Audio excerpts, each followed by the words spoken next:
What? Hello buddy, welcome to the stream. Something is going not quite the way it should. Expansion?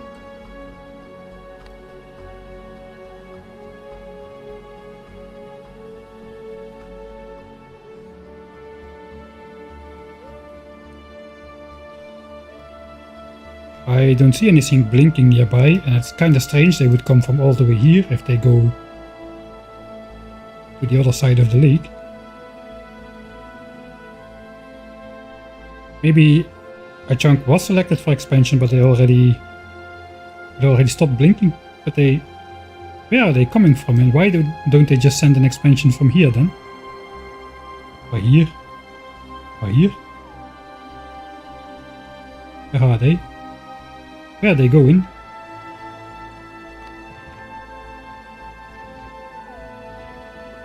I guess we can speed it up a bit.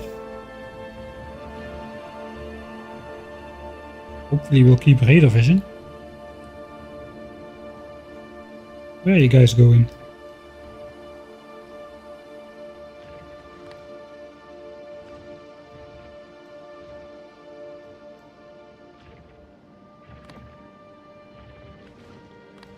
Yeah, even biters don't like walking through the forest. Don't destroy my trees, they should absorb pollution.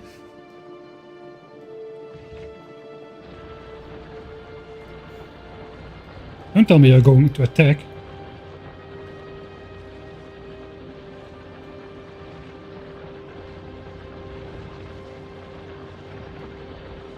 Don't tell me you're going to attack.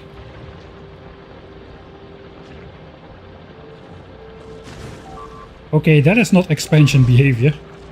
They will destroy stuff if something is in their way. But they just walked here and then just started ripping.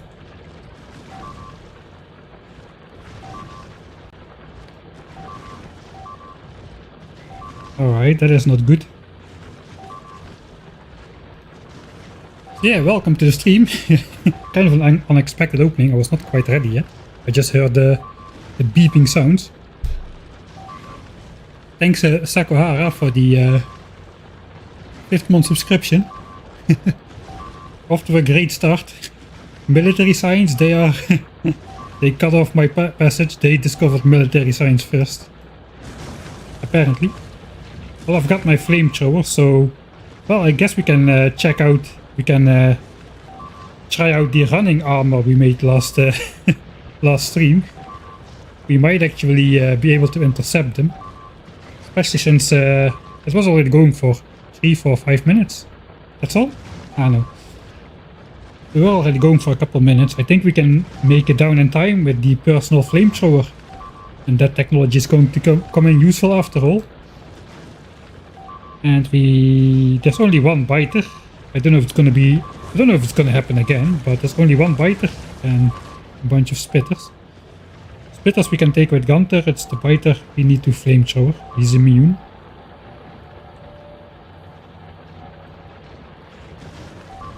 Alright, let's speed it up a bit to see what they're up to.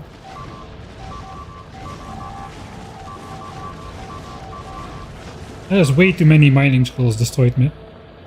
That's all?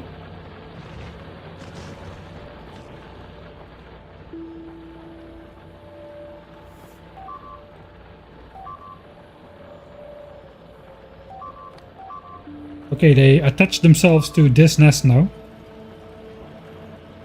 So that was no more an aggressive attack, that was just, hey, there's something in my way. I need to get back to my nest. And this guy just went idle, that is great. That is a lot of losses.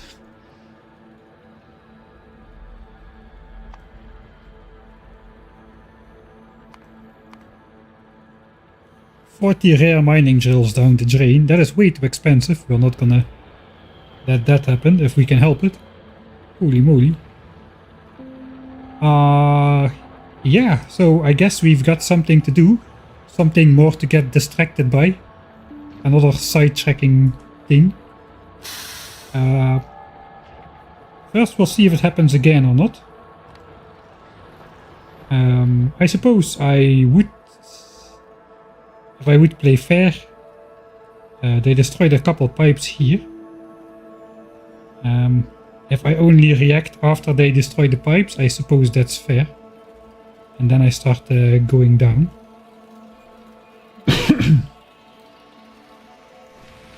Right. We are in the closing stages of researching mining productivity 2. We were supposed to set up military science during the 8 hours or so it took to research this technology. And we have already almost started setting up military science at this point in time.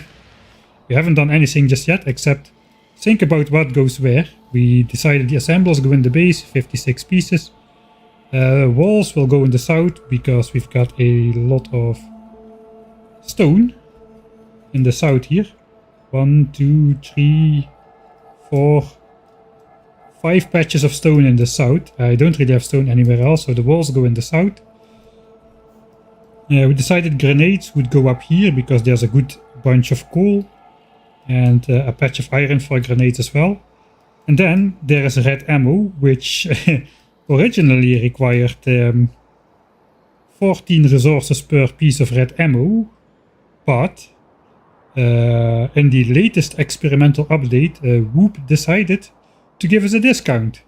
And red ammo, as a result, no longer costs 1 steel and 5 copper a piece. Now it costs 1 steel and 2 copper for 2 pieces. So that's quite a discount. We still need 1 yellow magazine per red magazine, but I think the cost per magazine goes down to 7.5 resources from 14. Let's count. 1 steel is 2.5 discount, and from 5 copper, wait, from 10 copper for 2 to 2 coppers, that's 8. 4 copper discount per magazine. Yeah, 6.5 resource discount per magazine. So that basically makes red ammo like half price.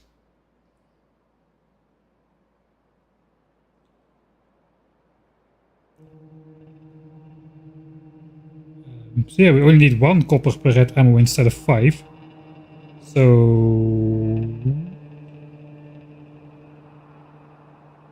we still need the same amount of yellow magazines, but then steel cost is also halved.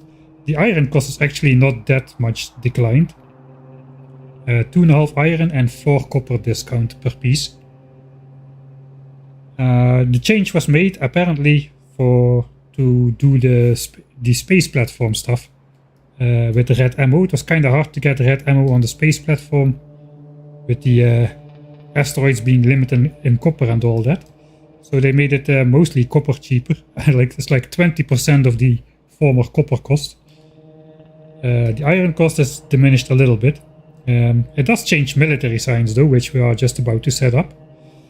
Though not that greatly. I thought it would affect military science quite a bit, but actually it doesn't.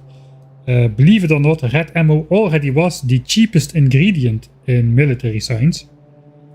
If we look at the science pack, the 2 walls, that is 10 stone bricks, which in turn is 20 stone.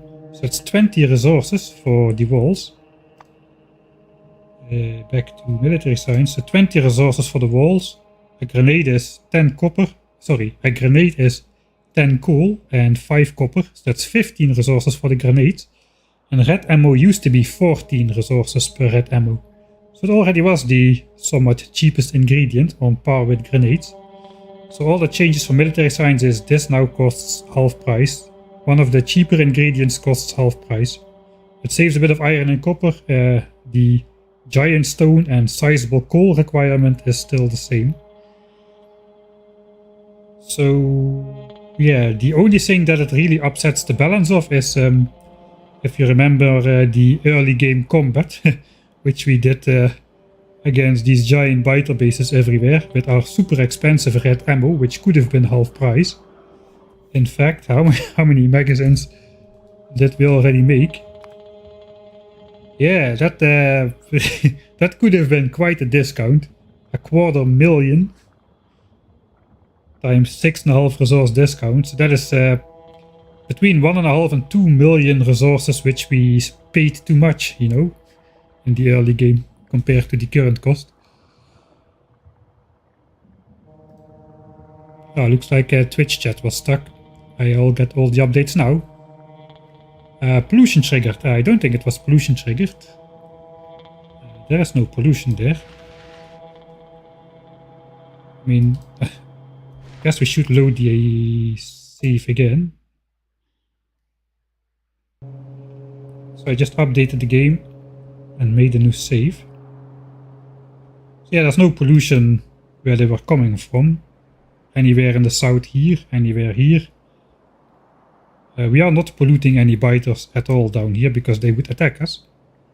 Okay, wait a minute. This is an ongoing expansion. Man, there's way too much to... Hey, look at that. There's this chunk we just selected for expansion.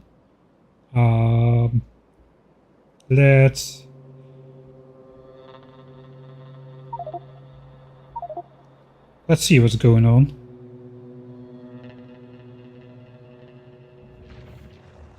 Alright, so that's an expansion group, I think.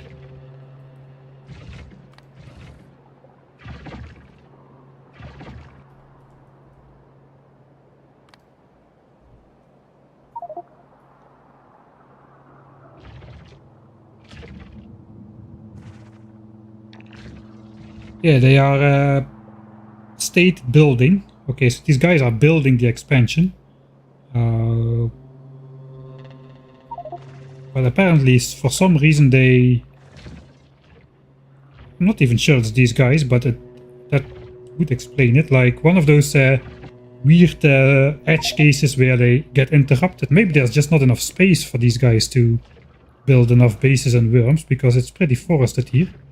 There's this chunk we just selected for expansion.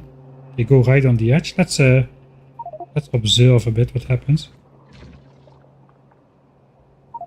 Just gonna keep revealing.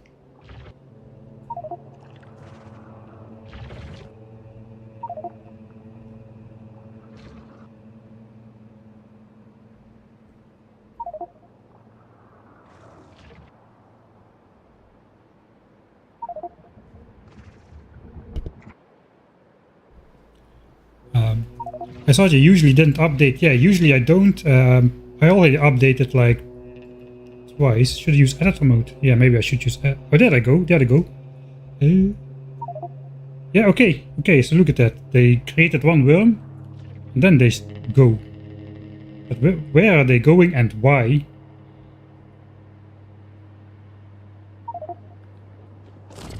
There they go through the pipes. Okay, this time they destroy less. So it doesn't appear to be the same every time.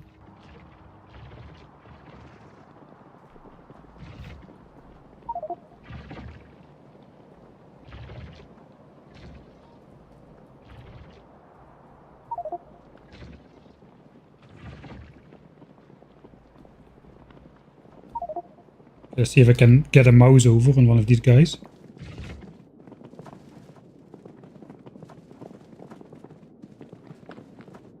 Movement mode follow path. Attack area behavior. Why do these guys turn into an attack group though? That is really weird. I mean... the only base we've ever polluted here actually is this one.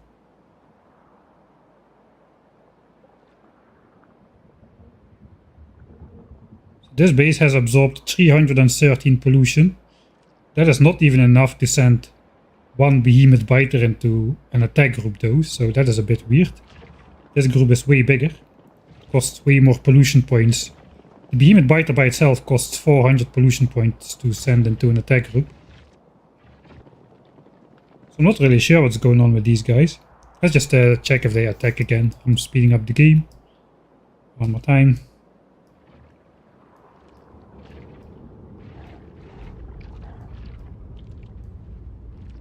Again, through the arch nemesis of Factorio player and biter alike, the impenetrable forests. Did they turn into an attack group when they encounter the pipes? I don't know. Normally I would say no. Because if they just go somewhere, they destroy trees which are in the way. If they destroy a tree which is in the way of a rock, they also don't turn into an attack group all of a sudden. Okay, this appears to be the same.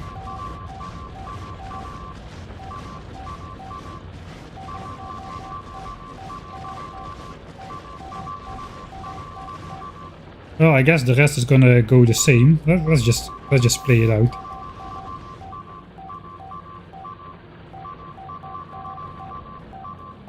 Now we should see the change in behavior. Now they're an attack group apparently. They were an expansion group. Okay, now they go do something else. Where are they going now? Oh, this one as well, huh? That's nice. Okay, and then they just disband. So they first disband, and then they... Okay, so they are not already connected to the nest as they are walking. They just get turned into an attack group, attack some stuff, then they go idle for some reason, and after they go idle, they start looking for a new home, and only then they just join the nearest base. This time they joined this one. So now this biter spawner has spitters attached to it. But this guy is still free now. Right, we cannot let these biters join this nest though, because we are counting on sometimes polluting this nest ever so slightly, and we don't want them to send the attacks in. That is weird behavior. I have no explanation for this really. No idea. Alright. So yeah, we're gonna get sidetracked a bit more. I guess we're not gonna start building military science until after mining productivity is in. Grab a sip of coffee. I'll read your chat a bit. I got kinda... I was still preparing for the stream when I heard the alert sounds go off. Yeah, it's time to bring the flamethrower. That's correct. Yeah, dude. Maybe the game has finally decided it should not be played like this. Thanks C-Rex as well. I missed that earlier. Hello. For the 13 months subscription. That is bad luck, 13. Apparently, as we got attacked. Yeah, so it was like some sort of rogue, some sort of expansion party turned rogue or something. That is what the entirety of the new episode actually is gonna be about. Why we are going raiders first. It has to do with unpredictable biter behavior, like which we just witnessed live on the screen. Maybe the devs, maybe this was part of this update. The devs had enough of it. Actually, I didn't check if the.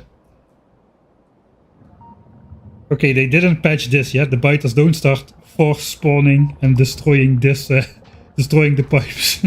Maybe I should have checked that first before I updated. Actually, no, we did check that. We were doing a tryout Factorio server multiplayer thing where we played on the latest version as well. The piping still worked. Anyway, let's start, I guess. Then, so I'm not going to react to those biters until they actually alert me. Just in the case of, for the sake of fair play, I suppose. I'm lying. We did build stuff for military science. Look at all these assemblers. Yeah, okay, so we did start building for military science, it's obvious. Alright. No more, let's go. Looks like the biters got cheaper military science as well, yeah. Right. What I actually wanted to start with is...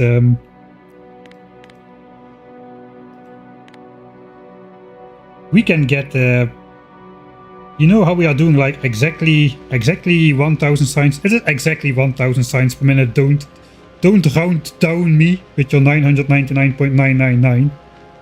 Don't floating point precision me. We are doing... I'm pretty sure we're doing 60,000 signs per 10 per hour. There we have it. That is 1000 signs per minute exactly on the figure. We are achieving that by having some of these labs. They have the rare productivity modules, the super expensive ones. Most of them have these uncommon ones though. But let's actually check how many there are in here. So we achieved 1000 signs per minute by putting exactly 232 rare productivity modules in here. That gives us exactly enough productivity to reach 1000 signs per minute instead of 990, which we would have had with uncommon productivity modules. However, that was true when we were relying on a yellow belt of throughput. We've upgraded to red belts, not because we actually have red belts, but because we need to bring in 907 items instead of 900 items a minute. Because now we're using productivity modules in here, so instead of, we're still consuming a full belt of iron, but now we're just turning it into more gears, which is, we need the red belts for to catch the productivity bonus. But that means we are producing more than 900 gears a minute, more than 900 copper a minute, more than 900 everything a minute. And that means, instead of having to rely on these super expensive productivity modules, I can go back to using only these. Because the labs, man, there are so many labs, you need so many modules to upgrade them all. We can go back to these, we can use these for military signs then. The only thing I need to do is make this area slightly faster. Perhaps as much as upgrading a couple of these assemblers and labs to like uncommon or rare quality, just the labs themselves, then they will research faster. And we can supply the resources now because of the productivity bonus in here.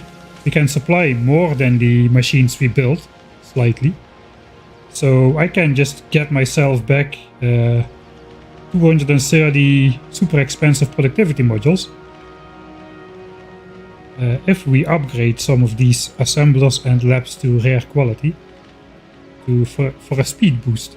So we'll be using ever so slightly more resources, but I think the reclaiming of 200 rare productivity modules is going to be worth it. We're going to need half of those already for the 56 military science assemblers.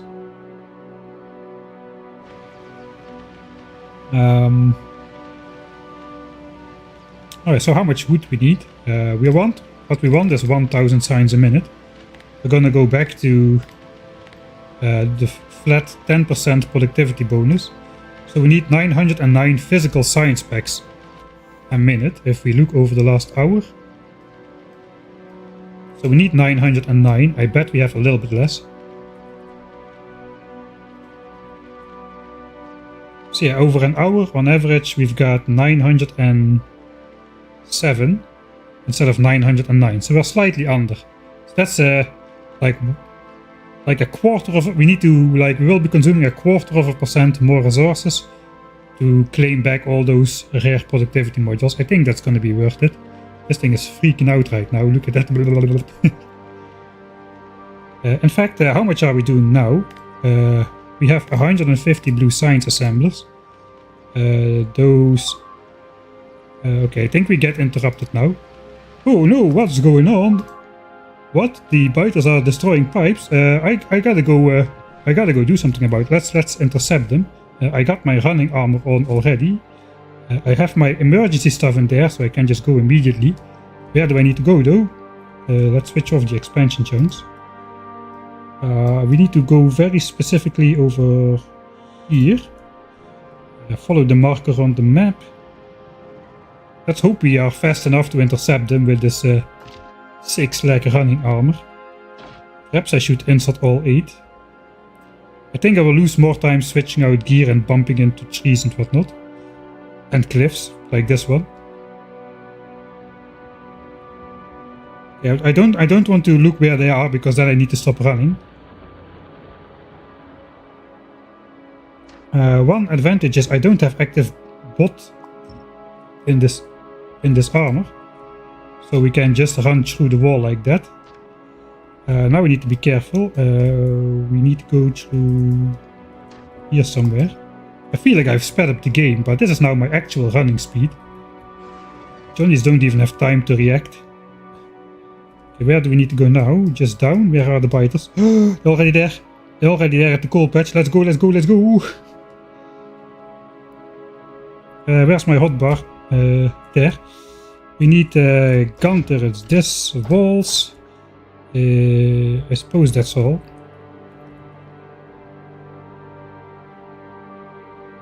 Go, go, go, go, go. Oh, it's so far, man. It's like 2.5 kilometers to walk. Come on, come on, come on, come on. Don't aggro the other biters here. There's a big behemoth worm. Where are they? Where are they? Where are they? Oh, we need to go down. Where am I going? It's even further.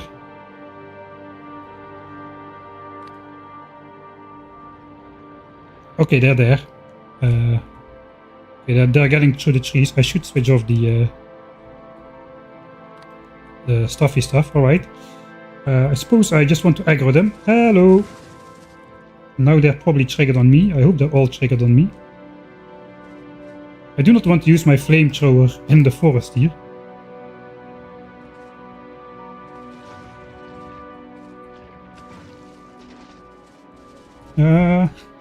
I do not want to get stuck in the forest myself either. Let's organize a welcome party. I think they're triggered on me now properly.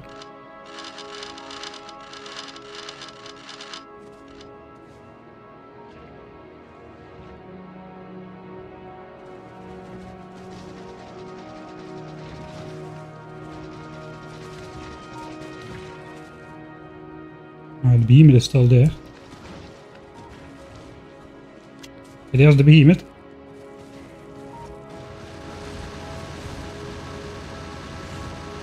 Oh, I'm burning my own gun turret. Okay, the behemoth should die. If it doesn't trigger on me, I'll just shoot these myself.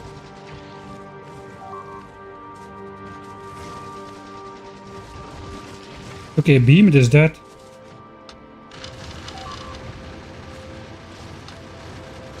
Oh, that wasn't too bad. Do we have more? There's still one spitter in the forest.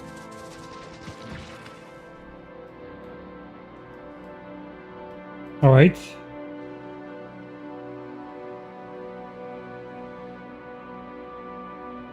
I don't think these biters are there anymore.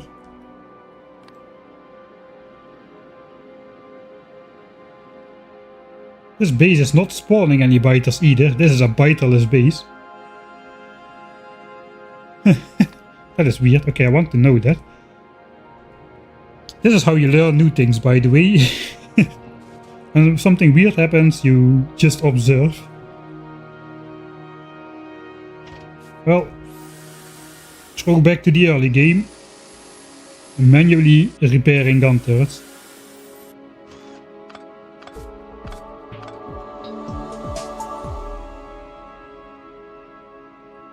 Thanks, Ten's Dungeon, for the raid. I just started. I'll go over the base a bit in a bit. Kinda got an emergency situation where something really weird happened, which wasn't supposed to happen. And we almost got our rare miners destroyed, but fortunately we were able to intercept them, because literally last stream we made this giant running armor. Where can I redeem the discount? There's a discount in military science. Alright.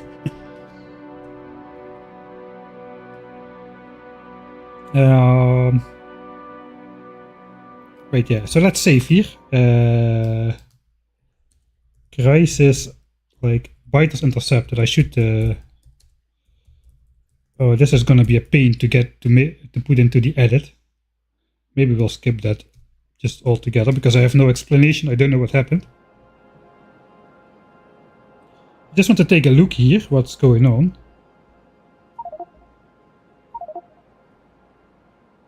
Because I don't think there's biters anymore. And this base hasn't spawned biters, which normally happens. Okay, there's one worm and one biter spawner without biters.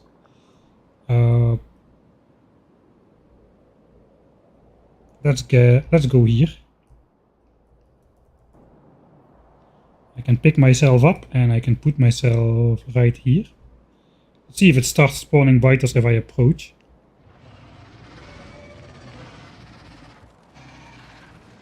It's a bit dangerous with this behemoth worm. He will kill me in a second. Looks like the base is not spawning. Okay, now it's spawning. Now it's spawning. Why though?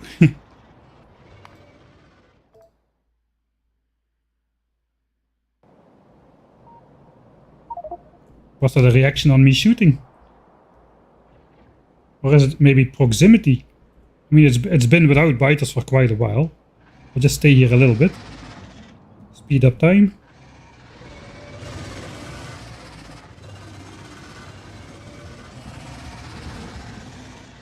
Okay, nothing is spawning. That was a reaction. Wait, it was a reaction on me. What if I just come close by? No? Yeah, I gotta start shooting it. Now it reacts. Then it activates again, apparently. Alright, let's just see how fast a behemoth worm can kill me. Pretty fast.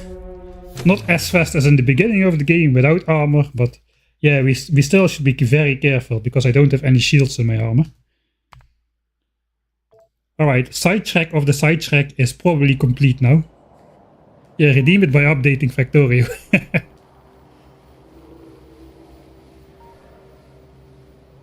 Its animation was frozen as well. Something broke somewhere. Yeah, that's interesting.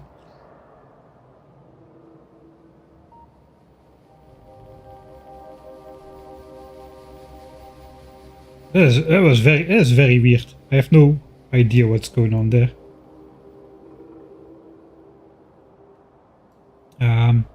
Maybe I can just move this radar one chunk south with my bots. And then we can have actual vision on that. Alright, at least we didn't lose any rare miners.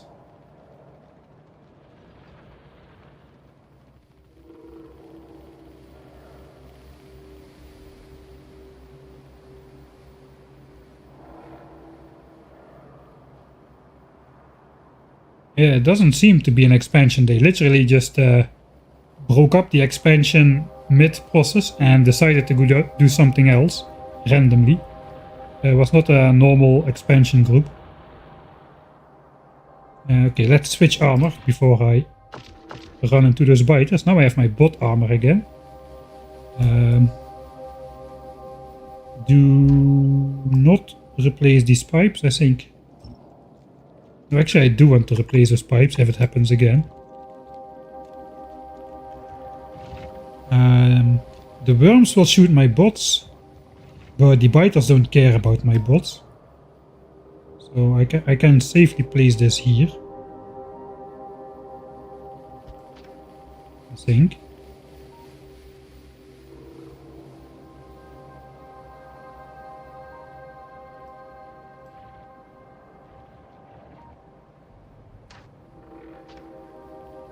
Okay, so let's pick this up.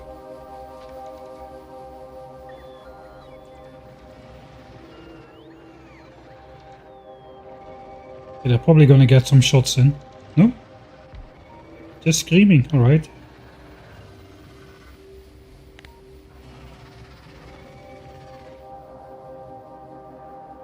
Ah, I have my repair packs here. Ah, okay. Let's clean up one magazine. I probably should reload a bit. Yeah, let's just put a full stack there. Well, we use the flamethrower ammo now. For real. Repair packs go here and walls go here. I thought I had to wall in the behemoth biter, but now I'm much faster than him. Okay, so now we should have vision on that expansion.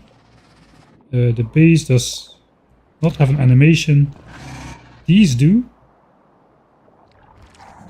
Okay, these also don't have an animation. But those will activate based on proximity. The other one wasn't I don't know. Let's not waste more time. I have no idea what's going on. Thanks Ben the Fish, for the half year of subscriptions. Can you send the save to Wube? I guess I could, but I would rather that they fix real bugs than that somebody gets nerd sniped by some weird behavior and then spends like 2 weeks tracking down deep in the code what causes it. There's not really something very important, I don't think.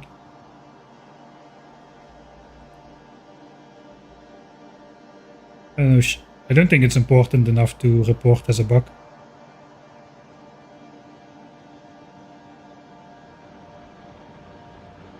Alright then, I suppose we go back to the base. Why am I walking so slow when we can walk like this?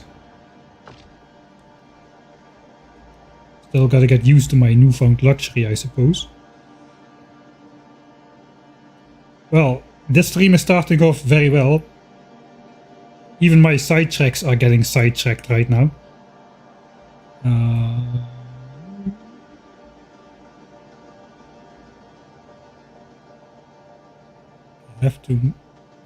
I have to go right where the bells go left. That's logic. Hey Johnny, bye.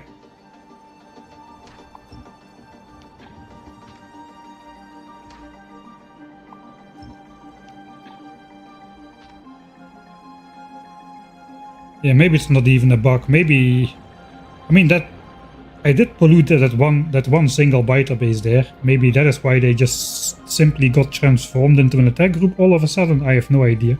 That is also, well, it's not the way an attack group normally forms. Like right outside the biter base, just keep adding biters as they absorb pollution. That base did not absorb pollution at all yet, where they came from. Also, those biters were occupied expanding. They weren't ever going to be part of an attack group at all. I'm gonna stop thinking about it. Wasn't I doing something with this thing? We were gonna make 1000 signs without...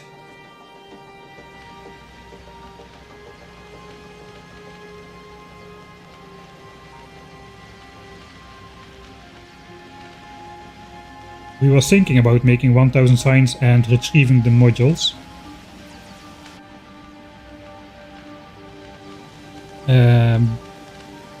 How do I...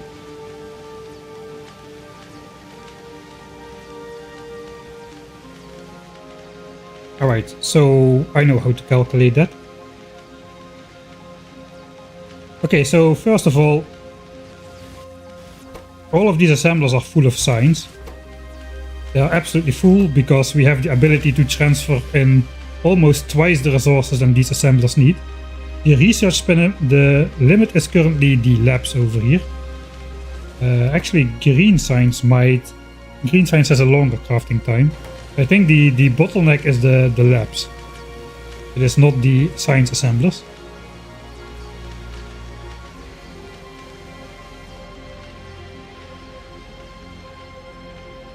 So I have 2 times 504. I have 1008 labs.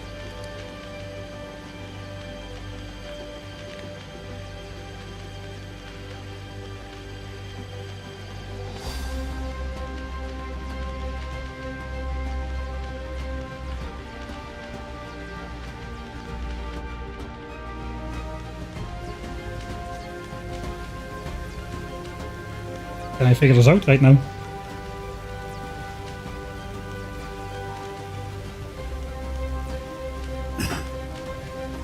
Yeah, we don't have such thing as acceleration with walking speed. It's just from 0 to 100 and to 0 again.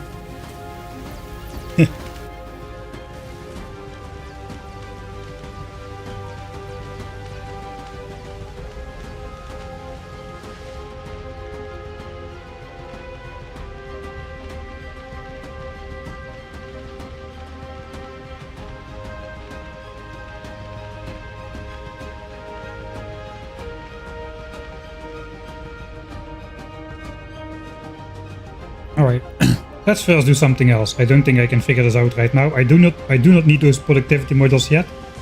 And they don't cost anything additional to the uncommon ones. They have only the positives, not the negatives increased. One thing I do want to do, which is quite kind of necessary as well, before we start military science, because we can only start military science after mining productivity is complete. We have a shortage of quality copper. Yeah, even this over here, this should be working all the time. It's not working almost at all.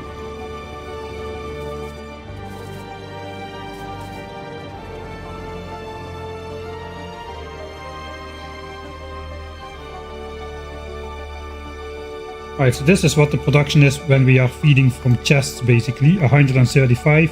From one chest it's 90, but now in real time we only make like 20 batteries a minute. That's gonna take me way like 40 hours or so. I think if it runs on full speed it would be less than 10, but now it's running on what, a fifth of the speed. It will be 50 hours until I have all my batteries. So I need more quality copper. Problem is, we don't really need that much copper. So compared to the iron, it's 5.5 belts of iron and 1.5 belt of copper for green signs, and then 1 and 2 for red signs. Red signs is coming from outside the base, somewhere from these mining patches over here and stuff. So there's no quality in there. There's also no quality in iron for red signs. It's only green signs which is qualified. But the only patch we have quality modules in is this one, and that one is dwindling fast.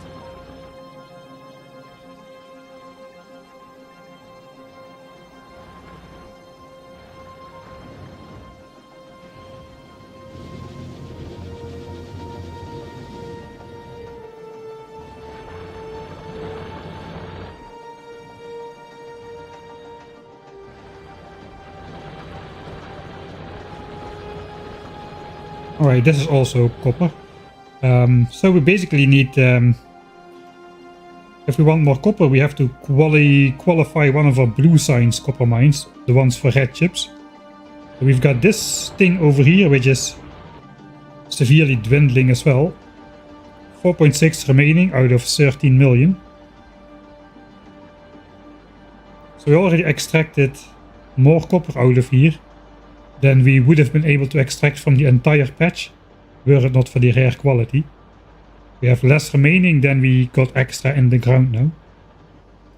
I don't think we can qualify this patch because of these biters here.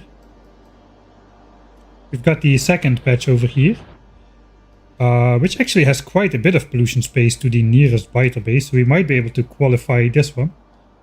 And we've got this one, which is our backup, which is we're going to be using more and more as the other patches deplete. So these are basically deprioritized over the other one. So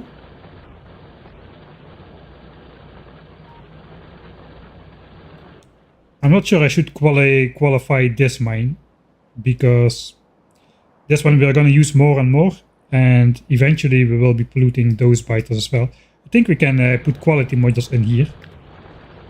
68 miners, I guess 67, 66, 66 miners times 3. That is almost 200 quality modules. Let's go do that.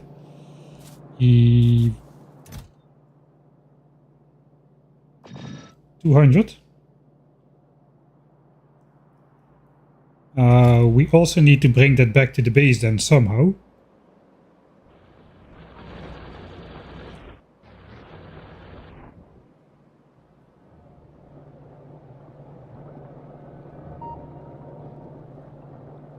Okay, this might be a bad idea, but I think we can mix it in with the copper.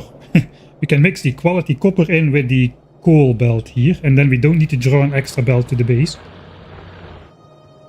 Because we're only going to have a small trickle of copper from there. So where does this go? This goes left, this goes left, this goes left, it goes down.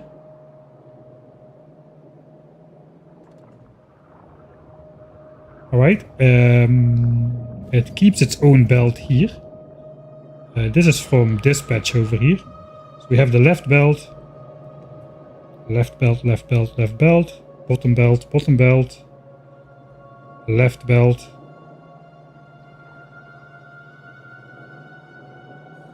These belts are pretty long. Okay, okay. Then we mix it here.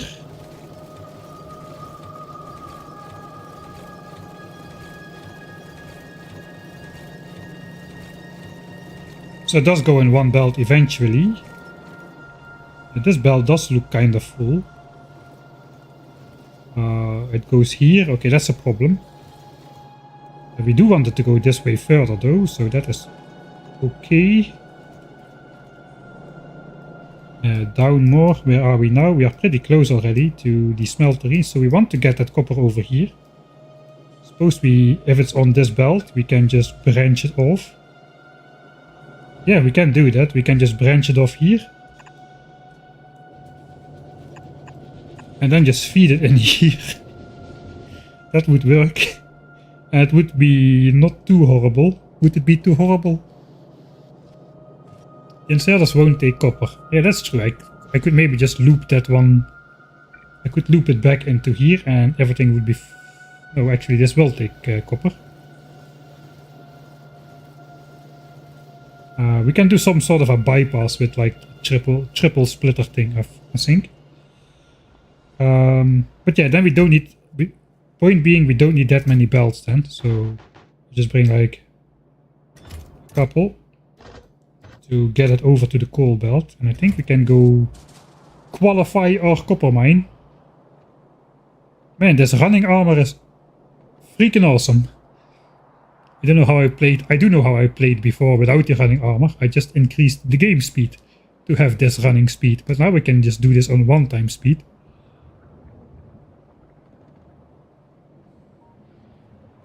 How do you place the icons on the minimap for your production? You got map text over here. And then you can go into this menu and there you have a lot of symbols. There's a lot of different stuff which you symbol on the map.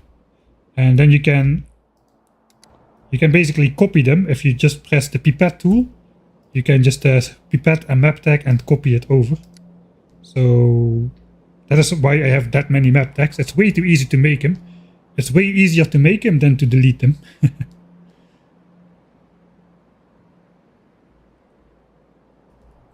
Okay, we keep going.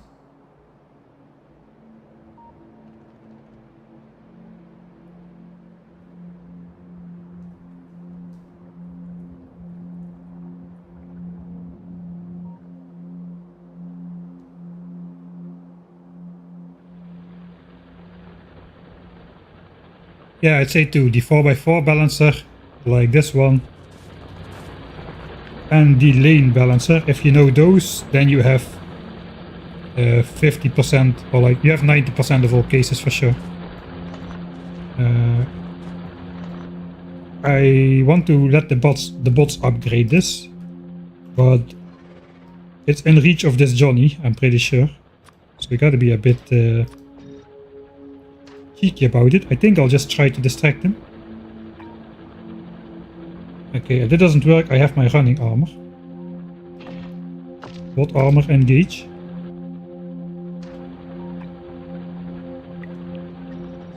Shoot me! Okay, he's shooting me. That's kinda good.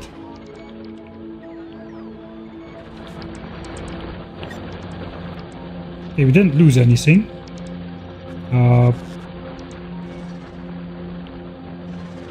Three things missing repair. I'll repair that myself.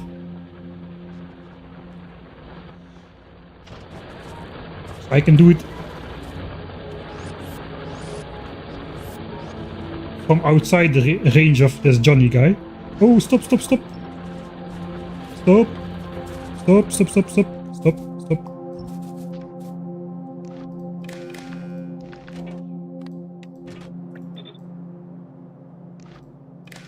Okay, there's no quality copper beyond this point.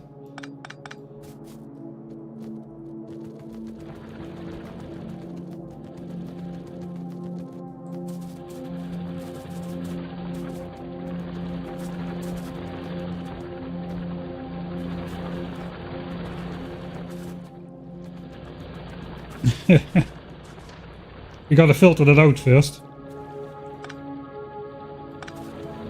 Let's just cut that. Let's see if there's anything on the belt still.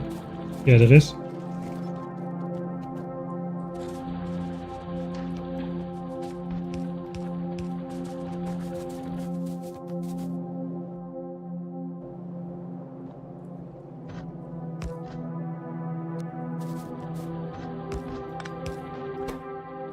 Now we gotta do the quality thing again.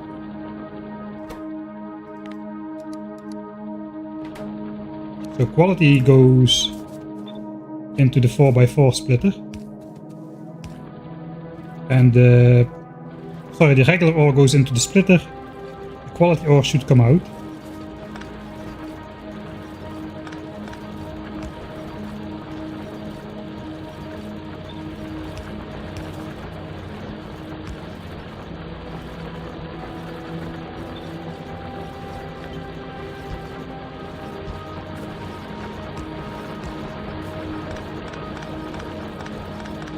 Why can I never do this, man?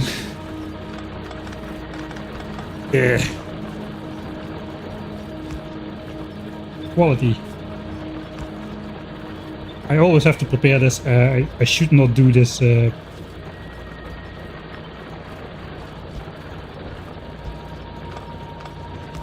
copper already pressing against there.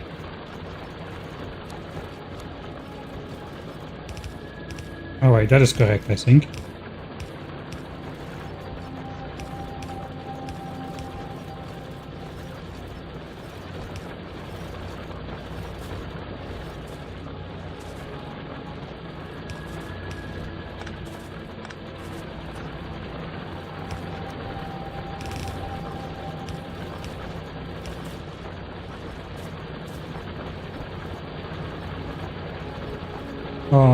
I suppose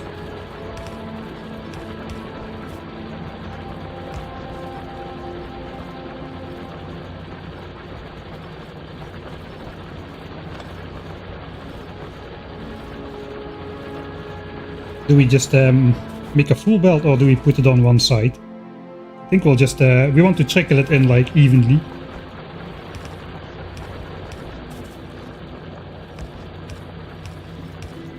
So we'll make a full belt then. Now we just gotta get to the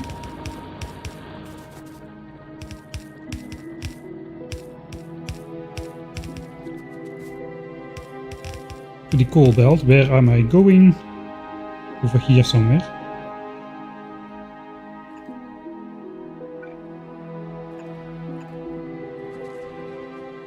Alright, so we can follow this a bit more.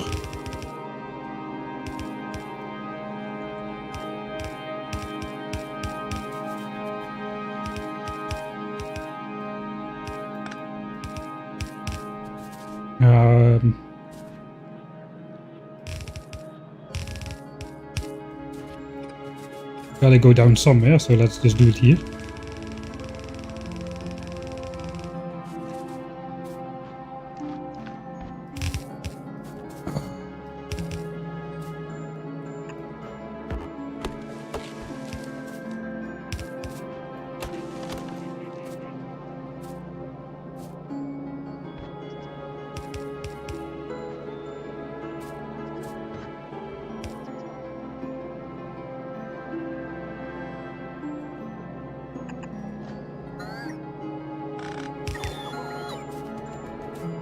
I suppose we need a red one. Yes. Alright, is this coal balanced? Coal is balanced as well. I suppose we just mix it in then. It's already coming. Okay, this might be a bad idea. Mixed quali copper common coal. Quali copper and common coal. Obviously.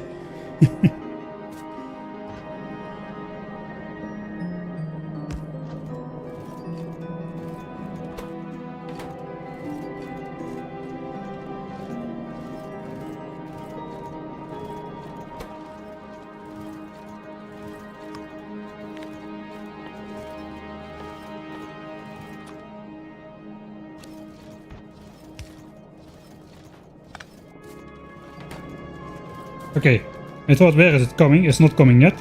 This is gonna look beautiful. Are you ready for the chaos?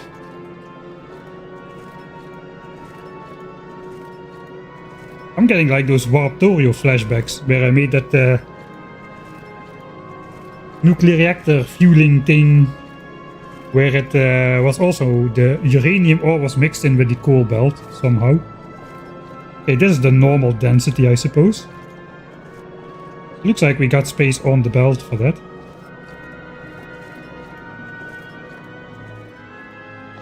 I've got a lot more quality copper to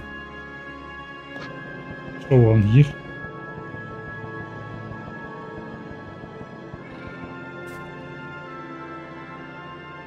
Right, so we will be following that to the base. Okay, this is basically always running. This is also always running. I want to prioritize these two belts, I suppose, then. These 3 belts. Because this is my quality mine. We gotta keep an eye, look at the pollution. This is like efficiency mine. And this is quality. It immediately starts to be a lot more polluting. So we gotta keep an eye on that. The nearest biter base is very far away though. So we'll probably be fine. Anyway, these 2 belts are the ones which also have the quality ore, so those should keep flowing. There's these 2 belts. It means it's these. Okay, there's this belt. This belt, this belt, this belt. So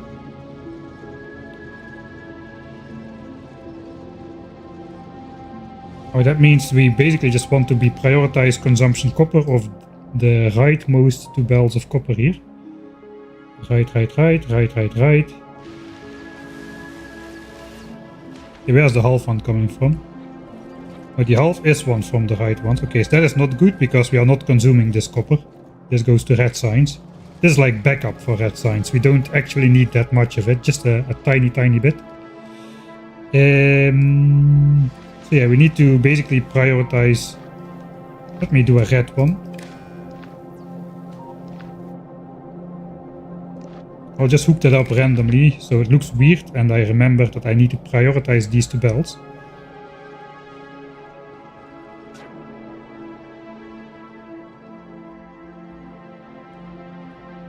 Alright, we gotta hurry up a bit. Go back to the base before the quality copper arrives, because that would be a disaster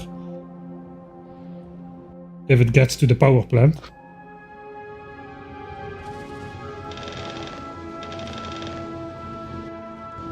Alright, let's go running armor.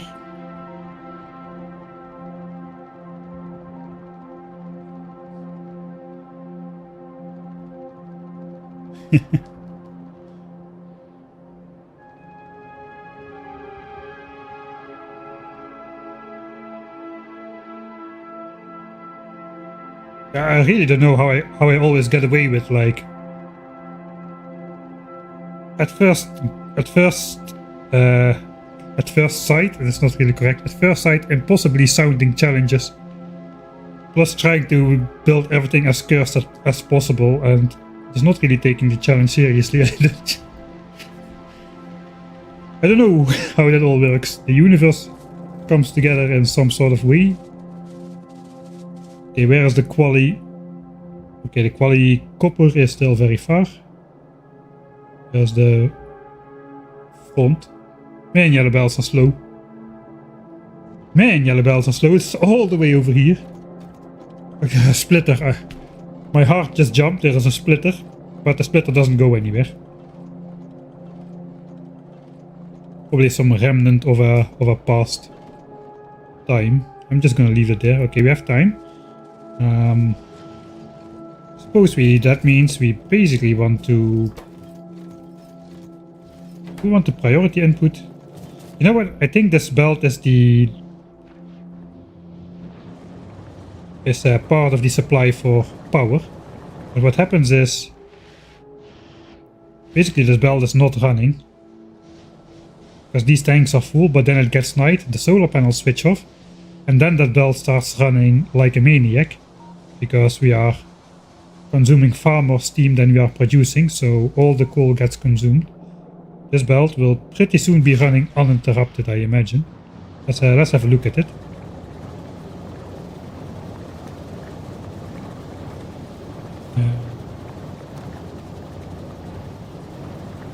Yeah, I think this way I'm better prioritizing my current belt here. Yes, this belt will probably start running smoothly pretty soon. There we go. As it gets night. We're gonna be at a deficit. Okay, so now that belt runs basically full speed. Okay, so that will get drawn empty then. It just backs up every day, and every night it gets drawn empty again.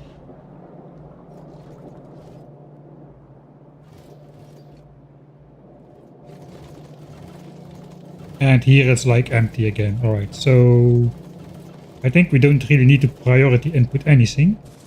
We just need to make sure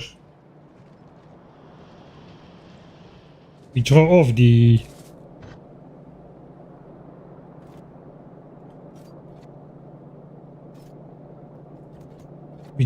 copper again. I do not want to interrupt the belt at the moment.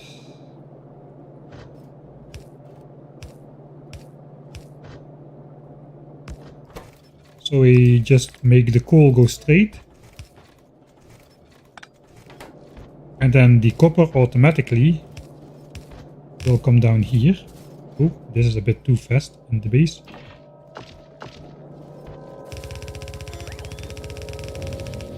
Then we just hook that copper up here. That should do it. That should be all. Hopefully I have enough furnaces here to do that copper smelting. Can I already see the copper difference? Consumption, I mean looking at production. Let's do uncommon.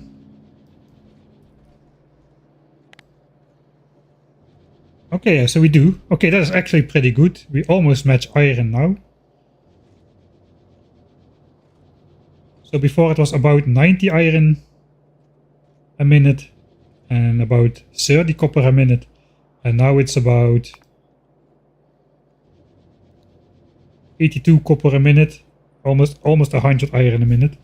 So it goes up and down a bit. It's chanced based over the short term, but over the longer term those lines become pretty flat.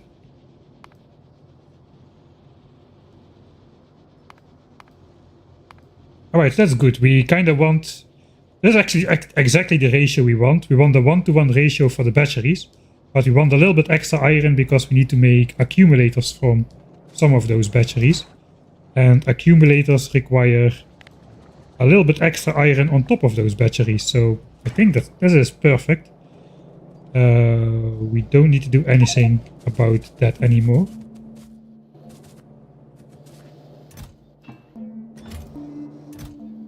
We can get rid of these chests now as well. What am I doing? I have construction bots.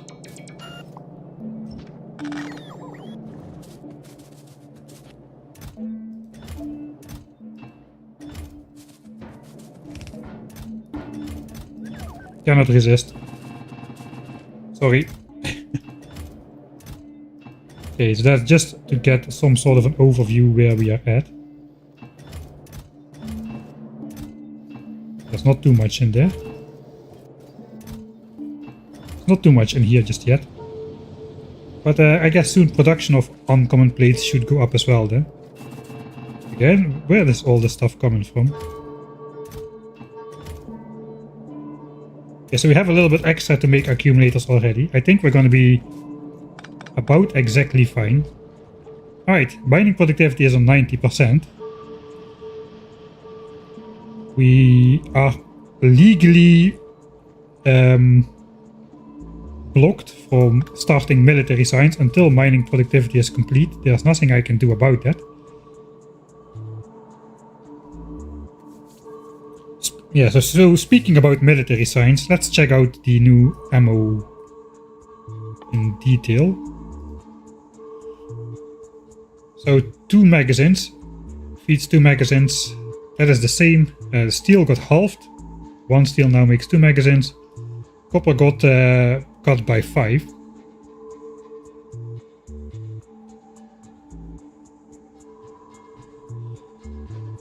So even though ammo got 6.5 resource cheaper, I think the total cost for military science is actually only like 3.25 resource cheaper, because per science pack you only use half a magazine. So it's actually not that big of a deal. Not as big as a deal that I initially thought. 20 stone, another 50, this is already 35 resources. So for 2 science packs, 35, it was 49 resources for 2 science packs, so 24.5.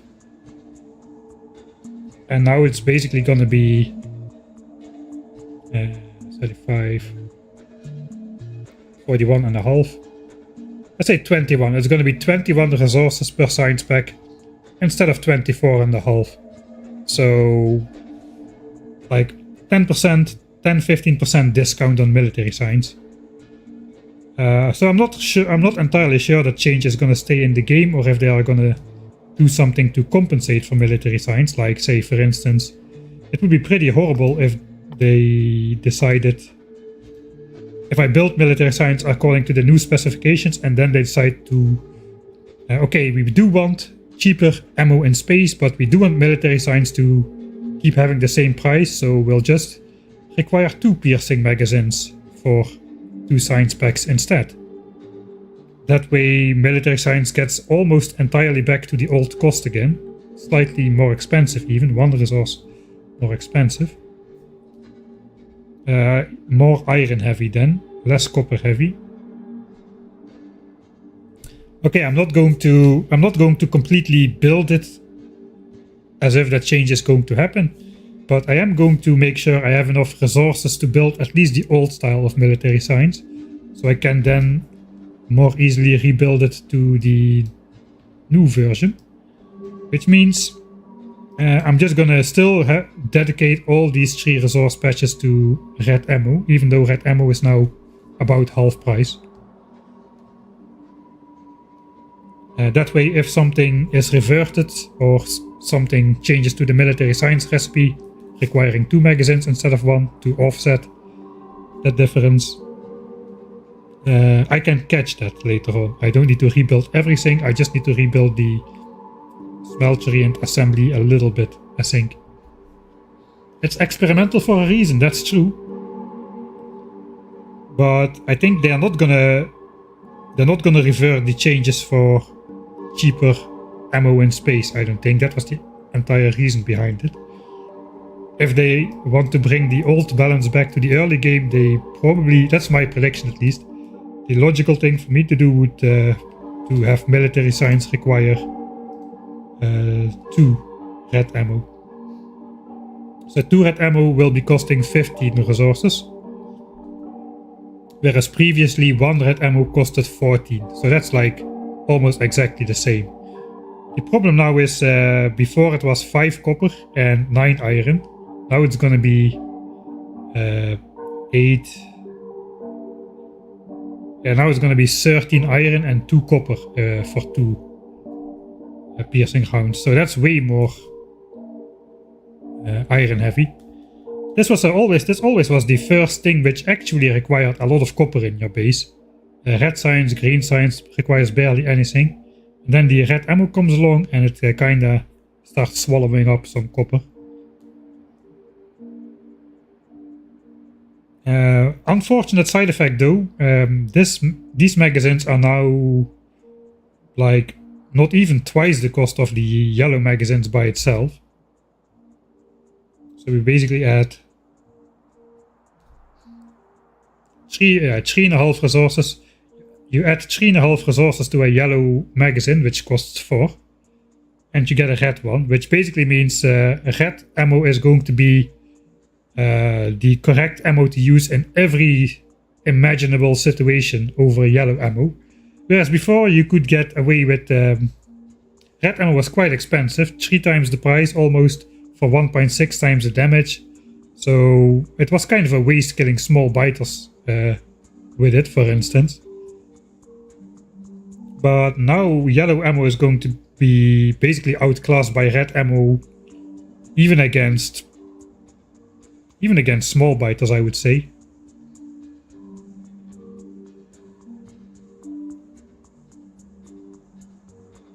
There's not gonna, like, even with the so yellow ammo without upgrades, it takes 4 bullets to kill a small biter for 15 health with the super small healing they do.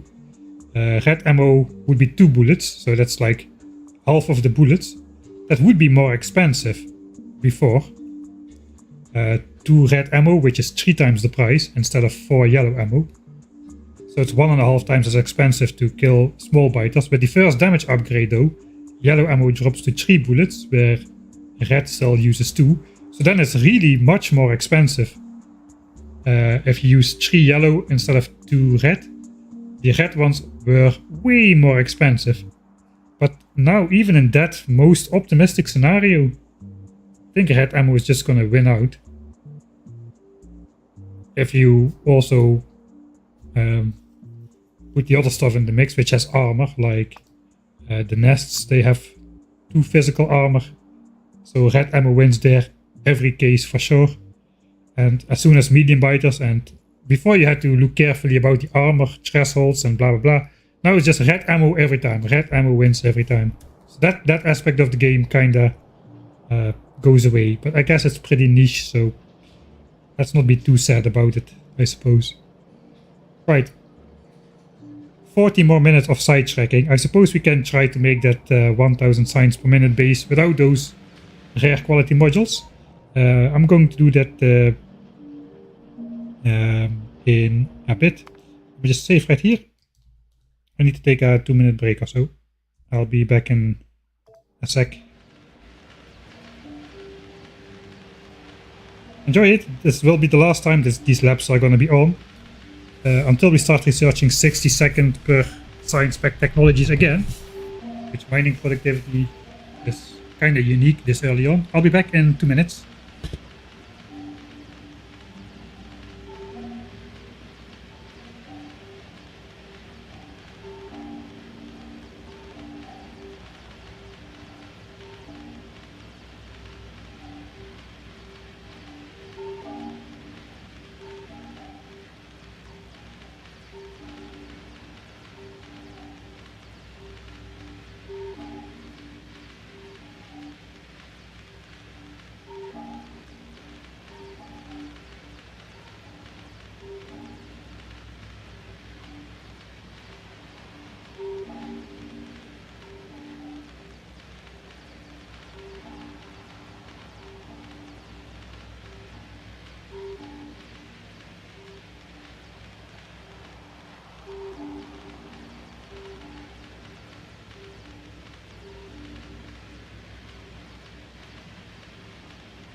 I guess I'm back.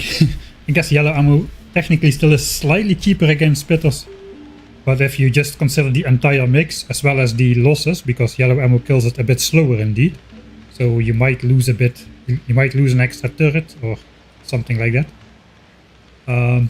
If you consider the entire mix, red ammo is just going to win out even against spitters, I feel.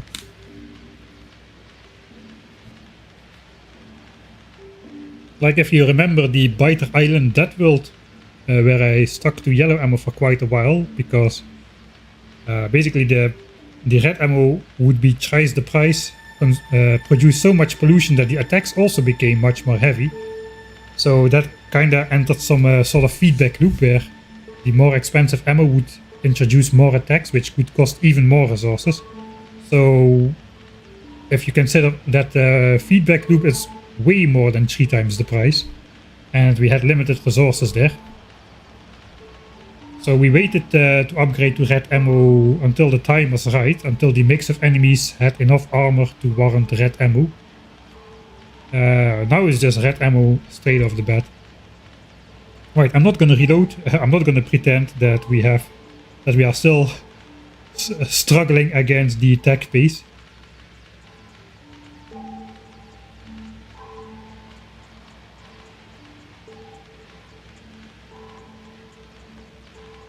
Why is there no quality of pod mod on the uncommon battery assemblers? I want specifically the uncommon ones. I don't really have a use for rare batteries that much, as it's just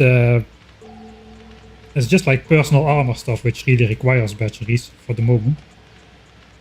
So I decided to go efficiency instead, because we also don't have infinite power. We're using 385 megawatts of our like 480 max or something. And we also, what we really don't have is infinite pollution space. We are literally like pushing the pollution up against the biter bases in some spots, so we cannot really afford to pollute much more, especially not from the center where the giant blob of pollution is coming from. Right?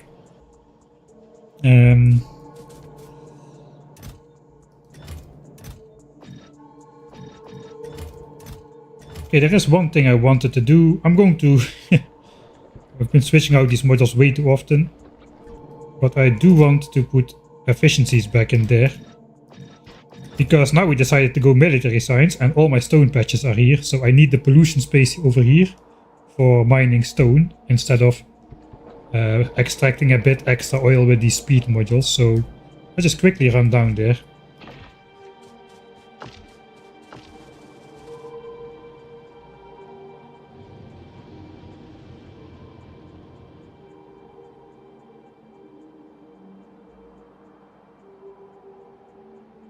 I think red ammo for combat purposes was pretty balanced as it was before. I do understand the change in because of the space platform stuff though.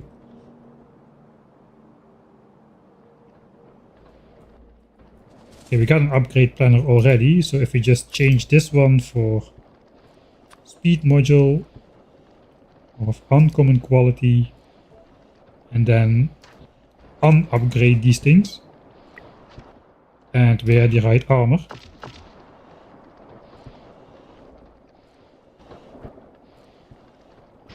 Okay, I'll do it myself. I selected the wrong efficiency modules. I cannot do it myself. Alright. Quality, man. It's really a pain in the behind. There we go. Back to efficiency. Back to 2 pollution instead of 20 pollution. Taking a small hit to the oil intake, I suppose that's fine. 33k back to like 31. That's a significant hit actually. So we'll be relying on some of the external pump jacks a bit more. But we need a pollution space for building walls. That is just how it is. Let me switch back the armor. Yeah, okay, I really like with the modular armor it did not really work to change out the gear in the armor. But now I've got enough space. It's working out quite nicely with the double armor approach. Definitely not just to flex. This is actually quite useful. Alright, I was supposed to load up on magazines again.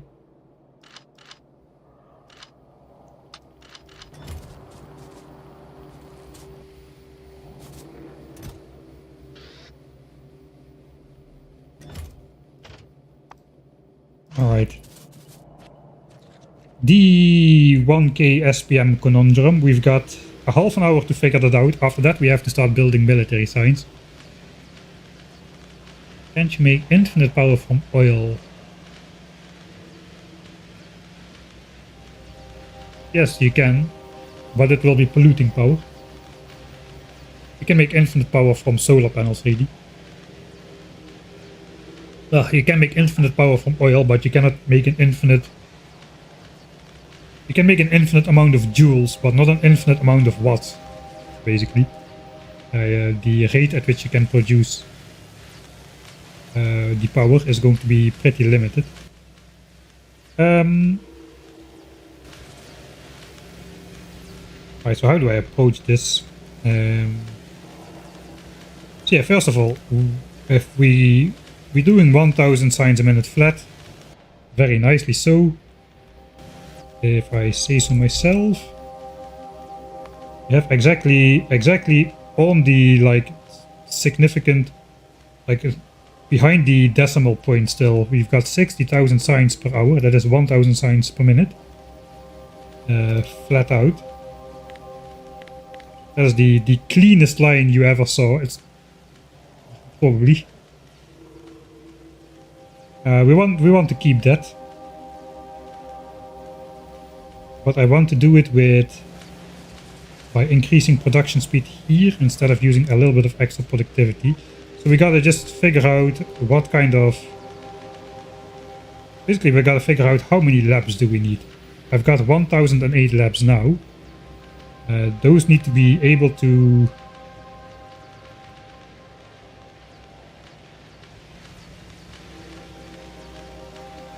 Right.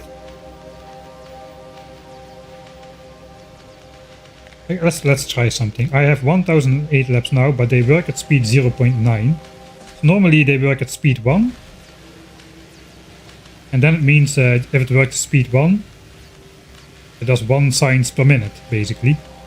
That is what 60 seconds per science pack means. It takes 1 minute to consume a science pack. So if you look in here, this goes up very, very slow.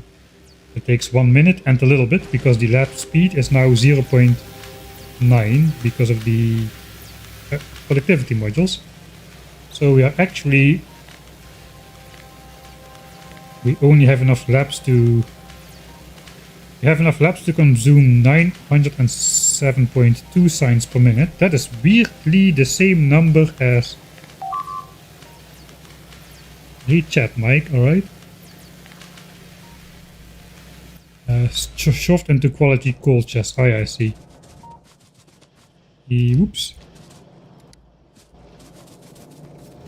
I guess it's not that important. We basically just delete this and shut it off. I'll sort that out a little bit later. Back to the matter at hand. That was the point, right? Sorry, I'm kind of getting sidetracked again into my calculation here. I gotta use all my brain cells to not lose track of what the heck I'm doing, if you can. And trying to make you able to make it like clear, easy-ish to follow. I did this calculation, so no, multiplied by 0.9 because that's the speed of the labs. Our labs can consume 907.2 signs per minute. What we need is our labs to be able to consume 1000 SPM divided by 1.1 for the productivity bonus of the labs. We need them to be able to consume 909 science packs a minute. So they gotta become slightly faster. They gotta become slightly faster.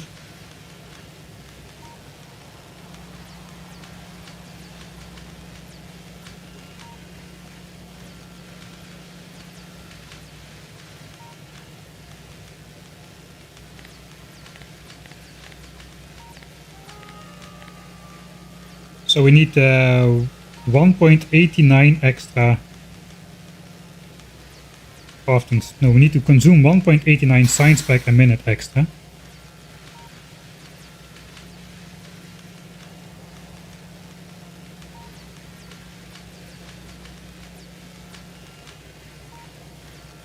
So that is basically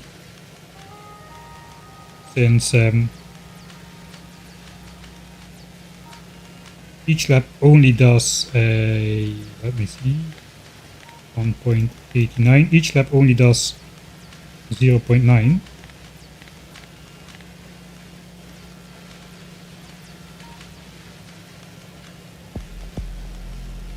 So we need 2.1 extra We need 2.1 extra laps with this specification. A rare lap is 1.6 times it's 60% faster than a normal lap.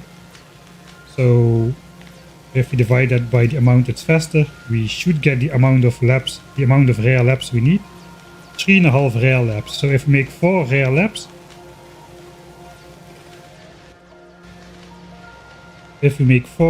I should hurry up with this a bit. Okay, I still have 26 minutes. 4 rare laps should do the trick. But oh, I'm gonna need faster green signs assembler here as well. Because the rare laps are gonna consume signs faster, but this assembler cannot keep up. This assembler then needs to feed the entire difference all by itself. So I guess we'll also make rare assemblers. Maybe uncommon will be enough. Okay, this consumes 3.6 signs per minute in these. This produces 0.12 a second. 0.12 times 60, 7.2.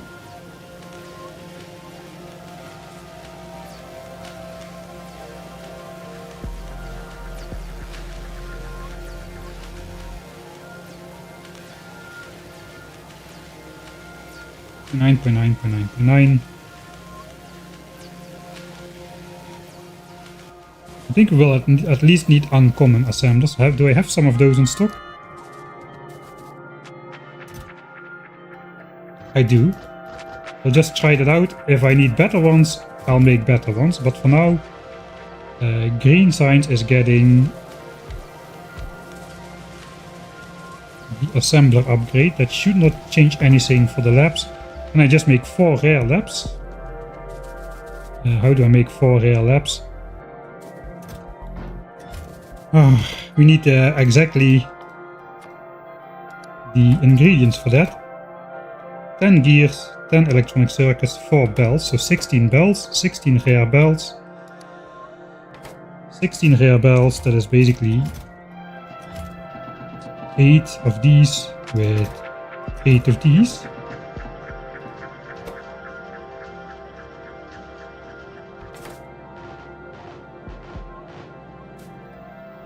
And then another 40.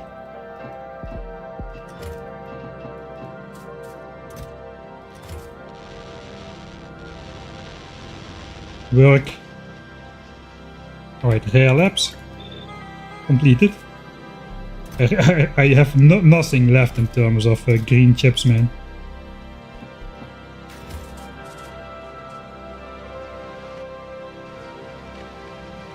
Alright, so now I'm gonna try to do that at the same time. Ah wait, this tag is gonna complete anyway. So I need the uncommon productivity modules, I need my bots.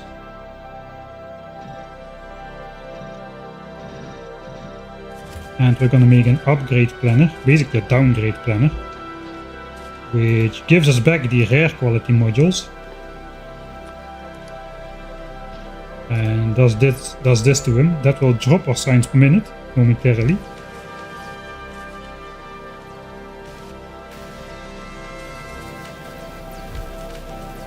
Let's do that. That will up our signs per minute for the moment.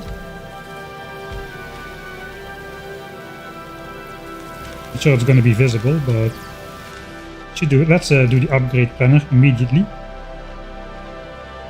I cannot just downgrade myself, can I? No, I cannot.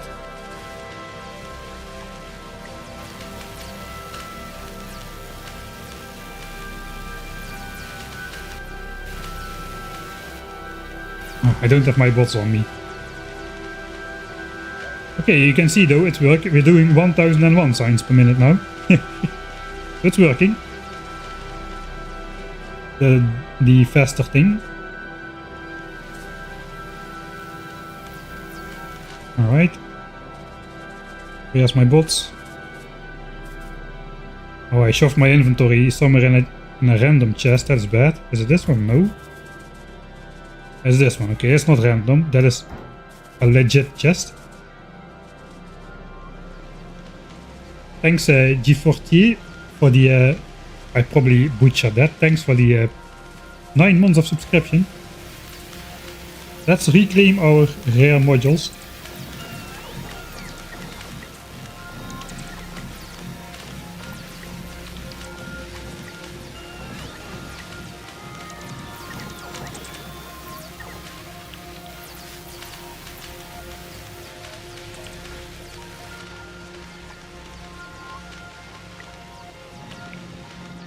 Okay, there's none in there, then there's a couple one in the bottom rows as well.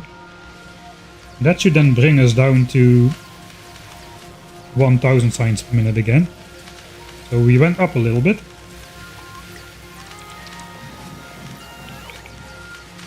I think there's none in there either. No, they're in here. Yeah, they're all in this line.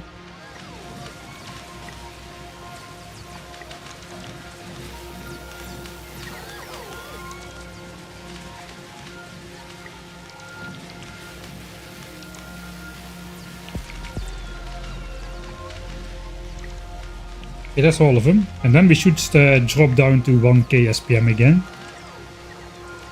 But we changed out... Basically we changed out the cost of 232 of these rare modules. Holy moly, that's a lot of resources. For the cost of 4 rare labs and 4 uncommon assemblers.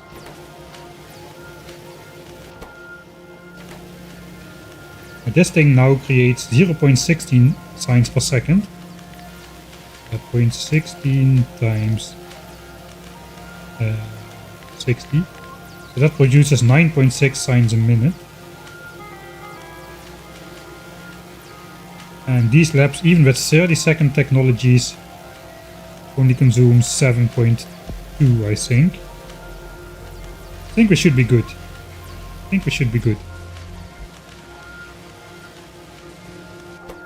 Yeah, output is full, it's just work, it's just not doing anything at the moment.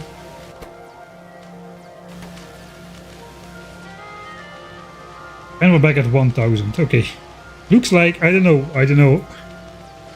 I wasn't sure it was gonna work, the calculation was a little bit weird. If we now look the 1 hour overview, we should see slightly above 60k. Yeah, 60,005. That is where we're at now.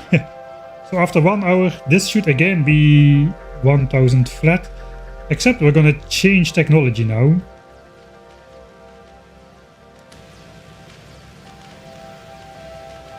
Oh, wait a second. We are gonna change technology now. That might make a big difference.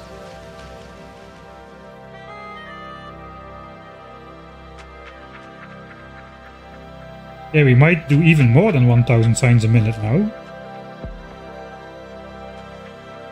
As we've basically will be switching to a 30-second per sign spec technology, probably concrete. It's the only red-green technology which we still need to research. Oh man, this track is getting a bit much for me.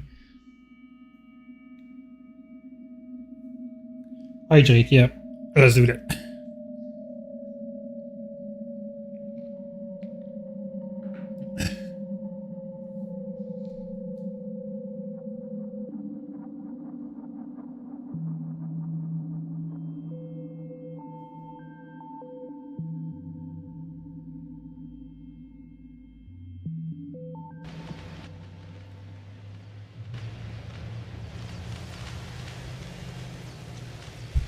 Looks like I accidentally slowed down the game. We're gonna be doing more signs now because we have assembler overspeed.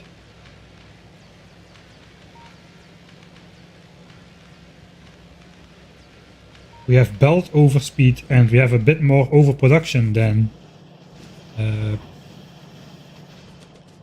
we need. Actually, that is only true for red and green sign specs. 96% and it still takes 20 minutes, man. Welcome to 1000 times signs cost.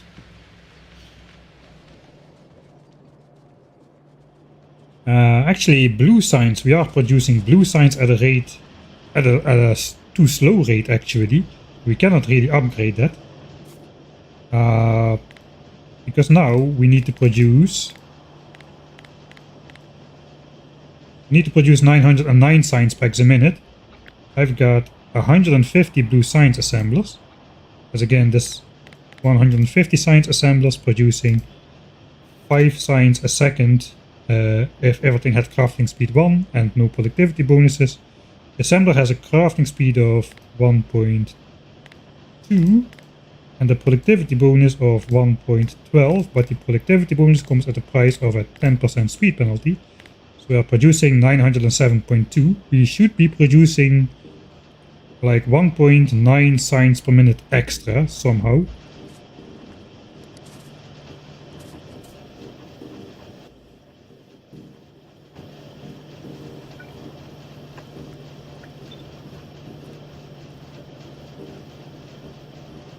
And this does 6 signs.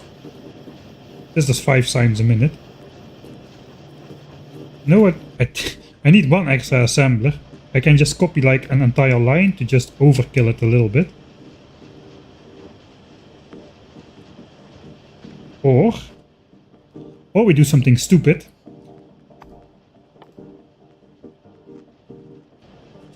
Give me 9 iron plates.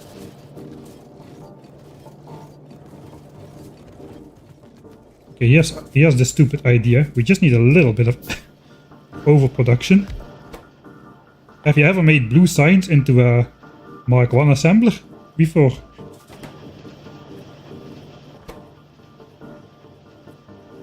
That will produce 2.5 signs a minute. 12 seconds per science pack is 5 signs a minute, and this has crafting speed of half. It's 2.5 signs a minute, which is slightly more than the 1.9 we need. So yeah, I guess that's the dumbest blue science solution ever. That should do it. That should be the difference between keeping up with blue science and not keeping up with blue science. It's a little bit polluting. But yeah, it's only 1 assembler. It will keep us supplied. Actually, I should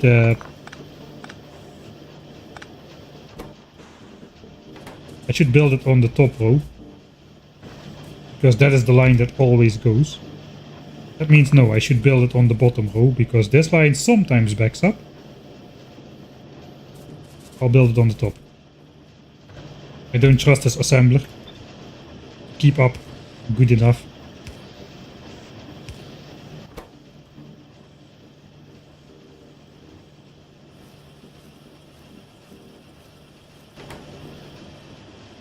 Blue science problem solved.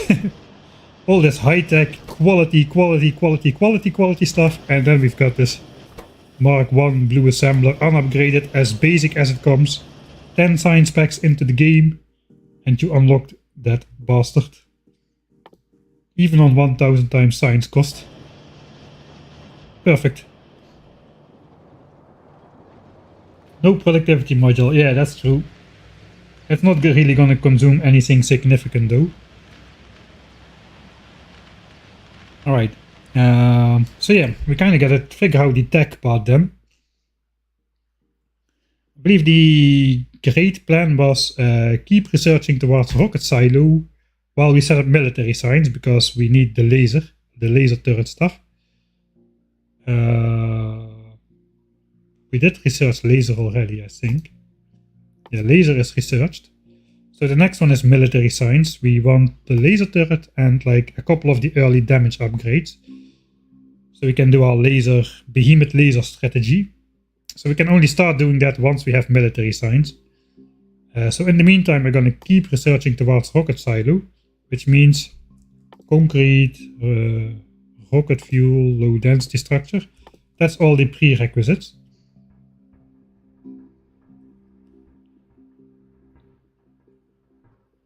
And as soon as we finish military science, we will switch to military science projects. I think I'm going to research concrete next, because it's the last red-green pack. It gives the base and the pollution a little bit of a break, and it will allow me to see. So now we've artificially throttled we've artificially throttled science consumption by not overproducing blue science with that gray assembler.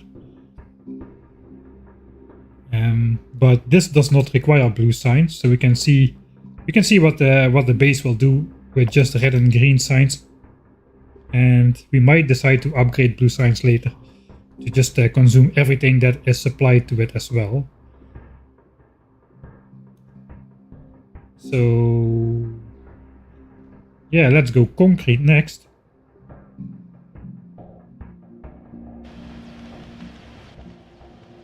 In the meantime, we are still not allowed to work on military science 15 more minutes.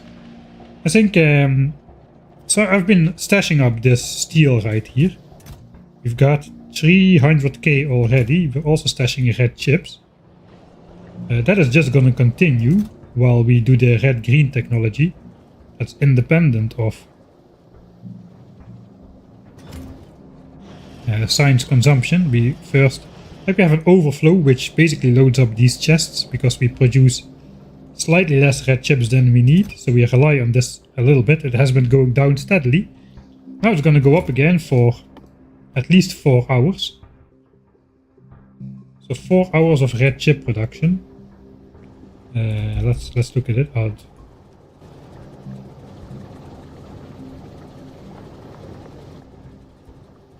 Can I type? No.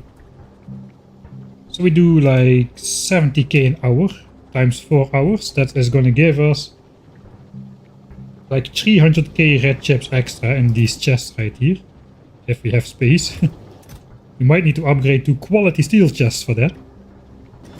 So that's going to be plus 300k red chips while we research concrete.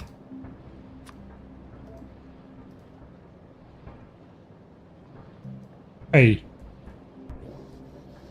Hi. So I accidentally clicked that tag over there. Plus 300k red chips when we research concrete. So we gotta have space for that. What about steel? All the steel we produce goes to engines. 52k per hour. All of that is gonna go into those into these chests right here, because we will no longer be producing engines and stuff. So all the steel is gonna go into the overflow towards the storage. The storage for space platforms already. We're gonna probably want a lot of iron from space, which requires a ton of space platforms, and those things are hideously expensive. So we've started to store this up quite a while ago already. We're gonna get how much again? It was steel 52k an hour times 4 and a bit. At least 200k steel extra.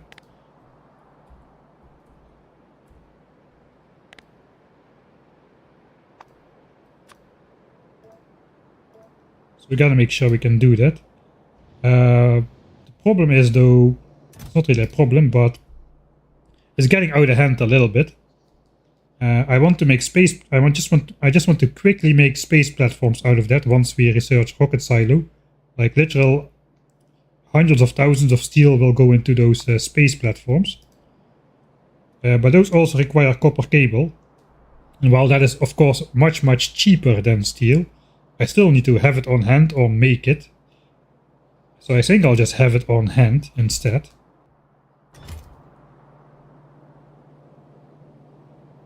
And copper cable stacks to 200, whereas steel stacks to 100, so I need about half of these chests again. Or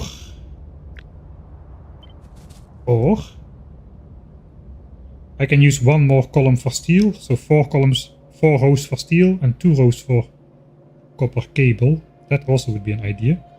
So what if I just did this?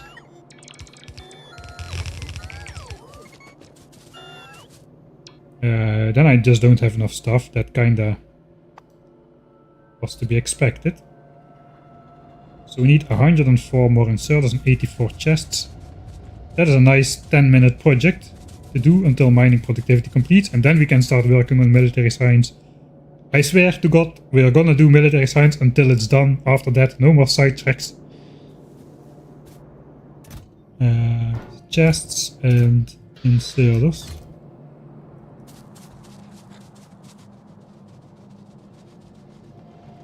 Yeah, copper from asteroids is like late Gleben technology. We're not gonna have access to any of that. For sure. We need to make some lights. I'm out of lights.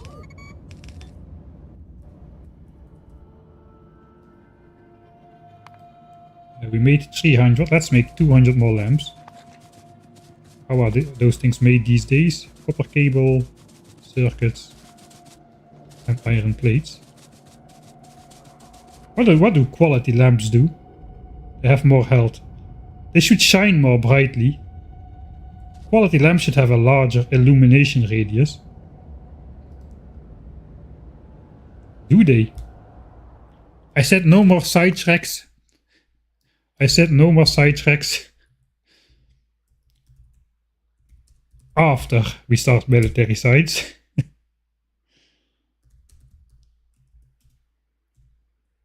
Okay, I'm not actually gonna make one. I'm just actually I can just make a quality light. Let's make a rare quality lamp. Got all of the stuff. I will reload that, so I won't actually lose the resources. Okay, quality lamp versus normal lamp. We need to be quick. So quality lamp goes on the right.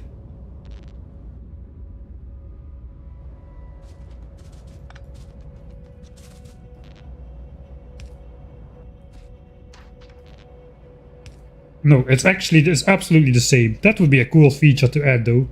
To have quality lamps illuminate a larger area. Why is that not in the game? That's a great idea. Anyway, so we're not gonna waste on quality lamps then.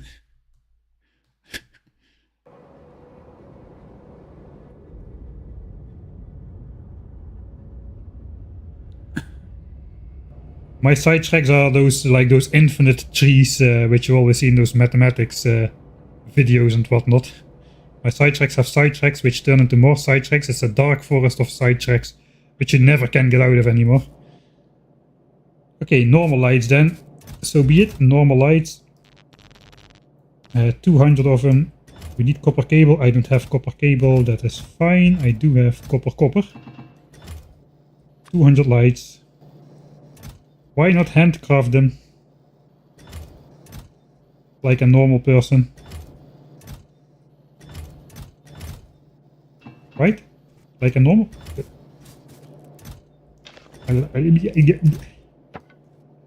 don't know what I'm saying anymore. Right. I'm in a hurry because dinner break is coming up. I want to get this finished.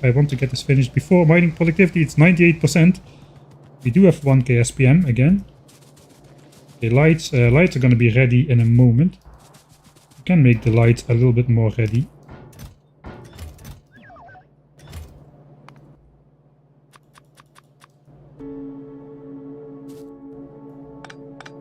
Alright, lights.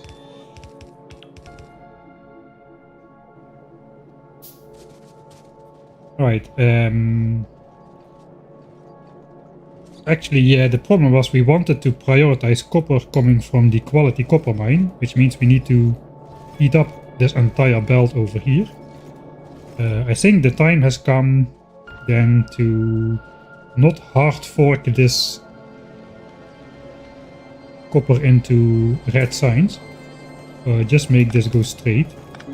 We will still output priority towards red signs here. But the rest of it can go onto this belt then. And we can use that overflow to make copper cable for...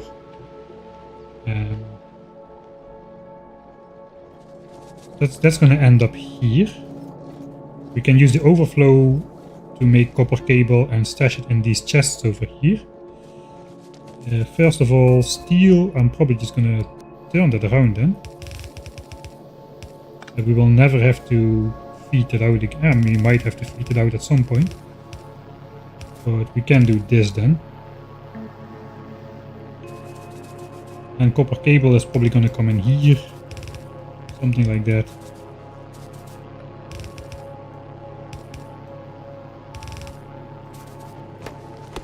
One tree has to go. And then feed into here.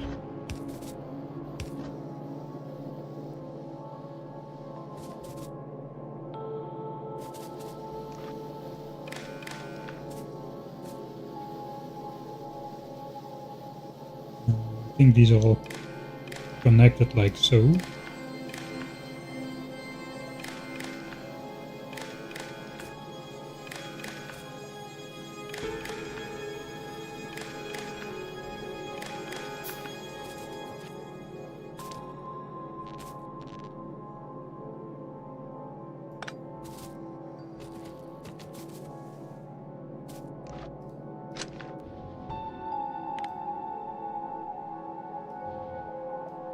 Oh yeah, that looks okay.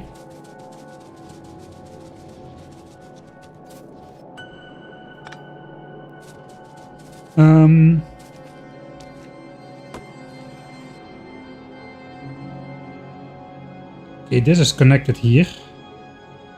So I can break this without disconnecting the entire base.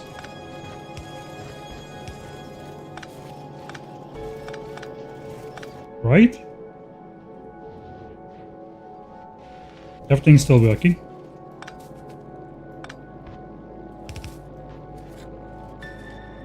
Alright, there's dead stumps. Let's get rid of those. I'm gonna try to build these assemblers like right here. Okay, there is the extra copper. How do I get it out of here though?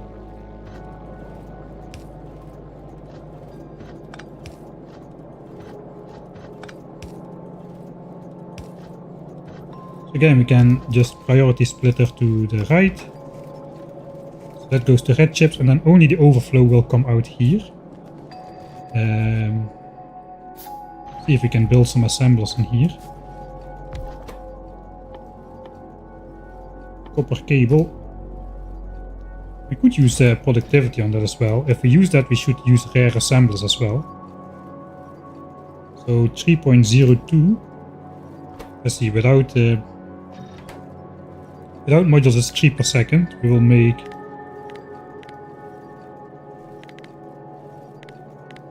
the 1.12% productivity, but then 0.9 crafting speed. Yeah, 3.02 per assembler. If it's a rare assemblers, that's going to go up to 4.8. Which means 3 of these assemblers will almost fill the copper cable belt by itself. We don't need a full belt because this is just a trickle. We still have a couple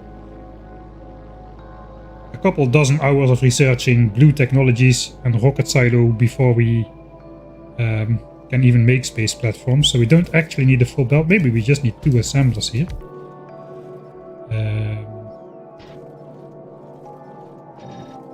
Also, we're not going to have much overflow at all. We're going to use some for red signs. We're going to use half a belt for over there, so yeah, we should upgrade these to rare assemblers though. Then it's going to be quite easy. I want to make the rare assemblers first because I can see how to do. 1.34 times 1.6. They're going to eat more than 2 a second.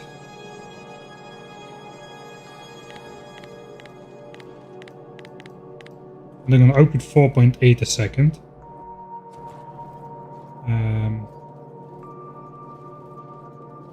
I think these at 432 degrees, that is 360 plus 72, so that's exactly 1.2 swings per second. So we need 4 output inserters and 2 input inserters then. So that's going to be a bit weird. 4 output inserters.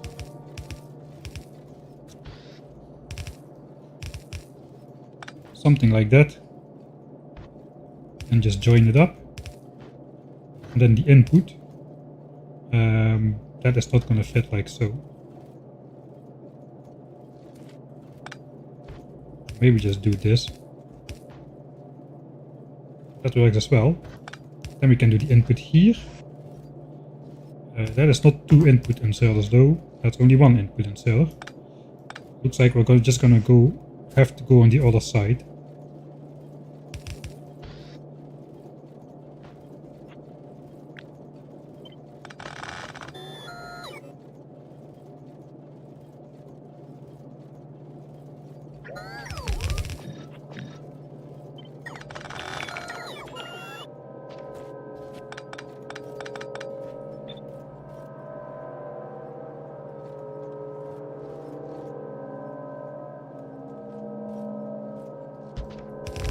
Right, this can go.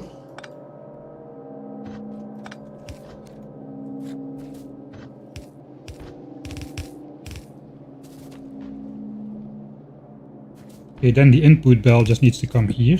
We need to get it through there somehow. I suppose we can...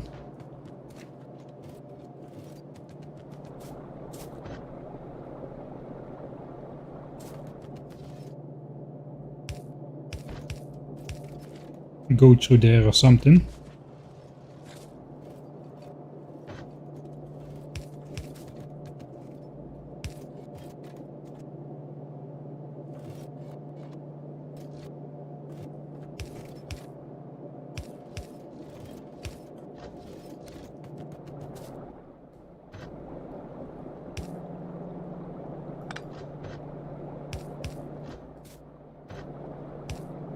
Beautiful.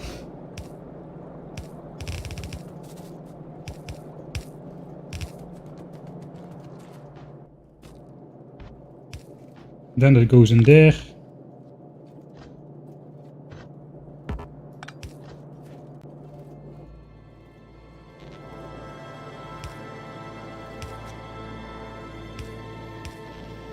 That does the job.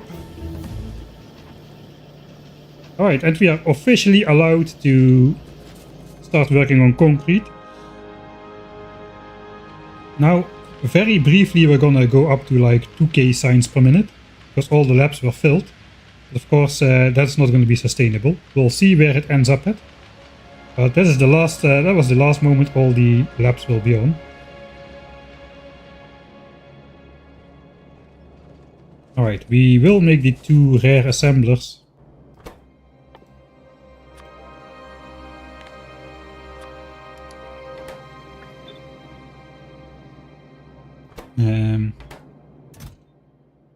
If I limit myself to 18 iron plates, I can then throw in whatever. Same for here. If I just give myself the correct amount of steel, I can then just throw in whatever we need.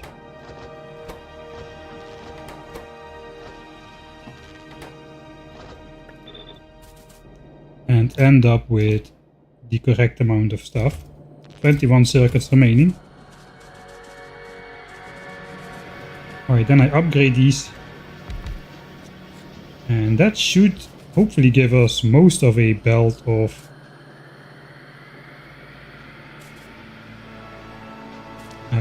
I don't know, we went with 1 less. We went with 2 of them instead of 3. That would be about 10 per second. 600 a minute. 600 a minute. 36k an hour. So it will take like 10 hours to match steel, which is fine. Researching rocket silo will be 17 hours all by itself. And we, as you can see, we are definitely going to be adding in copper cable faster than steel. So I think we will catch up in due time. And we should be good. But we should see a change pretty soon that all of the steel... not quite yet, all of this has to fully back up. We are no longer using blue signs. All the engines will start backing up, and once that happens, all of the steel... all of the steel will start going to the right.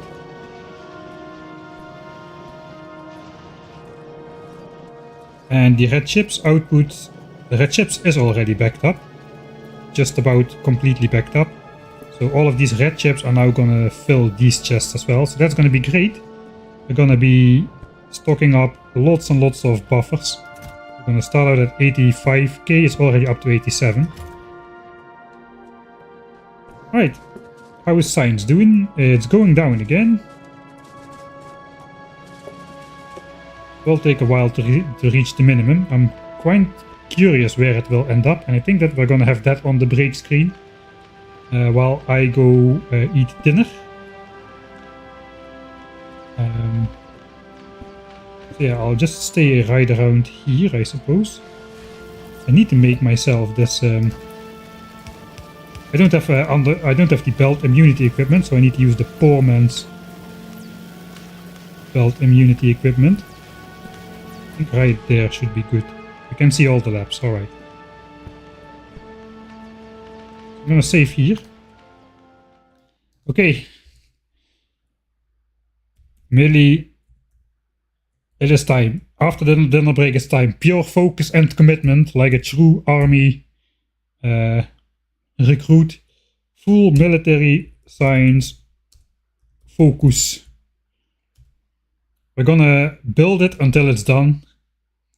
Or until the stream ends. But we're not gonna get sidetracked anymore.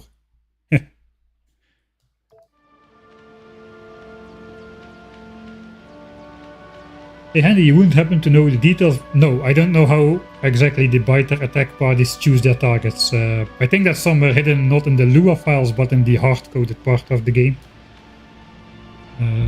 Back in the beginning of the stream, I had a really weird situation with the biters, which kind of baffled me. Some expansion party got interrupted. They turned into an attack group, not because of pollution. Nothing was polluted there. They just turned into an attack group, started attacking something, and then in the middle of the attack stopped and joined a nearby nest. It was really weird.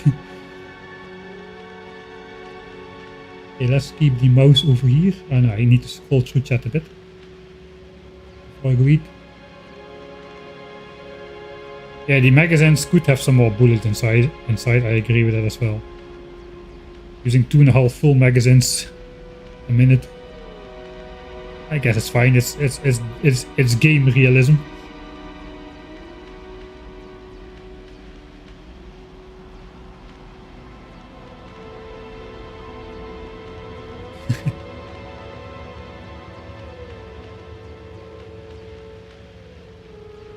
Without the HUD, but then I cannot show the.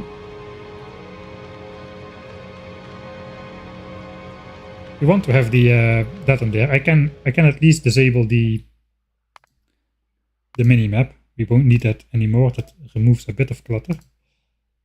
We can also delete this for sure. This is already the minimum. I don't like visual clutter. I hate the new icons there.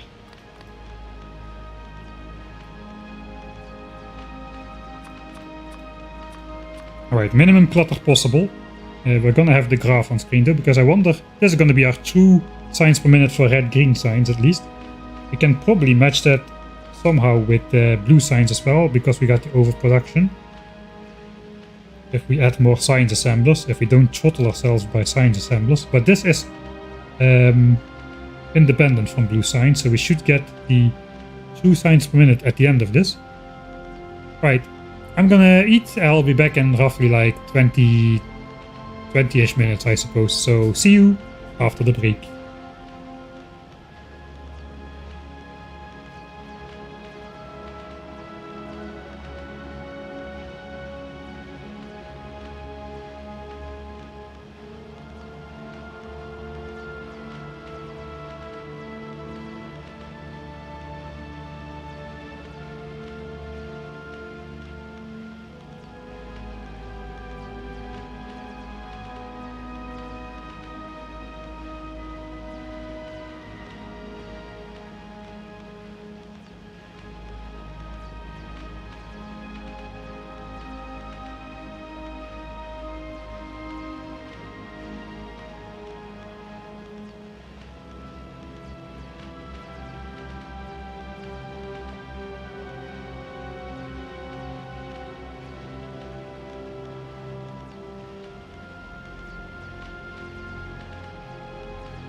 Alright.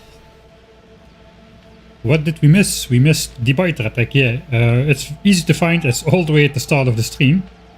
Basically, during the intro screen, before I was even talking, the biter's already attacked. And from there some weird things happened. So, quite easy to find back.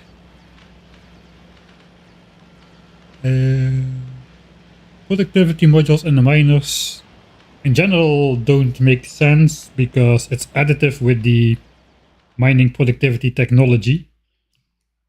So especially later in the game you get more and more levels of mining productivity, and the productivity modules do nothing except slow down the miners and create a ton of pollution.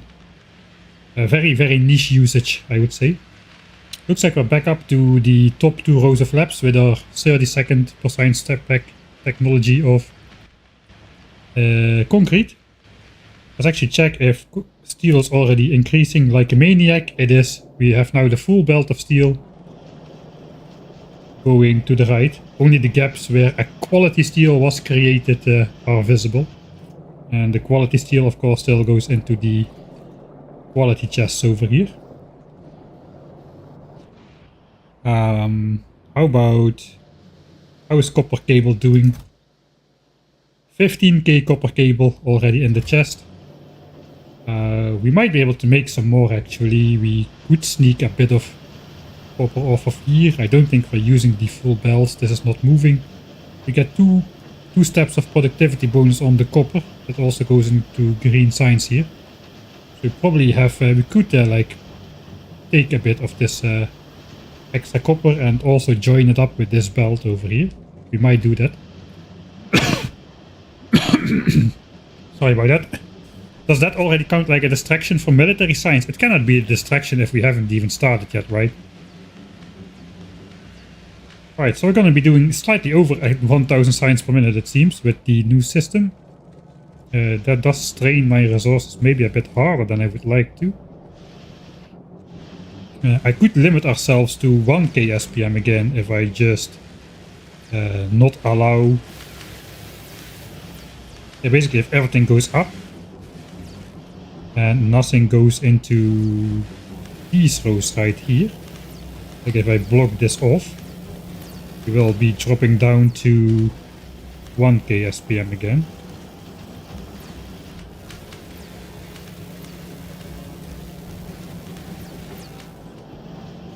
So maybe I'll do that. Just to not put everything under the maximum stress test it can possibly be. Everything will be nicely backed up. That's an option. On your side, it's just for concrete, so we might as well enjoy it. Yeah, I am going to load back. It's probably the last time I will do that after the break. Because I think after today we will be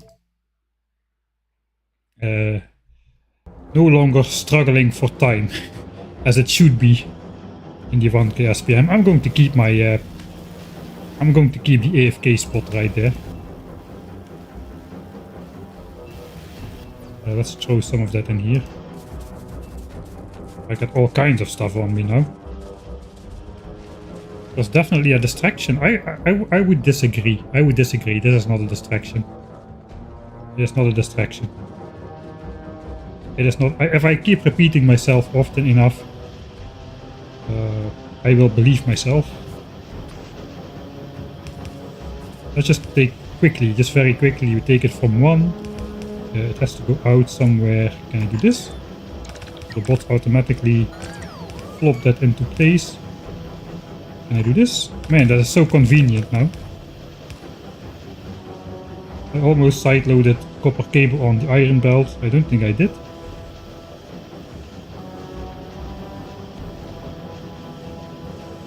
So that could be some extra. Where am I going to go with this? It needs to go here.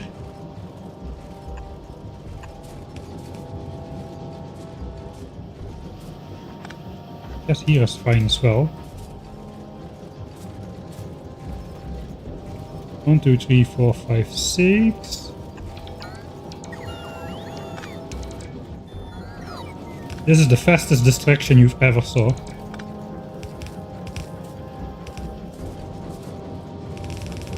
Copper cable.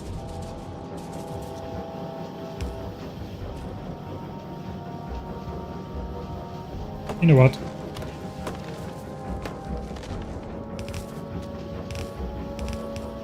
The world is getting less and less green anyway.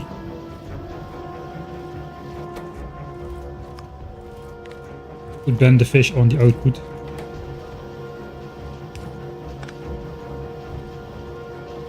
Alright, so that should be a bit extra. So together we might be close to bringing in a full belt.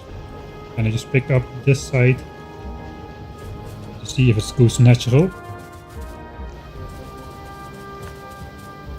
I think I'll actually pick up some of this.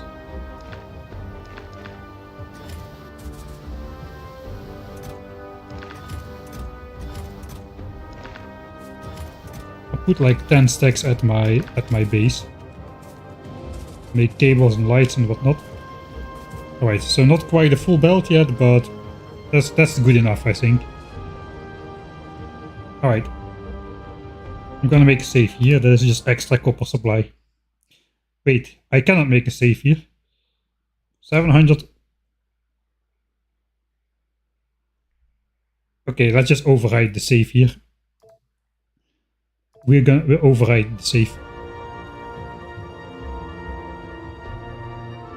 I should make an extra save though.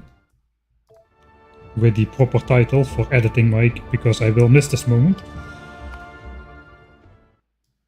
7B, copper cable to match steel for space platforms. That's going to be an important. If I in the edit of suddenly magic 600,000 pieces of copper cable out of a tinfoil head, people will start to question me, right? So I gotta have this moment in the video.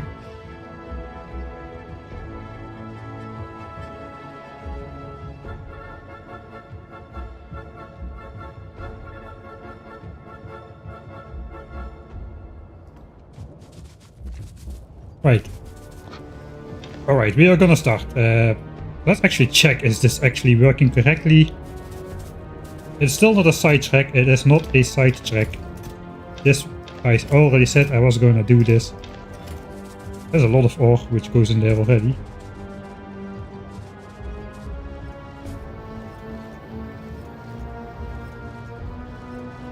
I forgot to do this. This is a disaster.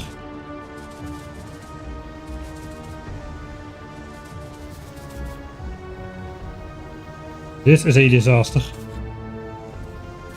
Is it actually? It's actually going to. Oh god! It's actually going to get smelted as well. That is going to kill red signs. How the heck did red signs stay alive all this time? Forgot to make the bypass. Let's first make the bypass and then we'll fix it, I suppose. Ah. Life just won't give me.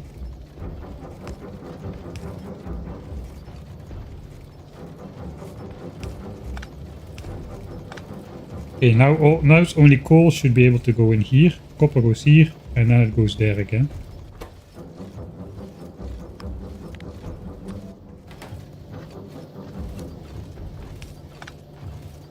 And now for this mess. This is bad. It's not that bad though. These belts are not that long. But there could be some quality copper on this belt now. I don't see any. As long as iron ore is available, it will just keep smelting iron. So put the appropriate buttons back. Add one more, the grid lines.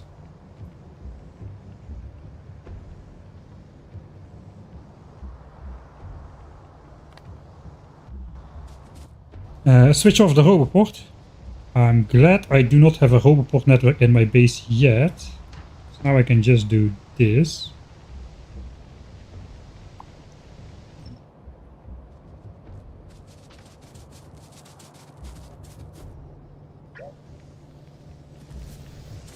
I just should block the output belts for now. Just cut them off here.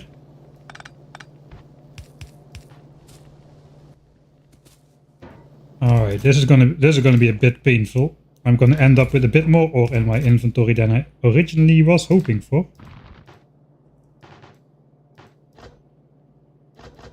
Okay, I'm gonna need a bit of that stuff to fix this problem, but I need most of the inventory space to pick up all the garbage. Pipes, no. Lights, no. Blueprints, planners, no. No. How do I have 4 labs on me? Oh wait, that's the 4 labs which were previously upgraded. Modules. All kinds of garbage.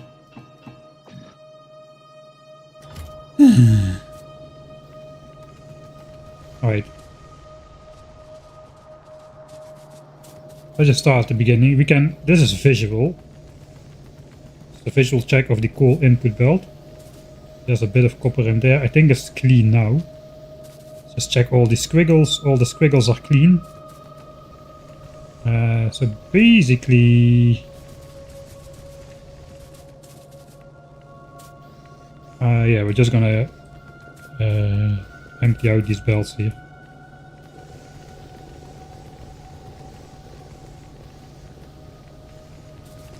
These disasters happen a lot more with quality than before, I'm pretty sure. It's all just coal on the inside now.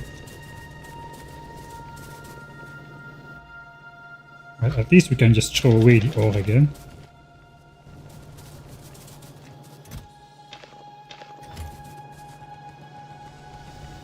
Okay, maybe it's not that bad to clean up. We just gotta read those belts at some point to see if there's no quality stuff on these belts anymore.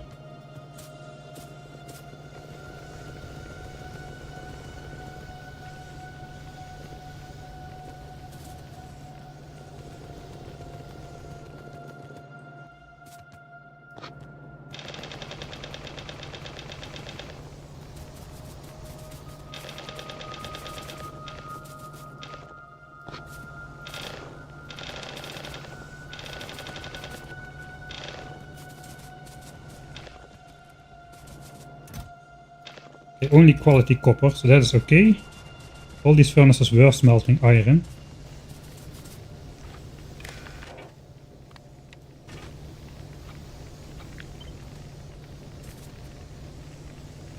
I should definitely take the flamethrower ammo out when I'm doing the copy paste stuff.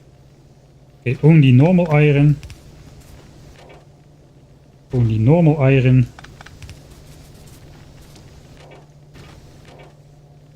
Only normal copper. Okay, so this part is okay. Then we need to check this. It only go here.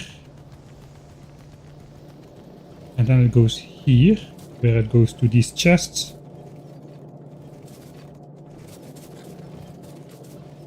I'll just grab this one time instead of checking it.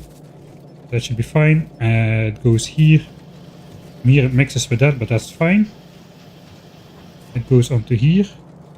Oh, that's bad. The copper could be all the way at the back of these bells.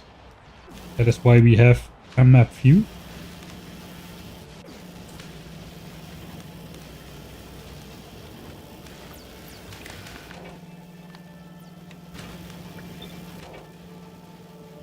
Okay, just normal copper. Just not 1.4k copper on this belt, man. I suppose this one. It's normal.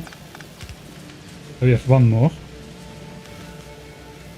This is the one which goes all the way down here. Does that go through splitter? No, it doesn't. Okay, just normal. Okay, looks like no quality copper got smelted because the furnaces were blocked with regular quality. So at least that part is okay.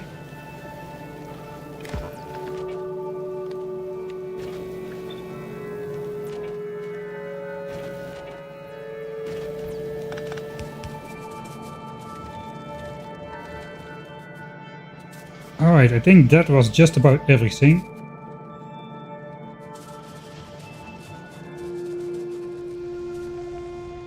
That means we can connect these belts again, and situation is fixed.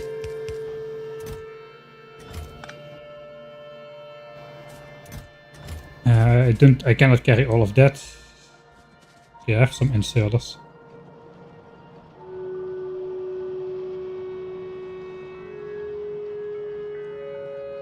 This is not a sidetrack. This is not a sidetrack. That's why you shouldn't. That is why you should not mix belts, right? All right, I'm just gonna like slowly filter that in. It's gonna be a bit hard with this, I suppose. It's gonna back up and block a bit, but that's fine.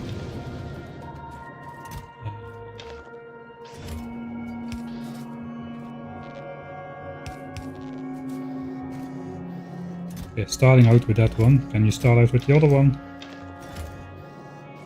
It can, alright. So let's just sprinkle this in between a bit. So we don't output all of that at the same time. I think it does it in order. How it's in the chest, so that will prevent this thing from being blocked off.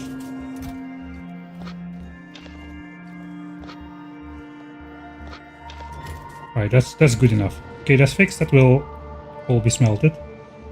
How are we doing? Theoretically, we should now be chesting way less of these iron plates.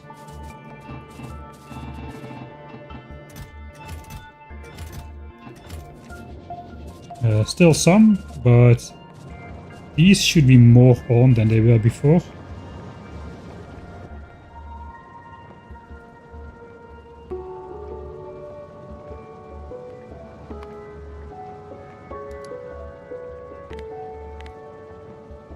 Oh yeah, that's pretty good. That is pretty good. They both about the same now. Pretty big jump for copper there.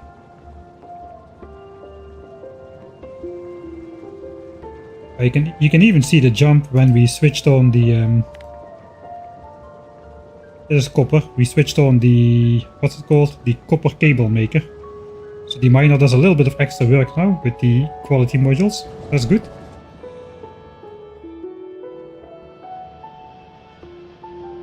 With splitters filtered for quality before belts went to science. Yeah, all of the quality ore went into the quality chest, yeah, and then I filtered it in. Okay, now it's blocked.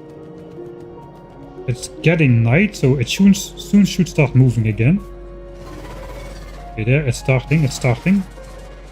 Pretty soon it should be in full swing. Then the quality copper up here. And filtered off. This belt should be moving full speed soon. As the steam goes on.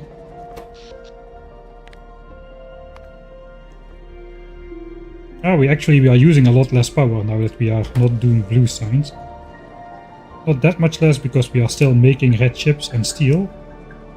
No matter if we are actually using blue signs or not. It looks like it's moving again.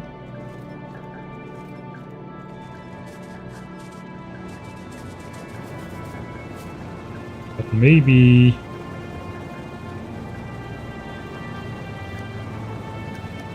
I cannot do that because of this. We can maybe sideload this one here.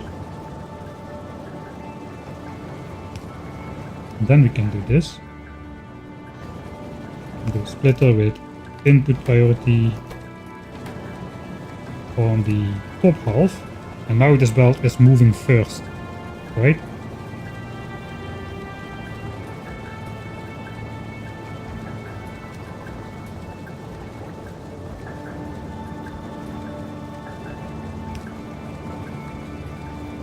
No, let's just keep it.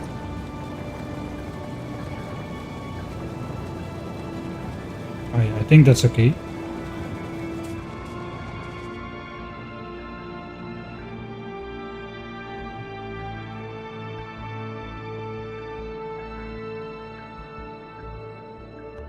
Yeah, the lasers are for offense purposes. 20k batteries, okay, that's excellent. Okay, before we start on the military science, let's... It's not a distraction. We've not started yet. I'm in the clear. Let's grab these. 3.8k uncommon accumulators and 56 rare ones. That's a lot of accumulators. We're not gonna place them yet because we need more solar if we are gonna switch to solar accumulator. Since now the solar panels don't have to charge up the accumulators during the day because we don't have accumulators, we have steam power as a backup. So if we now switch, we don't have enough power. Besides, we should be working on military science. I am going to start more accumulators though.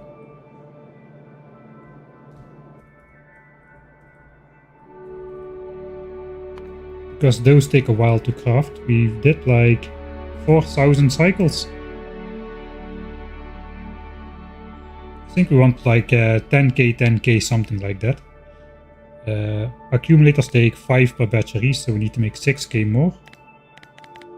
Times 5, that's 30k. We've got 20k there. Okay, if we take all 20k, we need to add 4,000 iron, 8,000 iron to that. Okay, that is a good amount.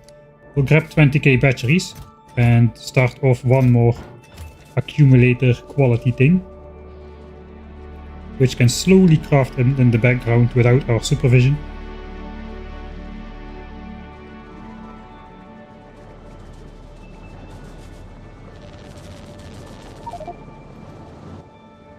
That's a lot of batteries. Okay, so these need to disappear. Then I've got 20k, I believe. Yeah, 20k.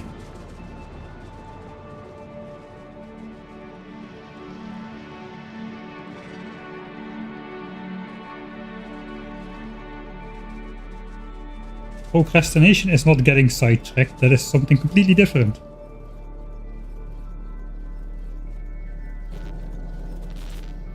Ah, wait. I think the trick was to insert half a stack into these first.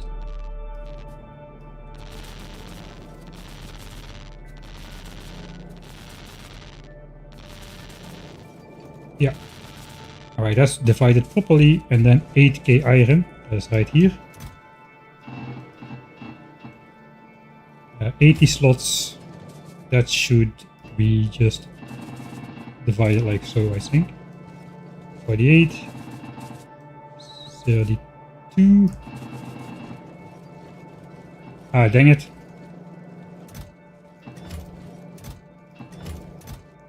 We need every time something goes wrong, it has something to do with quality, man.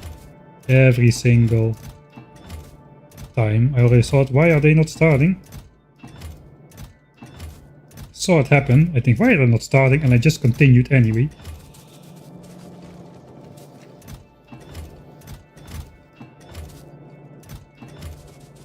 Quality iron, we've got some.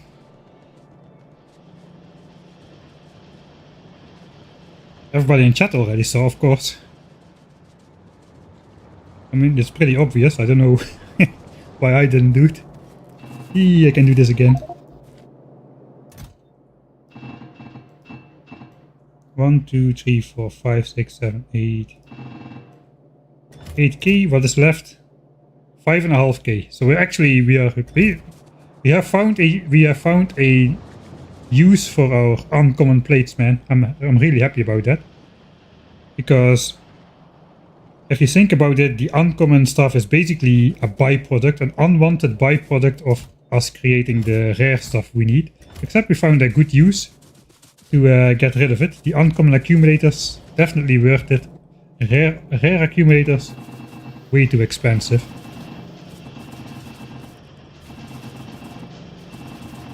Alright, there we go. That's gonna take a while. These things craft quite slow. Alright.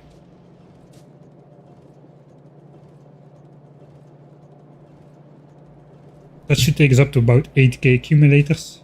When we finish military science, we can work on solar again. For now, this is my stuff.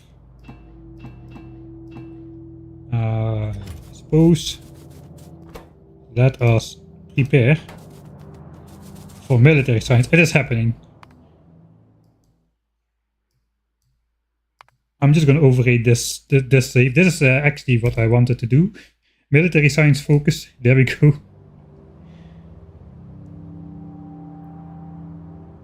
Alright, so we are 1k science a minute again. How is that so?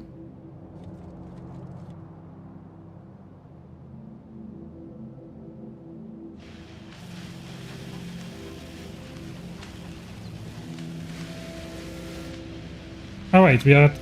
Okay, this is great news. This is a flat 1k science per minute. It will stay that way until this entire belt fills up with gears again. It's slowly filling up. After that, it will start overflowing into the other areas. Which is fine, I suppose. Yeah, we'll just let that happen. But for now, it looks like the top part is doing 1k SPM as it should. Without the extra modules, so that is great news. Where are those modules anyway? I feel like I just panic dropped some stuff in chests over there. I already thought my inventory was suspiciously organized. We'll plop those in there, that was the intention. I'll just throw all waste stuff in there. I'll figure that out after the stream.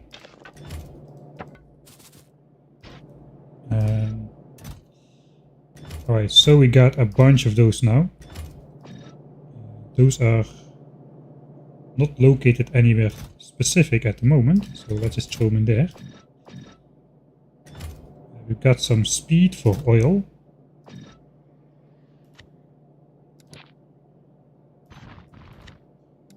We're definitely gonna need a lot of mining drills.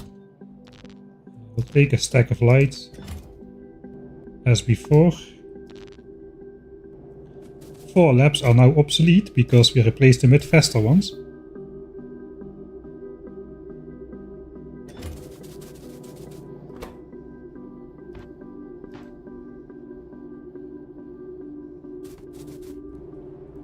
Alright, let's save here then, with the organized inventory. Right, it's happening, it's happening, it's happening.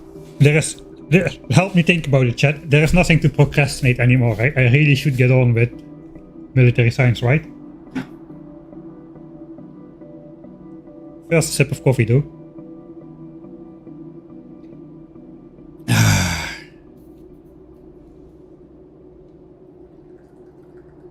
Next time.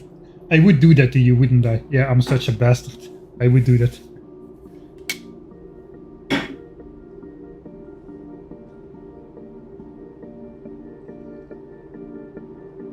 I don't know who built all of this stuff over here.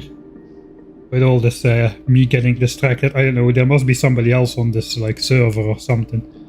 It's definitely not me.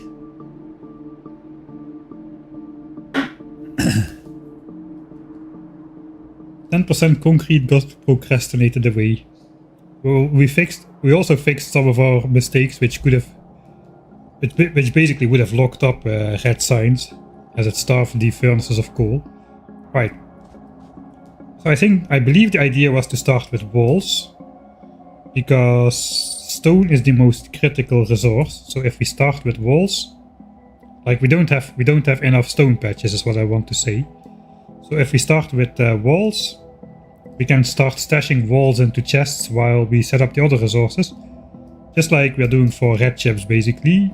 We are slightly underproducing red chips, we might be slightly underproducing walls. But because we stashed them in a chest whenever we were not researching with blue signs, we still can do full blue signs for basically the entire playthrough. Especially now we are going to be stashing up for 4 more hours, while concrete researches 3.5 more hours. Meanwhile. Alright, so military science, we need 8 belts of stone. I think I laid out the labels here. So 8 belts of stone basically means 8 times 30 miners, 240 miners. But the patches are larger, we're just gonna cover them. So I would say this 400 miners which I have on me is not all that much too much. It's all gonna be moduled with standard quality efficiency modules, so since we have 8 stacks of miners, that's gonna be 8 stacks of efficiency modules. Let's plop those as much as possible in the trash slots, so we can carry some more stuff. We're gonna be yellow belt in still, I think. I think we'll just yellow belt everything. This is a no fast inserter yellow belt kind of playthrough. I think we don't have enough undergrounds. It is like area where we care about pollution, so we want to save the trees. So we'll make some undergrounds in my mall. You know, the mall inside the Factorio Engineer, the internal mall. There we go, 400 more underground belts. Splitters. I haven't made splitters since the beginning of the playthrough, but I'm starting to run out. I think we'll have enough for now though. We can make a couple extra. We have some chips on us and whatnot. Let's not take the chemical plant.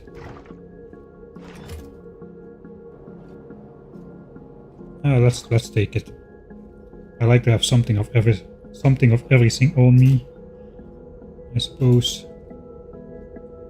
I think we're gonna be deconstructing some pipes actually. Right. What else then? More belts, maybe more power lines.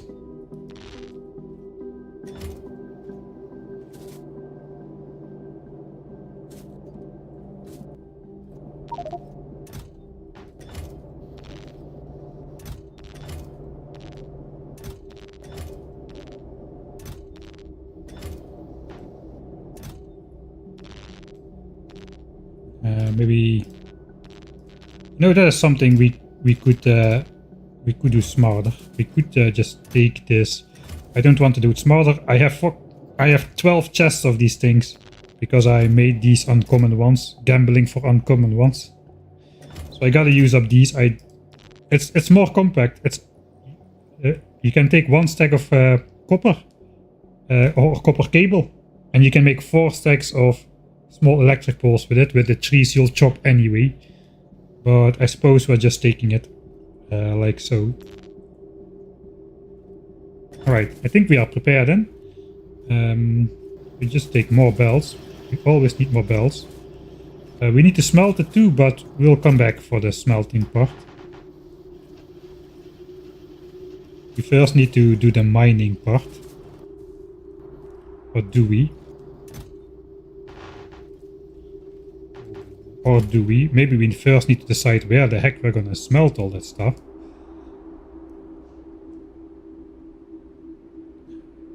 Ideally we would like to smelt close by the patches, because 2 belts of stone become 1 belt of bricks.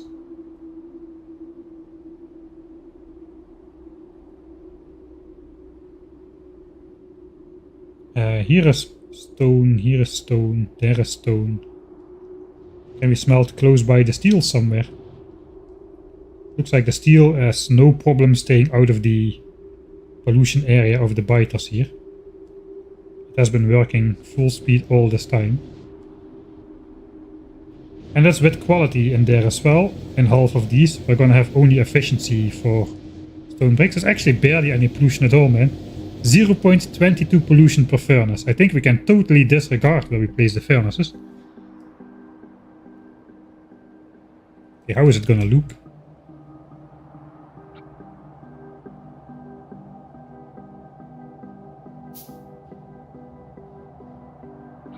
You know what? We are prepared to lay out the mining drills. We can at least place the miners on the patches, but I still need to know where to belt it. Okay, we will first make a design for smelting stone. Ideally, I do it somewhere. I want like a centralized location, but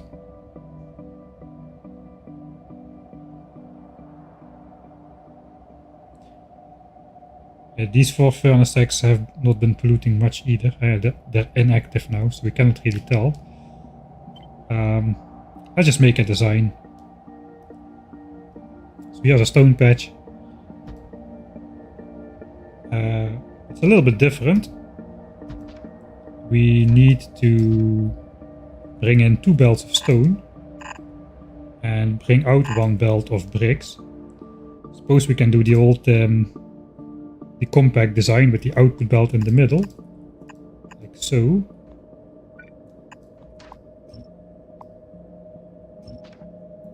I think we need to do 2 of those. Output in the middle. Then we need to take... Well, we don't need to take from both belts, we can just take from 1 belt. Ah yeah, that's very easy actually. And then we can do the dreaded double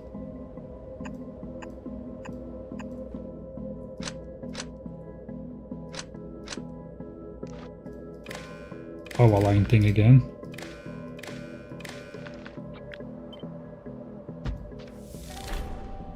Again?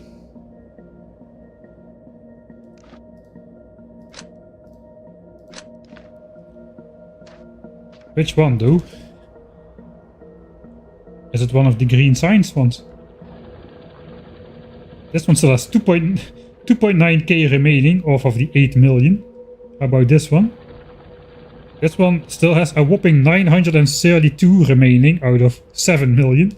Which one has been depleted then? It functions a little bit wonky. I think it was one of those, but maybe a disconnected mining drill or something. Yeah, maybe this ran out and it decided this was a patch or something. I don't know. Anyway, distractions. I have none of them.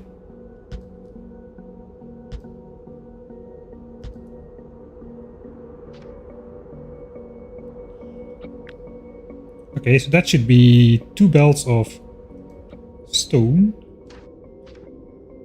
Wait a second, these are not going to be fast enough. Are they? Those are not going to be fast enough. Give me a stone.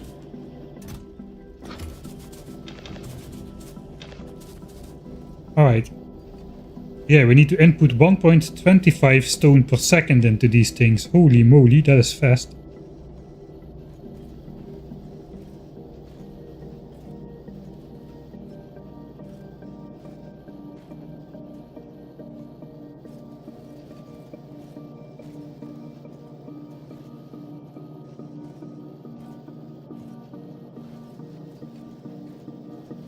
The real question is no steel power poles.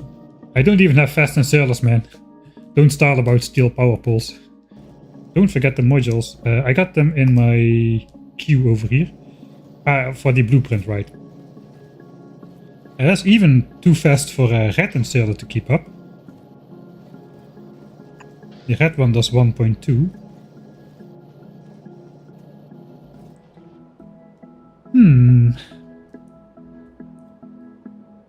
So we do need a weird design. What else is new? We do need a weird design because we don't have fast inserters.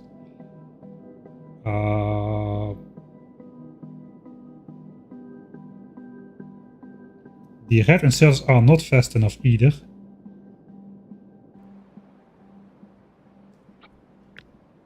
So yeah, I got 12 inserters trying to draw empty a belt. That's not going to work. Even 12 long-handed inserters.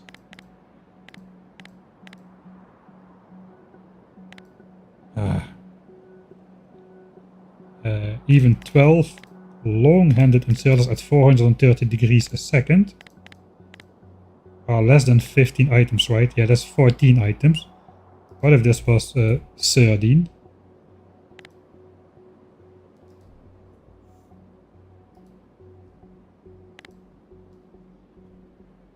Alright. I found the solution.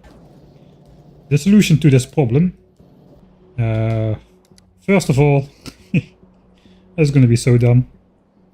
Everybody knows, right, the correct ratio to smelt a belt, 24 furnaces. Not in this case. We need 25 furnaces to smelt a belt of stone. It's a little bit cursed. But for us, this is the correct ratio.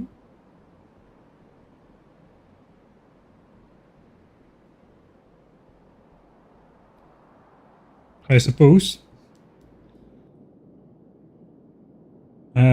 These inserters are not fast enough, the slow ones though. We gotta get rid of those. It is absolutely annoying to work from the map view these days.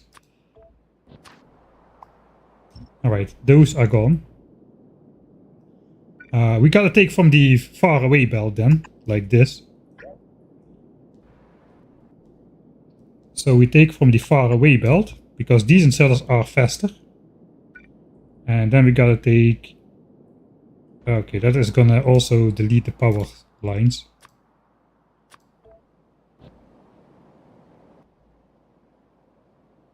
You know, you also just could not do everything in the middle like a normal person. Alright, and these can take from this side. So that would work.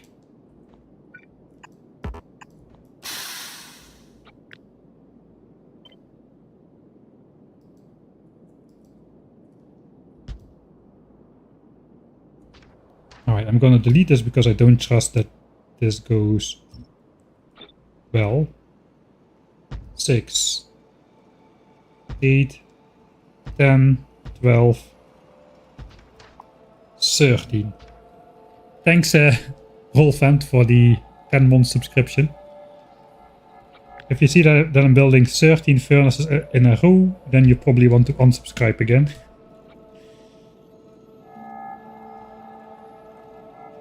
Oh, this is actually good. We can hide the fact that we have one more because this is going to be a zigzaggy power line system then.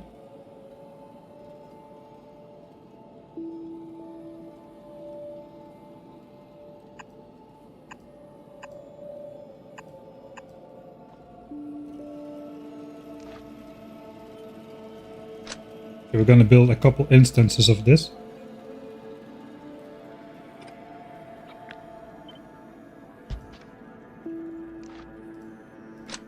Let's make sure it looks nice. Yeah, I think that will work. One more. We'll mess up this side, only this line. Alright, and then the rest will be good. We are here. 2, 2, 2, 2, and cut off the last one. Yeah, it looks normal. If you don't count them, it looks like it's correct, right?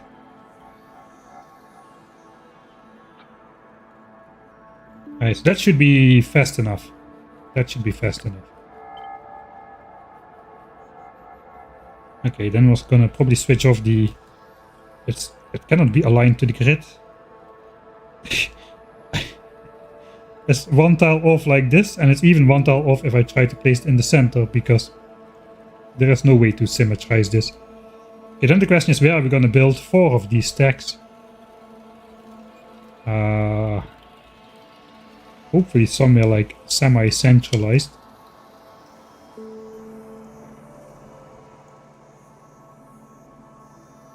We need 8 belts of stone to come in. 2 belts are going to come from this side. 1.5 belts from here. Probably eventually 2 belts as well. This is a large patch. But we need to laser turret these nests for sure. That's too close by. Even with efficiency modules.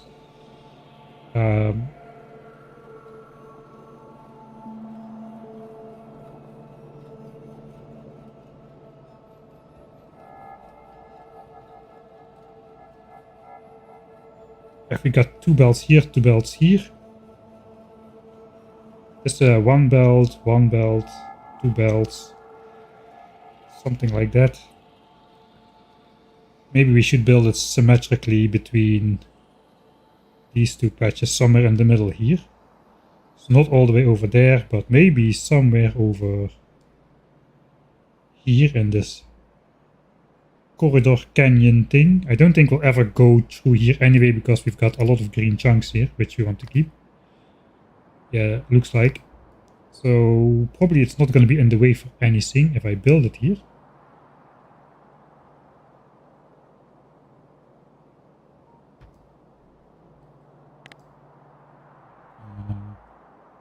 It's gonna pollution is negligible. That's like 0.2 pollution per machine, man. It's absolutely nothing. 4 stacks like this is one option. The other option is trying to put them in line. This kind of would be nice.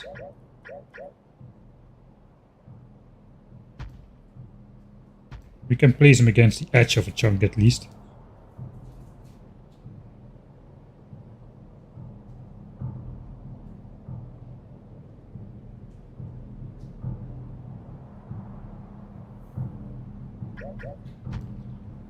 This goes that way, this has to flip. 2, 3, 4, 5, 6. How about that? It comes out of the canyon, that looks nice. Somehow gotta belt the stone in through the canyon as well. That's the stuff we're worrying about here.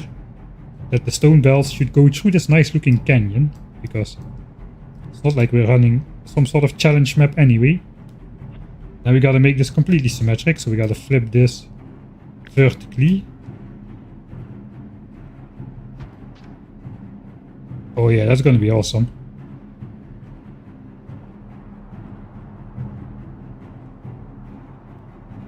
And then, if we don't look at the grid lines, the belts should come through the canyon. At least 4 belts. The other 4 belts come in from the other side.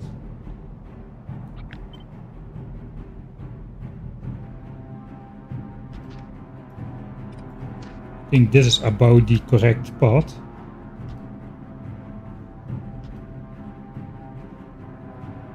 And go over the biter base. We can go next to the steel.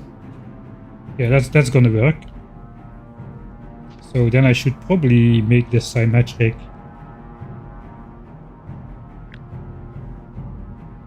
Let's cut the entire thing. We have it against the grid over there. Wait, we have it on the bottom of the grid here.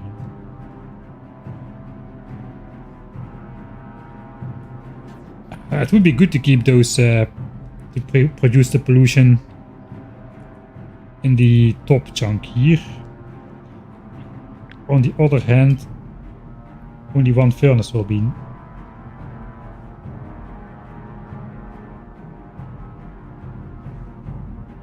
Only one furnace will be below, so that's okay. That means this is symmetric, that's symmetric, everything is symmetric, and the world is a happy place. Question is then where we're gonna make the walls, but we'll figure that out later. Now we know where the belts need to go to. Some belts need to go here, some belts need to go here. And we can plan accordingly. This is 104 furnaces, that's not too much.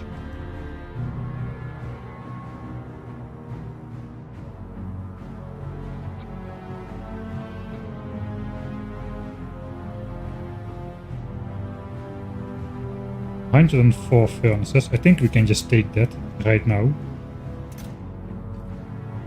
Of course, we could also perfect the ratio with quality furnaces. I didn't think of that, but we're not going to. We're not going to.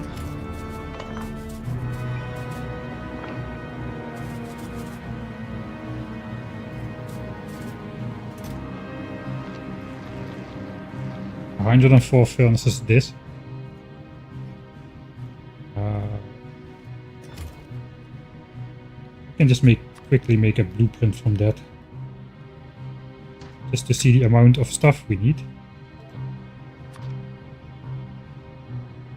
Also 208 inserters, 208 modules. The rest we've already got.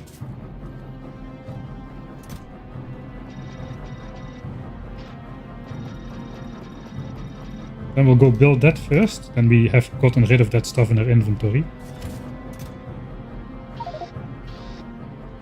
208.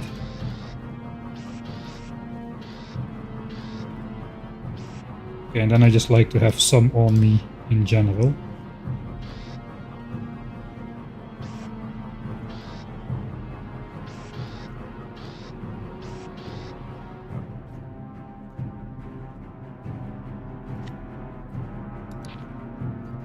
Alright, I think we're good to go. Look at that, no side tracking.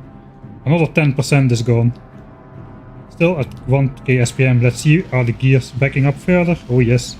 They're almost at the end. Once they're at the end, we're gonna go past 1k SPM again. Alright, so it's working. It's working as it should. Alright. Geared up.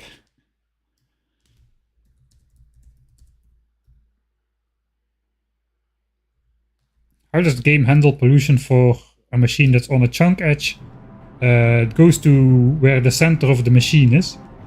And if it's like something like a furnace, which is symmetrically in each chunk, there's a favored direction. I forgot which the favored directions was. But it's always the same one, essentially. Should switch on the minimap again.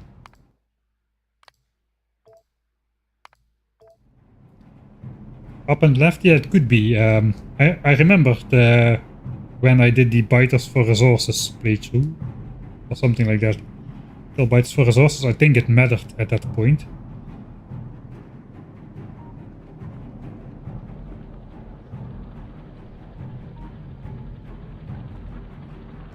Man, these mining drills are just right about to run out.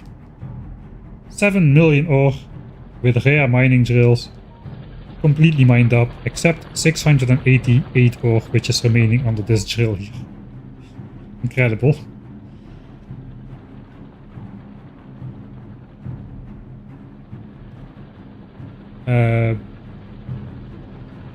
Fighters for Resources, yeah, I think it's on my second channel, but it's the unedited stream. It's basically like this one, 4 times as long as it needs to be.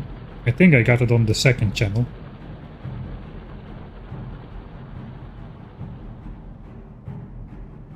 If you watch the edit of the first stream, the 2-hour thing, you can start watching from the second stream. That one. It is completed. Forgot I have a running armor. Let's first go paste down the furnace area. My bots are off.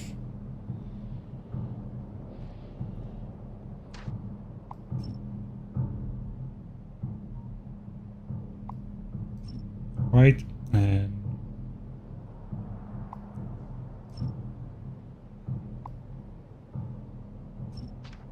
don't worry, all will be fine.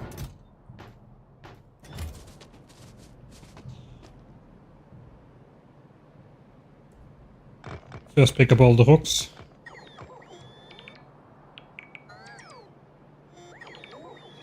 Oh, I built the chest. That's gonna get Control Z.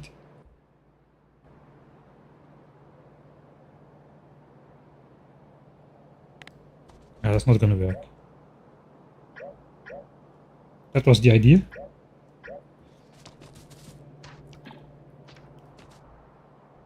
Again, That needs to go, that needs to go, this needs to go. I always like to do edits like this, where I just stay somewhere and then Control Z to build twice.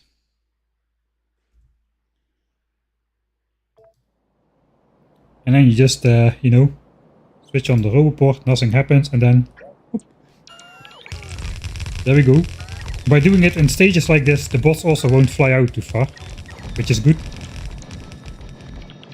Less unnecessary juice, if any at all.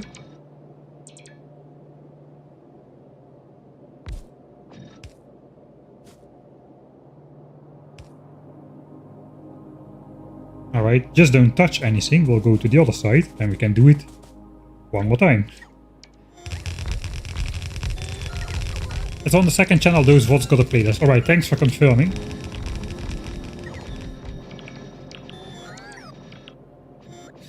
Buy this for resources with 1000 times science cost. Nope. I would play Pianodons before that. And Pianodons is definitely not my cup of tea. Alright, be ready for an amazing looking power network. Look at those cables. Perfection. Don't look at that one though. That one is...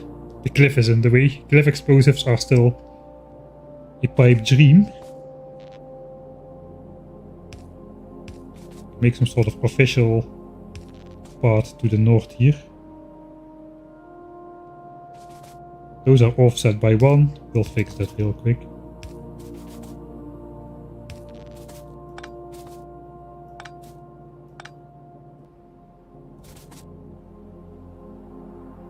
Alright, that's okay. That's a nice looking furnace area. Now I forgot to Control Z the belts back into place, but yeah, I suppose they were supposed to come in like somewhat symmetric. So 4 belts come from this direction. 4 bells will come from the other direction. Let's start with the left direction through the canyon. That seems to be the most interesting part. So this just goes in. One goes in here, one goes in here. So we literally can come up right against the furnace stack.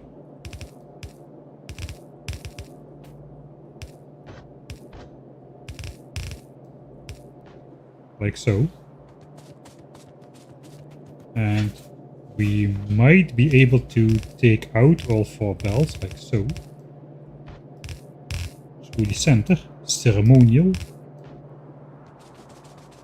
Then we definitely, if everything is symmetric about this build, we're gonna be mirroring this.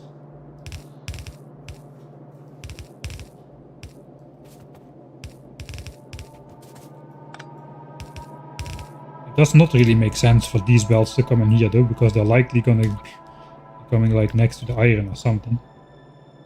But we'll make it happen anyway.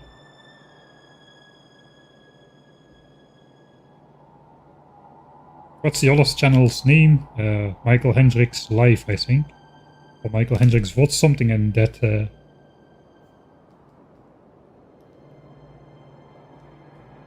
cup of tea. Pianodon's not your cup of tea, you're like the most patient Factorio player out there. Pianodons is not about patience a lot. I'm not really into the into the 20,000 different products with 17,560 different byproducts, which I'm not really into that kind of stuff. That's a different kind of this is like some sort of a like horizontal kind of grind, and Pianodon's more like a... No, this is like a vertical kind of grind, and Pianodon is more like a horizontal one. Okay, where are my stone patches? One is over there. So yeah, we gotta go next to the steel. Maybe just like flat out against the furnaces, since the cliff on the other side is also right up against it.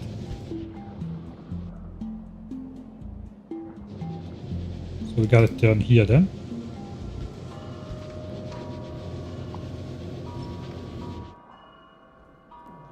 And for now we can hopefully do this.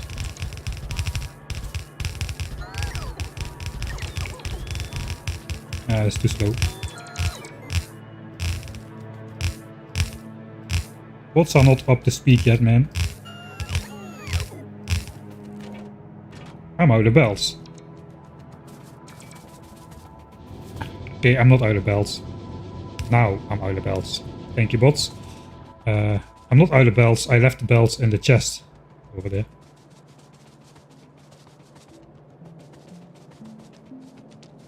Oh wait, I have to. Yeah, that gets blocked automatically. Can I allow this? Thanks, Agro, for the link. I'll paste it. I think I am allowed to post links.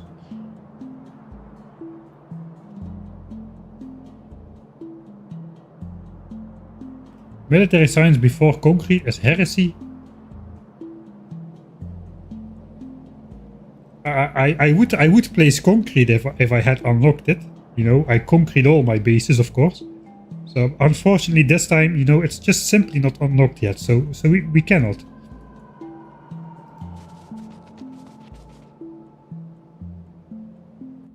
I forgot the bell. Don't distract me, chat. I forgot the chest with bells. Alright, we got rid of all the furnace stuff.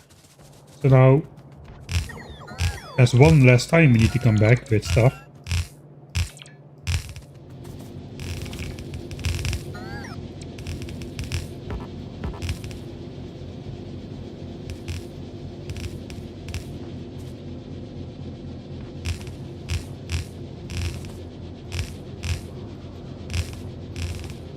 We're not gonna have enough bells though, I'm pretty sure. This always looks so weird. The cliff is actually... Okay, the cliff is hiding the underground belt. I thought the underground belt was drawn on top, but that looks nice. We go like max distance here.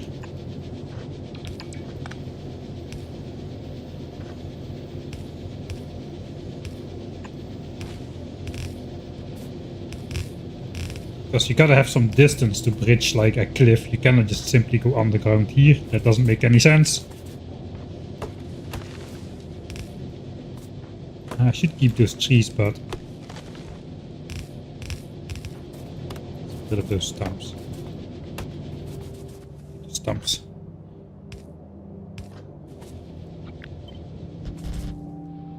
Alright, then one patch is over here. Okay, now we can start from the actual patches.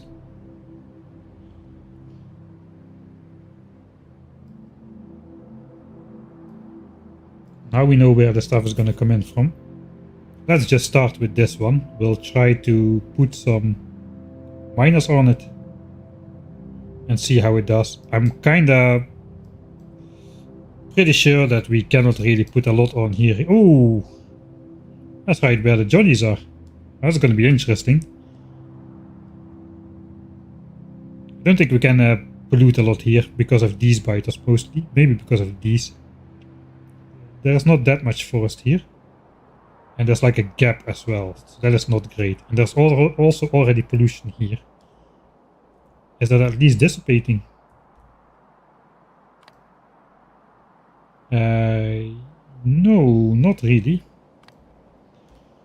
I was gonna say yes. I was expecting it to be dissipating. Okay, where is the stone patch? The pipe is blocking me. Where is the stone patch? It's all under the forest.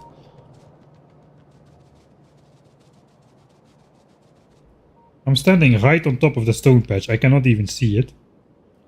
Okay, I guess this particular forest is not really that important in blocking pollution from the biter, so we're gonna have to do this from the map view then.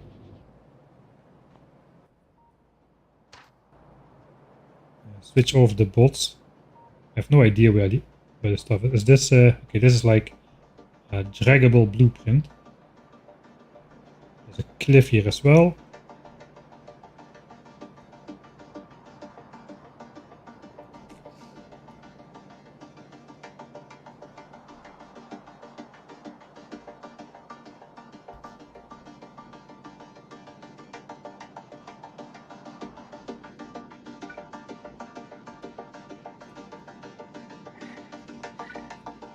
Okay, that cannot be.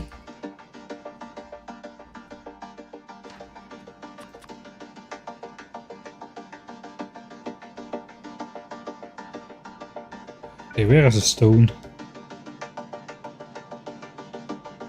Okay, there's no stone in this column. There is stone over here though. So I need to be all the way this far back. There is stone down here. Which means ideally I would be up 2 tiles. Looks like we're gonna be up 1 tile.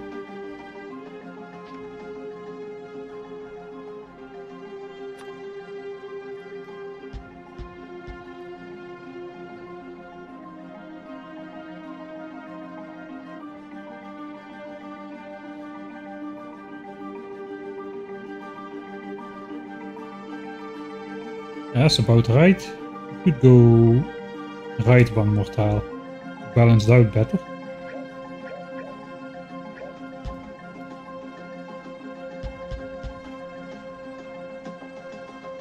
Yeah, I think that is about okay.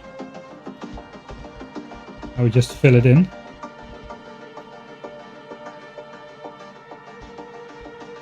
Okay, there's no more miners there. And there's a little bit of stone here, which will need some manual miners, but I think that is how we're gonna do it. Forgot.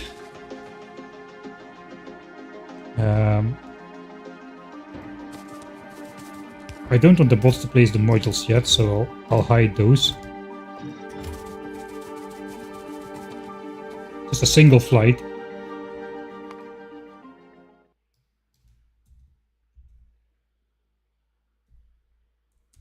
Stone mine 1.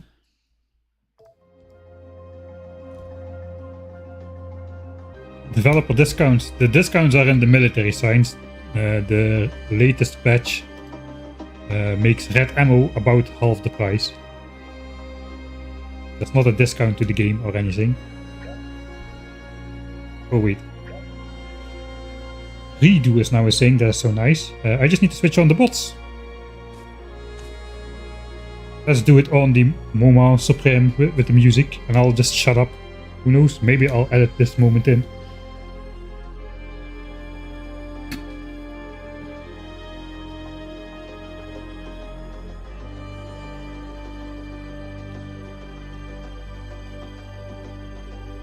Here we go.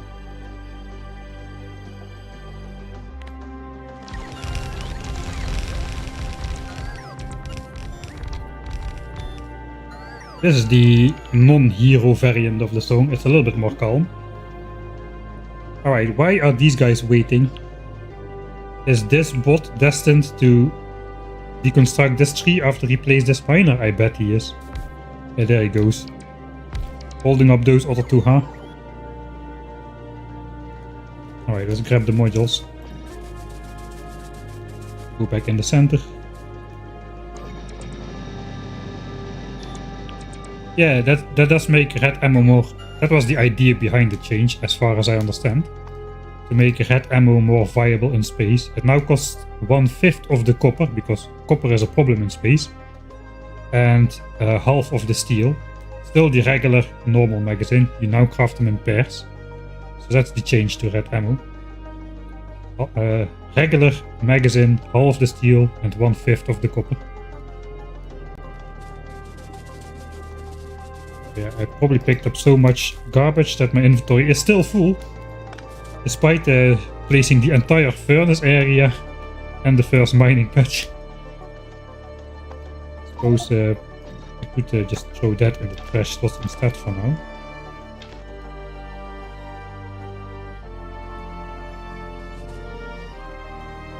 Okay, that covers everything except a little tiny bit at the end right here.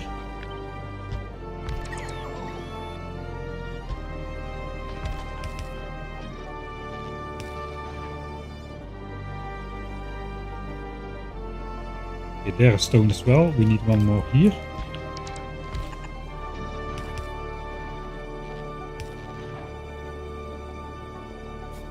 And one more over here. Okay, that is all stone, I think. No, there is also stone here.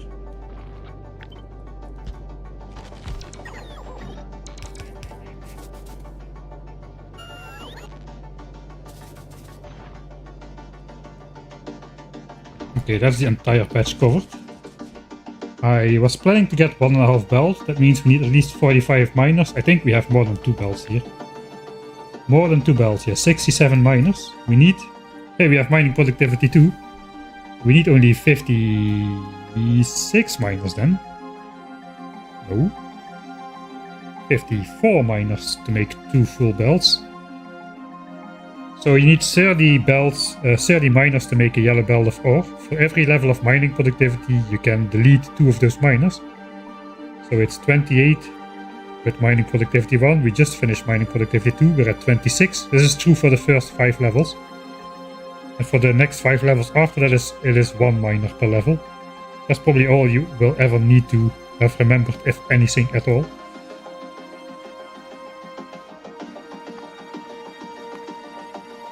We should see a 10% decrease in pollution from the mining drills.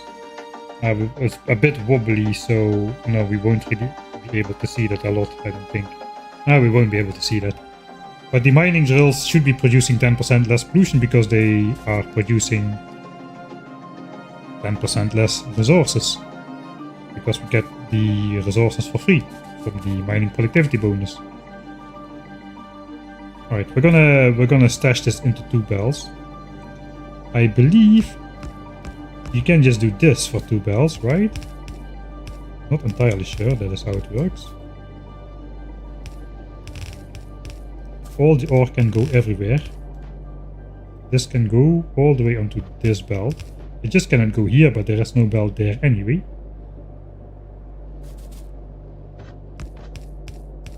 We'll do these ears again for the outside miners, because there is a bunch of poor ore probably at the edges. We can prioritize input from the ridge bells so that the ore patch keeps running as long as possible. That is the first 2 belts done. Whereas the second patch is here. So I guess we're just gonna go right, hopefully under this copper patch. 2 or 3 belts should be coming in from there. Let's go take a look. Got myself stuck in the wall. I'm bricked in by the mafia.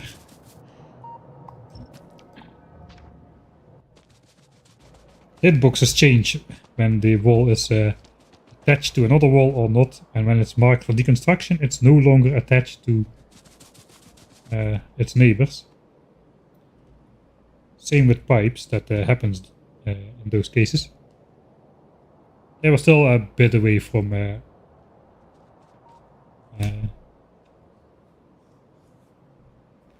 still a bit away from space. Red ammo is a waste in space, but no more. No more. Red ammo is now viable in space. Because the damage output is only slightly less than the the damage of red ammo compared to yellow ammo is about the same now as the cost increase for red ammo compared to yellow ammo. Not exactly, but it's right up there.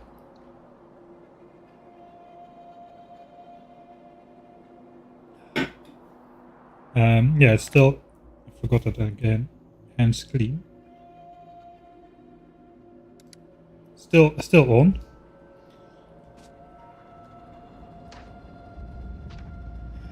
Alright, the furthest out is here.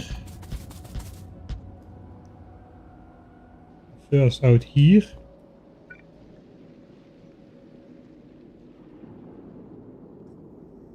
Okay, that's exactly in the center. That does mean we have 5 belts coming out. So what if we flip this instead? That should be like 2, right? Or will it be 1 tile different offset? Yeah, there's 1 tile different. Okay, that's not gonna work.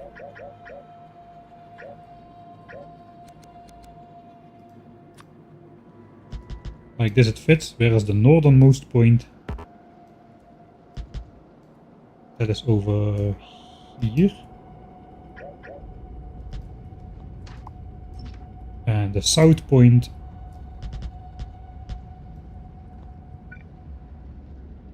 needs to be one tile back, huh? I think we just move a little bit more up then.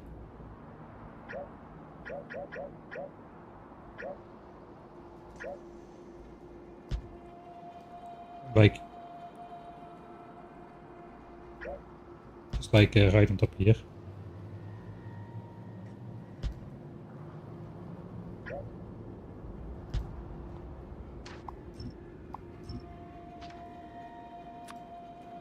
Okay, there we go. That's the alignment then we're gonna use.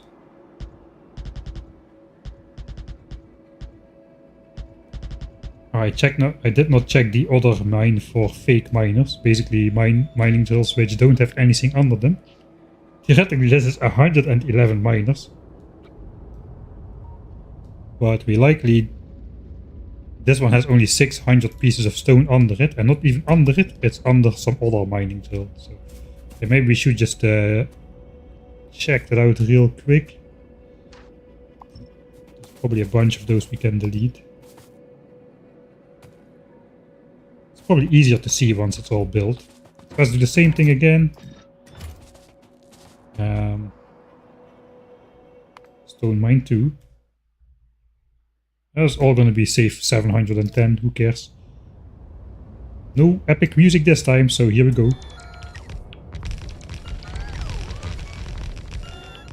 The biggest waste is the real estate on the space platform to make red ammo. There could be an argument, yeah, I agree.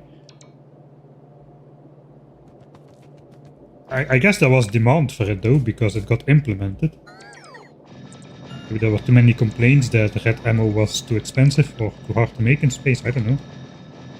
It kinda came out of the blue for me. But of course I haven't made many space platforms yet. I did the new player experience and then jumped straight into this game. Obviously we haven't made it to space just yet. Okay, now I'll just deconstruct all the edge miners. If there's no stone under there,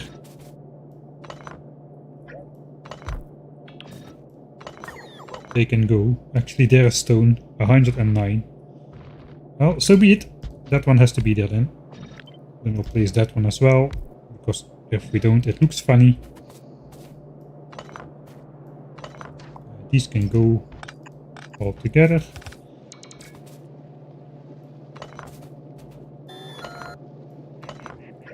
Really a whole bunch of miners which do not need to be there.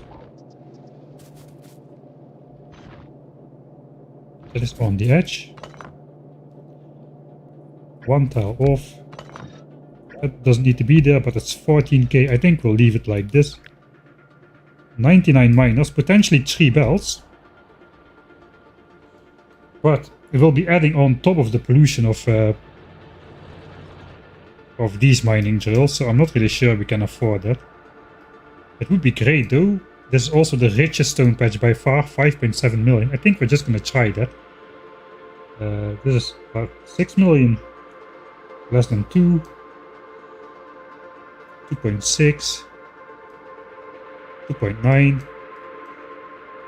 2.0. So it would be great if we could drag 3 belts from this one. We're gonna try that, times 3. That fits a lot more miners than I thought it would.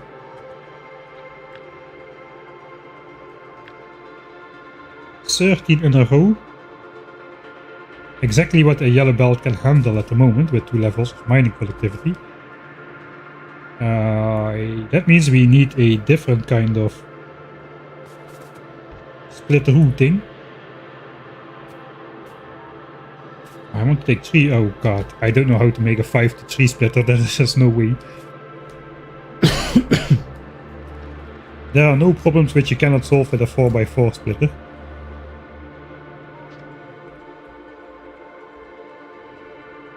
There's a lot of problems which you cannot solve with a 4x4 splitter.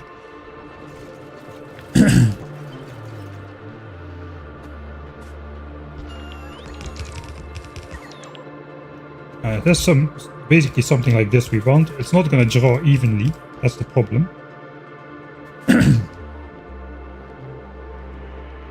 Alright, there's nothing which you cannot solve with a 4x4 splitter and some red belts. I think we can do that. I'm gonna just put this horizontal somewhere. On the horizontal where we actually are gonna bring in the belts. Just I gotta stay clear of this copper patch. So we cannot go high enough, because then we go over the copper patch. So we just come in low. We just come in here. We're gonna come in with 4 belts actually. There's gonna be another one.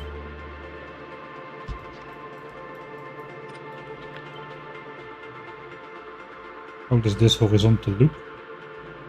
I suppose that's fine.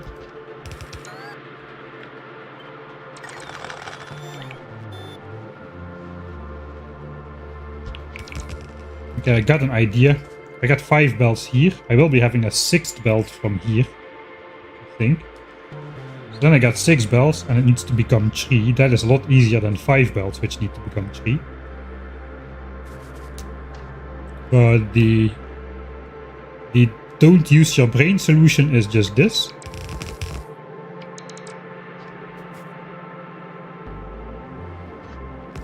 And this. Now we got a 6-to-3 splitter.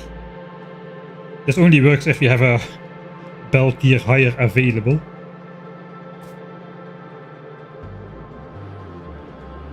I think that's going to work quite nicely. We can prioritize like the 3 central belts from here. Like central belt 1, central belt 2.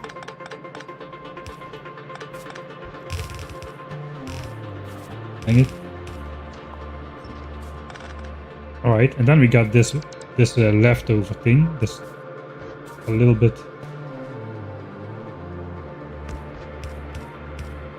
Let's get rid of that tree. It's blocking my views.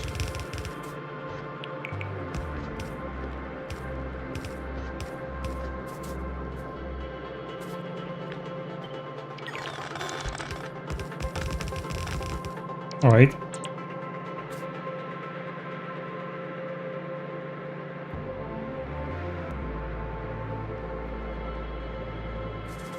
So we're gonna have 4 belts coming out then. Not 3. We're gonna have 4 belts. This is gonna be a 6-to-4 splitter. So we got this. This is probably more than 1 yellow belt of ore combined, those 2. So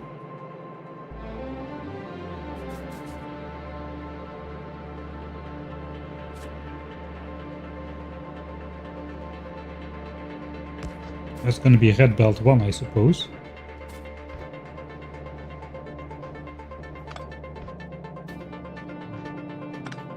We're just gonna have 1 belt coming in from there.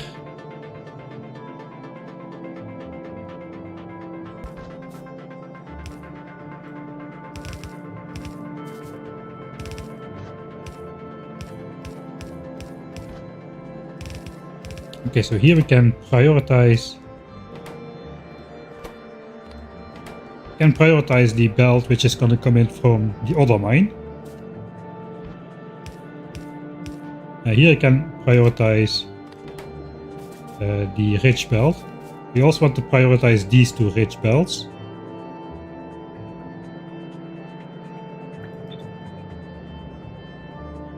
This is now red, so it should be able to flow through. Something like this, I suppose.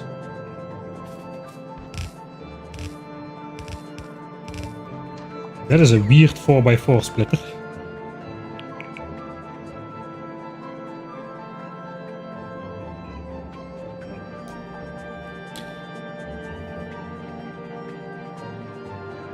Alright. Make it into I don't know how to make an 8x8 either.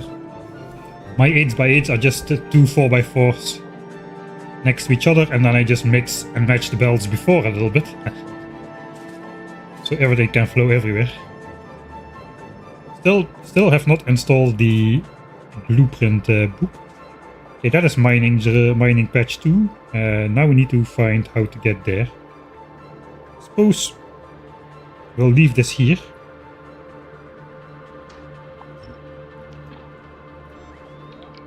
Two slow bots.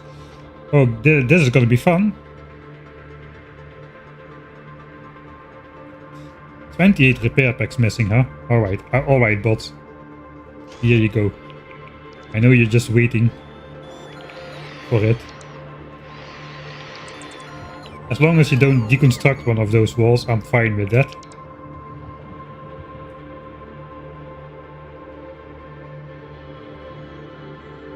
Where are you hiding my repair packs, bots? There? Alright. Alright, so this is like partially on the patch right here.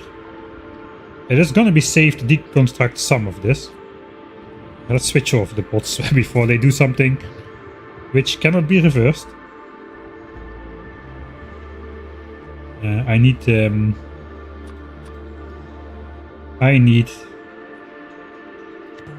this game book again. Let me just quickly mark out where the actual points are. I just want to mark out the points from the biters. That's this. Everything that's X'd is a spawn point for a potential behemoth biter. Those are the closest nests. This is spitters. It's only barely on the patch here though. I think I can mine the entire patch without unleashing the behemoths. Let me just put away those traitors in a chest so they cannot F me over here. You know what I should do? I probably should install some safety regulations here.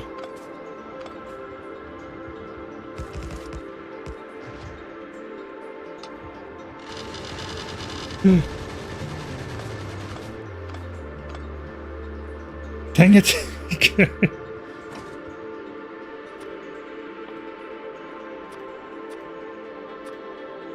That almost cost me the run right there. Alright. And ignore unlisted targets, please.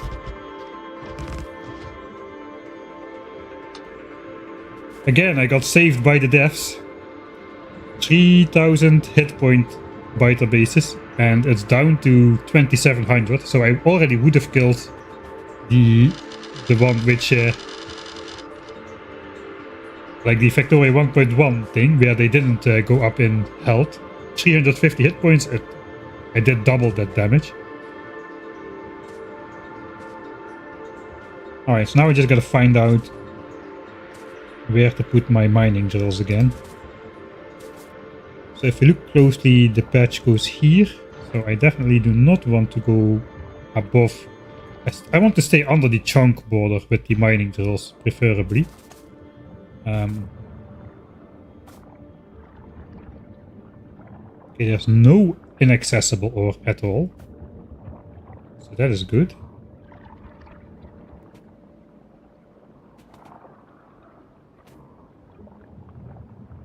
I need only this mining drill needs to be back. The rest can be in the front here. So let's say we go like this. And that is just our baseline. The belt line is not in the line of the walls then. And then here we can put this mining drill back to access this ore. And that is all we need to do, I think.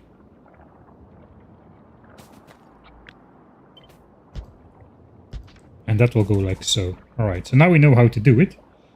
Then we put this mining drill down as a placeholder. And we just cancel all deconstruction. And now the bots can no longer betray me. I think if I do this one by one...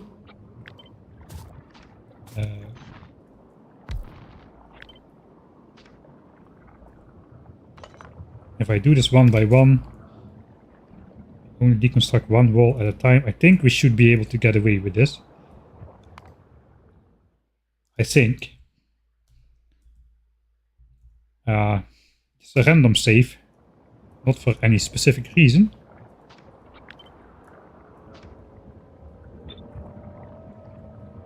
I'm gonna paste them without... You know what I'll do? I'm gonna stand on the other side of this wall. That sounds like a better idea.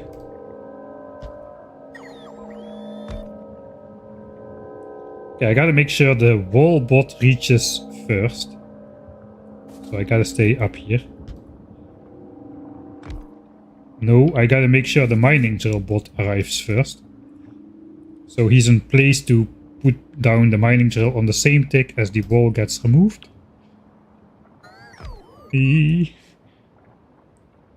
I'm not quite doing it right. I think there's like a tiny fraction of time. Oh, that is not good. Okay. Okay, now go, go, go, go, go, go. Go, go, go. Oh. Right, there's always a bit of spawning cooldown after an enemy spawns. It's not much though after a big one. After a behemoth one it's quite a lot, but after the big one, not quite so much. I realize I misplaced that one. Alright, that was a small one. Okay. Oh, I cannot do this.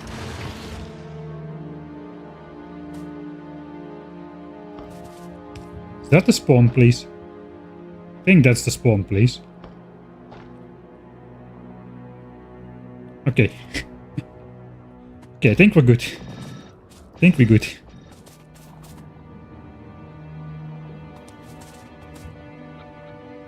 We can deconstruct all this wall. This time it's not part of the biter blockers.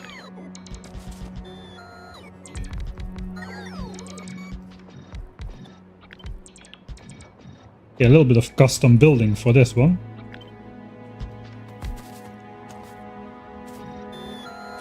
The rest can be done like this again. Again, I suppose we'll just do that.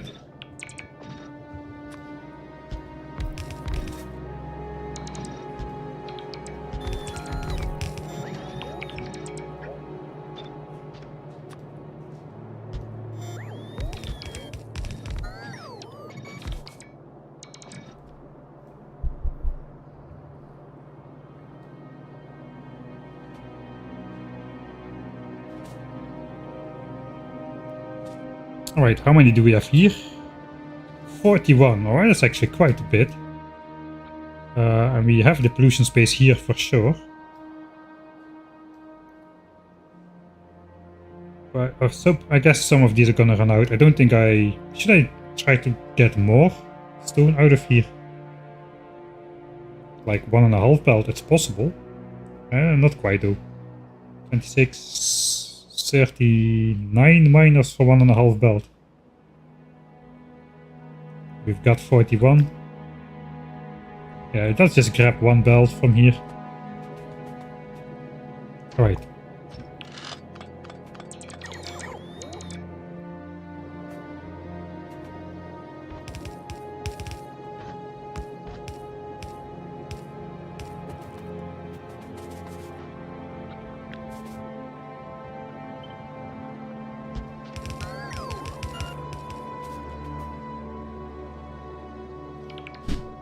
Right, after building this mine, I will do the get out and stretch thing. We're actually gonna do something weird here. Let's just go this way.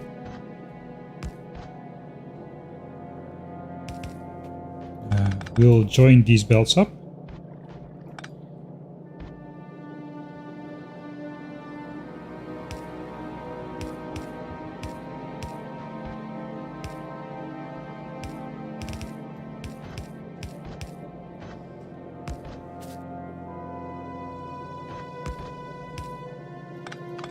This is the central belt, so don't really need to do that here.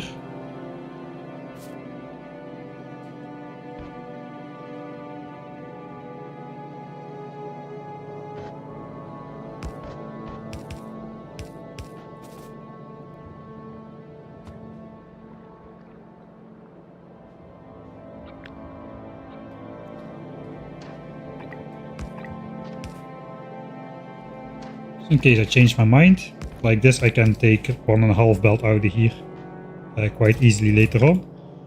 Okay, now we gotta get out of here. I'm gonna chop that. I just want to see what I'm doing in this area. Oh, we can go through this. We can go through the nest actually. If we bring 2 bells, let's bring both bells. This area is entirely safe.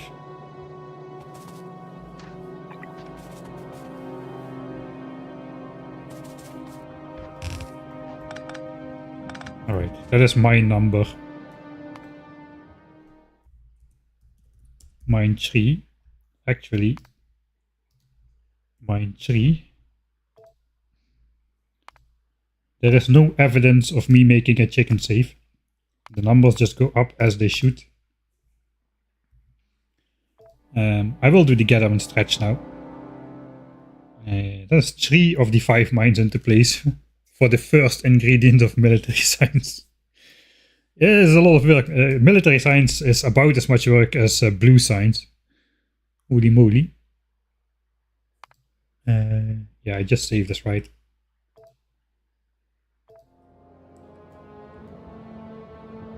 Okay, 1040 signs a minute. Clipped for evidence. Thanks. I knew I could count on you. Yeah, that was quite scary. It is less scary because of the spitters. Spitters don't have armor, so I can at least destroy them with turrets, whereas the behemoth biters, they are just invincible against my red ammo. They have way too much armor. I might sound a bit distant now again.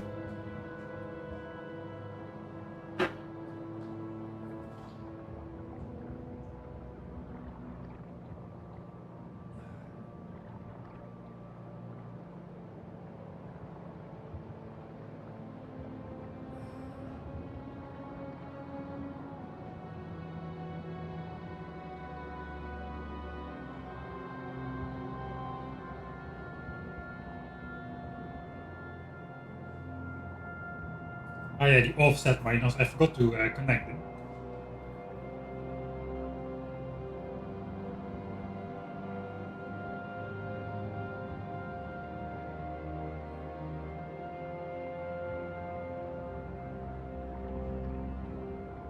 Yeah, there's a pattern, as you can see. This is not the pattern to block biters from spawning. You can see it on the outside a bit, it's every 3 tiles. So every center spot from a 3x3 area, something like this.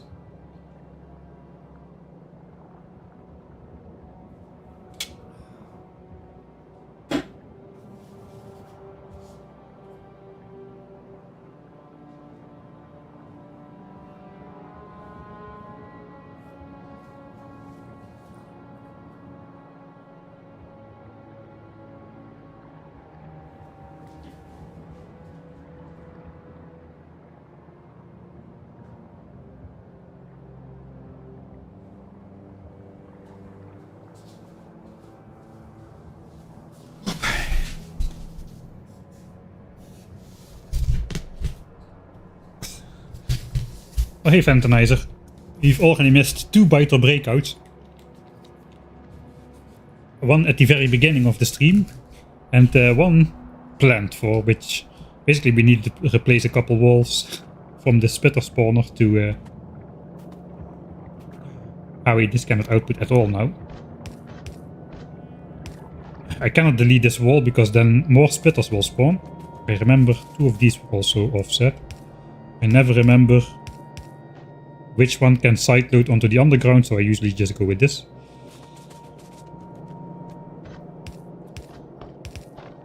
Let's properly lock this off.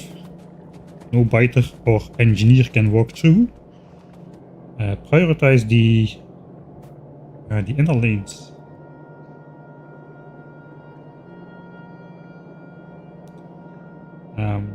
Probably should output priority one of the belts though.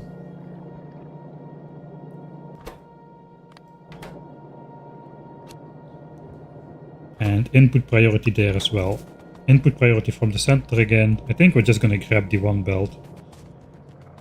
I'm just gonna fill up both belts because it looks nice to go through this biter base. That's the only reason why I'm bringing 2 belts. Okay, then we need to go down to... Yeah. Not through the copper patch.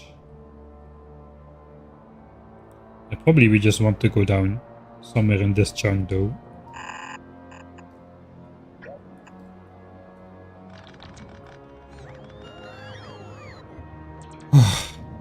Bots, you give me a effing heart attack, man. Don't automatically start constructing or deconstructing stuff when I'm not looking right next to this biter base. I gotta get out of here, man. Where are we going? We're gonna go down in this chunk somewhere. Okay, let's just keep equidistant to the wall then. For lack of something better to hold on to. That means we're gonna go down here. Alright. I'm gonna do this. We can upgrade this to a red belt if we really want to, but this is gonna give us 1 compressed yellow belt. Should I go double belt though? Already will be bringing 4 belts. Should I bring 4.5 or 5? I don't really think so. No, let's just go.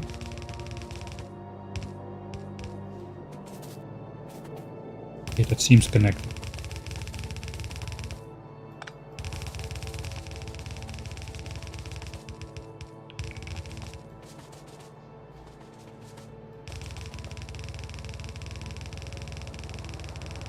Alright.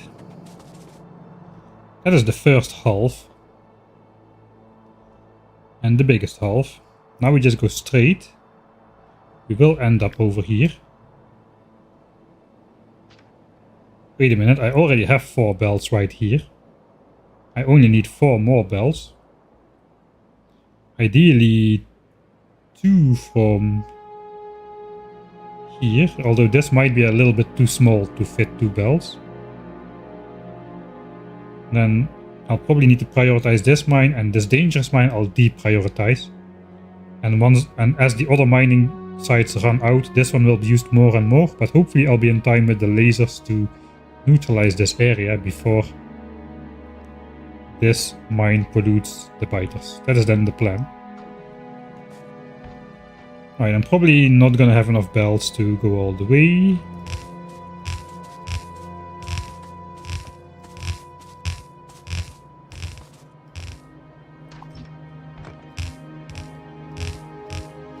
Now what is these belts doing here?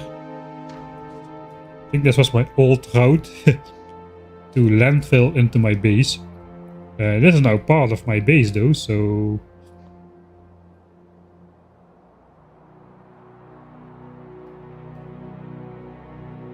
Should be safe from biters too, so I think I can just collect these belts.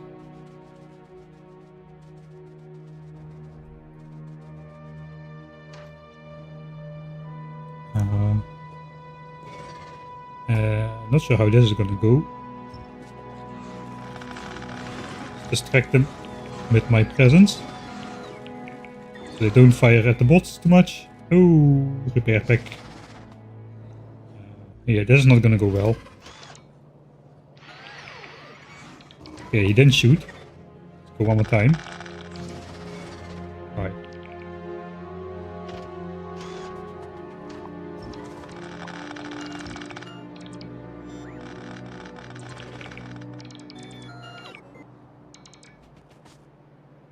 Hey, it's going quite well with not getting sidetracked, don't you think?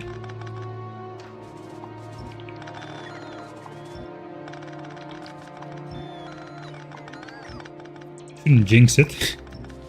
Actually staying focused for once.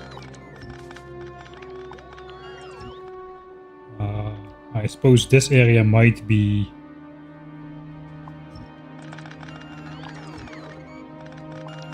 Well, not getting sidetracked, I'm deconstructing old belts.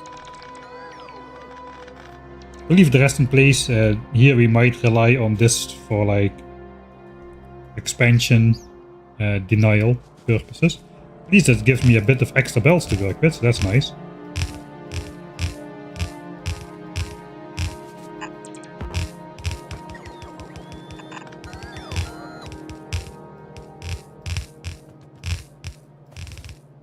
We kind of do care about pollution here.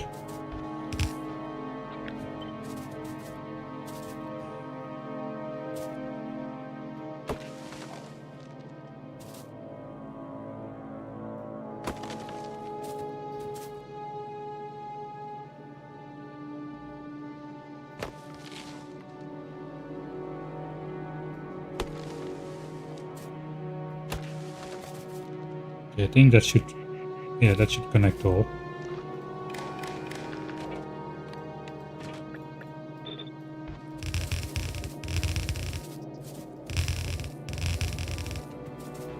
So I don't know if anything is remembered if I just do this. This is remembered at least, so I like to just deconstruct it and reconstruct it if I can.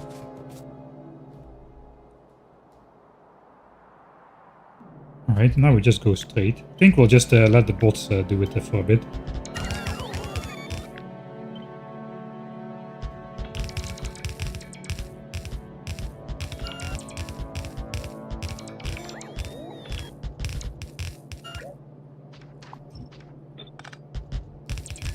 Like this, and I can read chat a little bit while I build bells.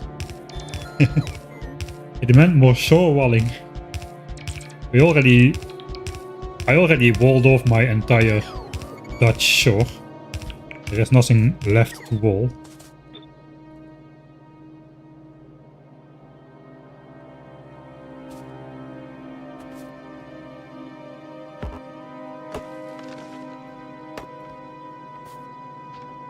Okay, I suppose that is good. Yeah, no.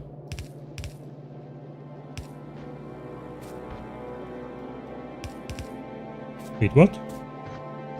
Oh wait, there's an underground there. Alright.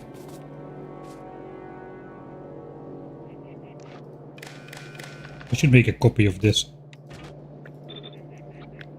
If I want to check it later again. Okay, it goes through.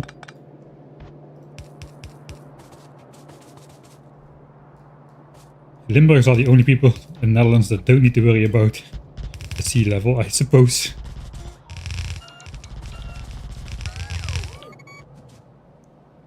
The bots are not really faster though than just doing it by hand.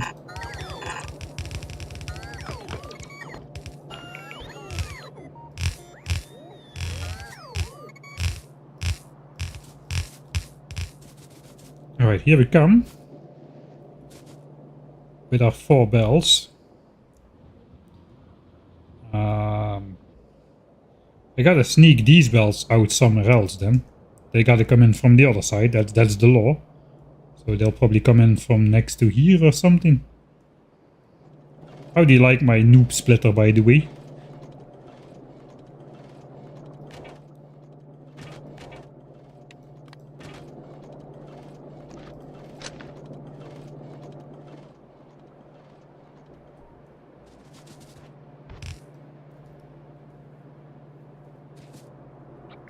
To install more pumps. Pumps got nerfed, man, in Factorio. Pumps are no longer as good as they used to be. Okay, that should be a corner. Okay, it is. Oh, where am I going now, though? So it's gonna come from here. I'm just gonna flop through here.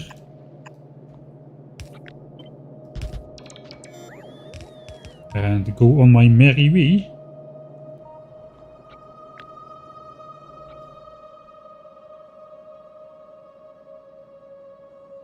Yeah, 2 belts from here then.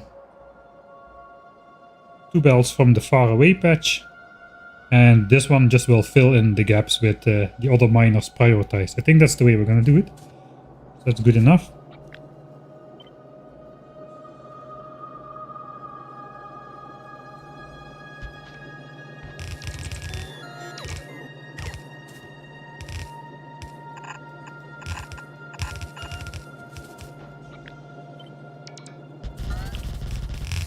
Now we gotta cross this.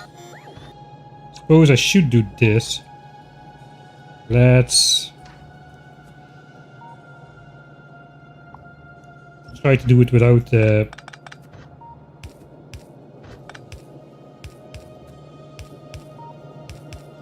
filling my inventory with all of the ore.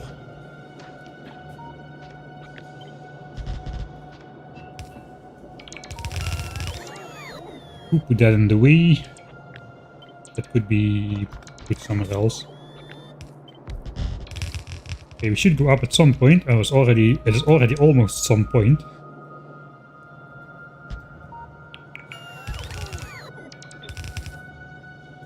This is slower than just drawing the corner myself. Okay, we're officially out of belts now. Let's finish the corner at least.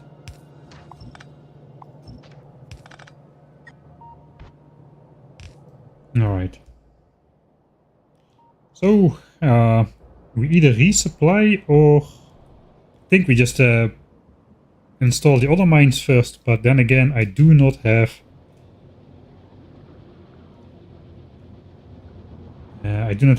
belts to fill in the other miners, so I'll just be walking there for no reason. I think I'm just gonna leave my mining drills and efficiency modules here. We're gonna need at least as many bells as we used already, so yeah, let's just load up on bells at the base.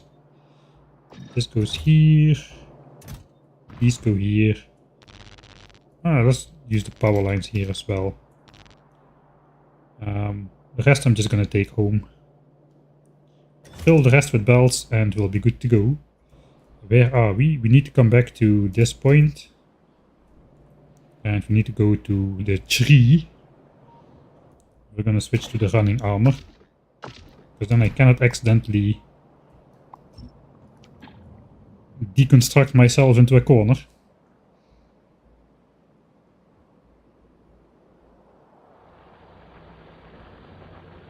Narrowly avoided the cliff of death, the longest uninterrupted cliff I've ever seen in Factorio. That's not true, but it is located in my prime natural running location, so I bump into it every time. Unless I pay attention and see it on the map. No, resupplying at the base is much less of a pain now than it used to be with this running armor. I just love this mixed belt, man. Look at that.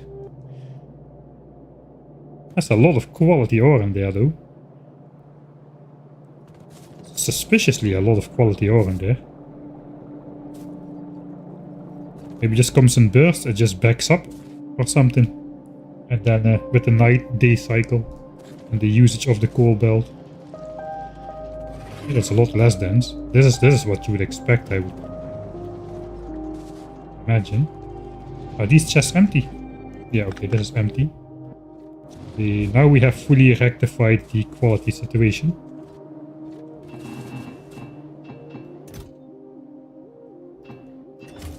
And just manually insert that. I think we still have more iron coming in.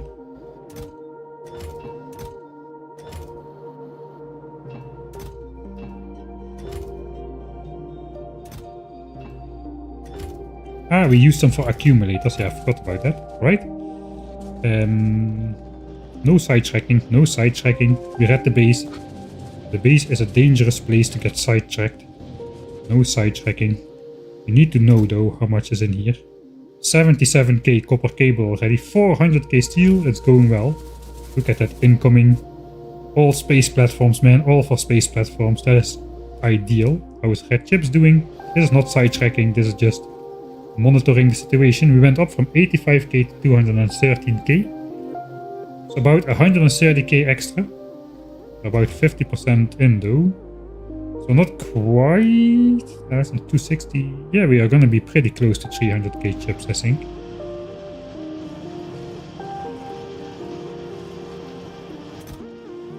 Alright.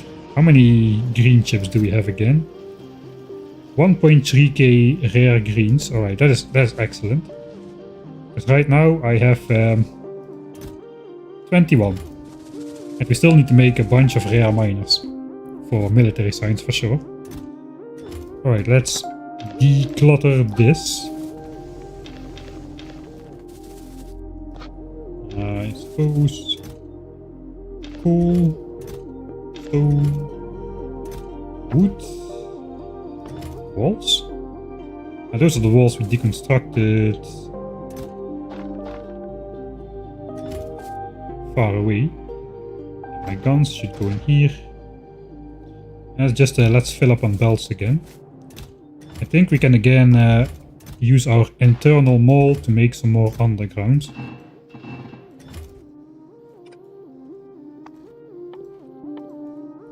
Like another 400 or so. And then we just grab belts. Leaving a little bit of space for undergrounds which come in. Should I bring even more belts? I think we bring even more belts like this. Right, resupplied. That was fast. Let's head out here. No sidetracks at all. What's going on? What's going on? No, seriously, what's going on? Why do I not get sidetracked? Look at this focus. Sheer military discipline, man.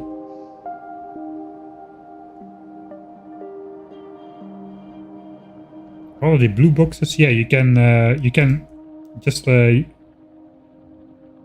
can basically favorite slots, and then that always will be filled. So my bots always stay here instead of just being somewhere randomly in the middle of my inventory. So I can just easily see where they are. I can easily switch out my armor because it's always here, etc, etc. Quite a nice feature.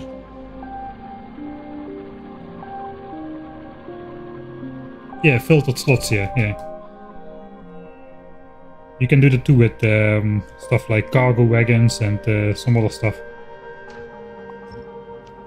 Right, we're already back. Now I definitely don't have space for all of this stuff, so suppose we will leave some of the belts here. Let's give it a marker. Or if I don't mark those, there will be random chests with random garbage all over the map. Okay, now we got another whole bunch of belts to this. With how many bots do I control again? I should do this smarter, maybe. Maybe this faster if I do it right. Okay, this one doesn't control any bots at all, obviously. The battery stays strangely charged up in this one. 200 kilowatts, 48. Solar panel power 768 kilowatts, so that powers almost 4 legs continuously. So if I can be walking 2/3 of the time and this will still remain full, if it's daytime at least. That's pretty powerful. Alright. Okay, now I can see how many bots I control. 192. So can I just do this, but for 192 bells?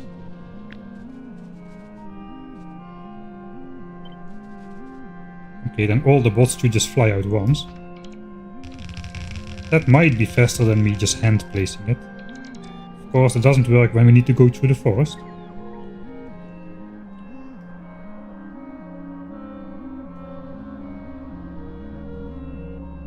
Alright, that definitely means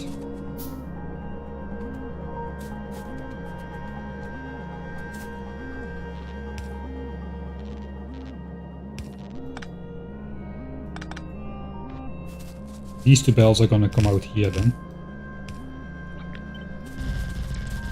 And that means I should not have made this underground. Instead, I should have made this underground here. It could be both ways. We could do like a cursed intersection. Let's have them pass under each other. We didn't do anything cursed in a while.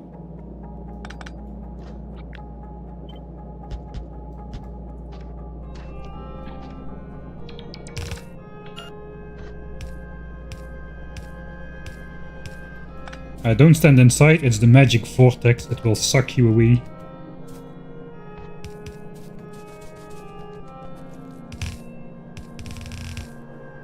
Okay, and then this will probably just go straight and come in from the other side, I suppose.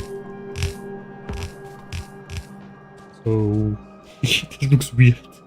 Now I gotta power it. I gotta switch it on, man. Where's power? Power is right next door. I want to power the other one first, though.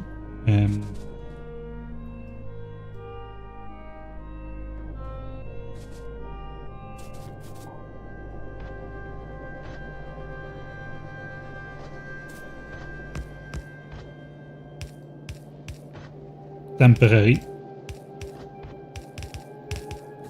Just want to see how that looks.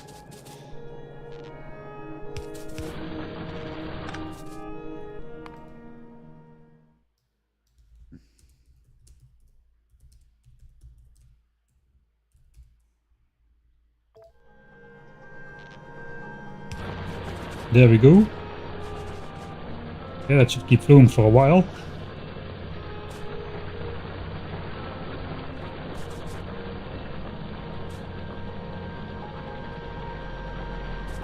Okay, we're gonna stand in the middle. Maybe it will suck us away. If the stream ends, you know what happened. Don't call the police, call some paranormal activity, guys, because this is gonna be weird.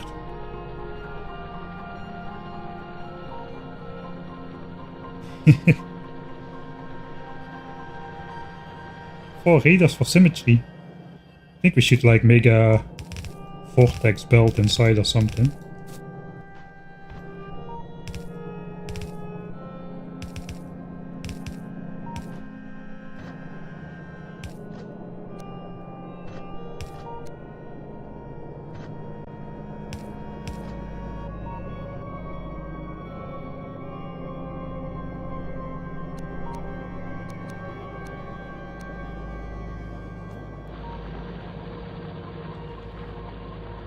You know, I liked it more when it was empty. There's a some sort of weirdness to it when it's empty. Alright, let's go power the other stone mine then as well, I suppose. We can just draw power lines straight all the way until we end up here. Then we do something weird. Then the power line goes. That's annoying. Exactly aligned. We might have to move that belt. There is nothing I can do about it.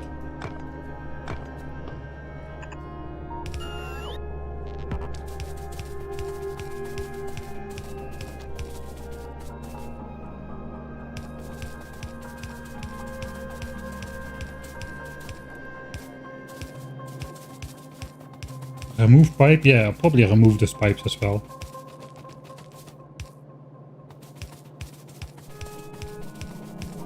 It is the problem.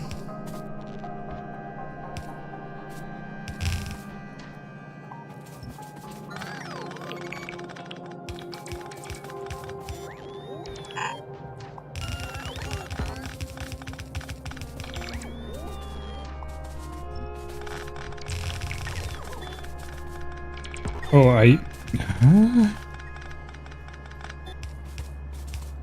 specifically made this belt equidistant next to the wall.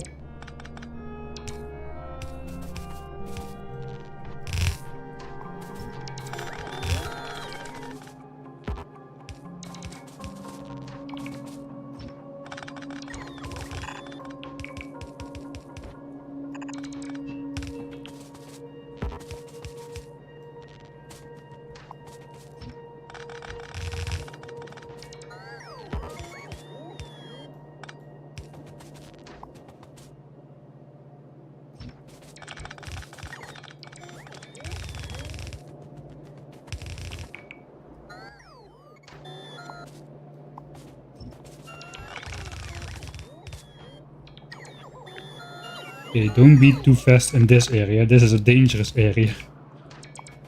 Alright, normality restored.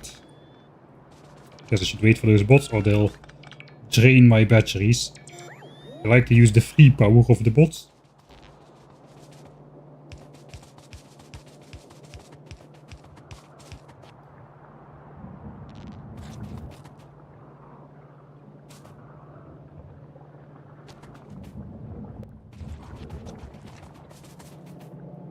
Power line is here.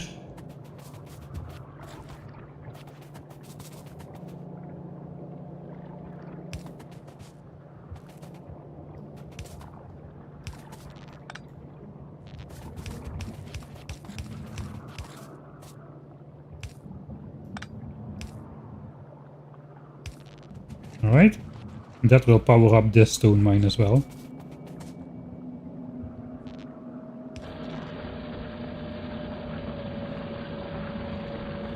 Okay, I did put efficiency modules in there. How about the other one? Okay, I did put efficiency modules in there as well. Okay, it's spreading quite fast already.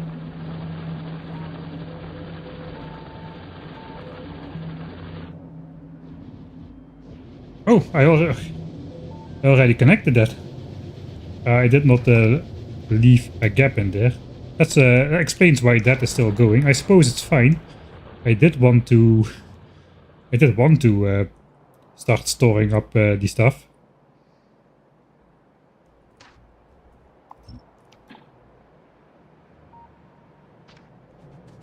Right, and then this one. I suppose we should check out the splitter thing. I think I'm not gonna wait for this stone to arrive though, that's gonna take too long. So...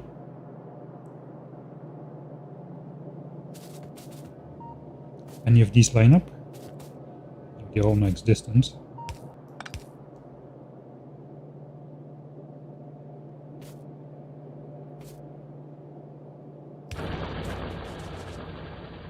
Should probably have saved a bit earlier.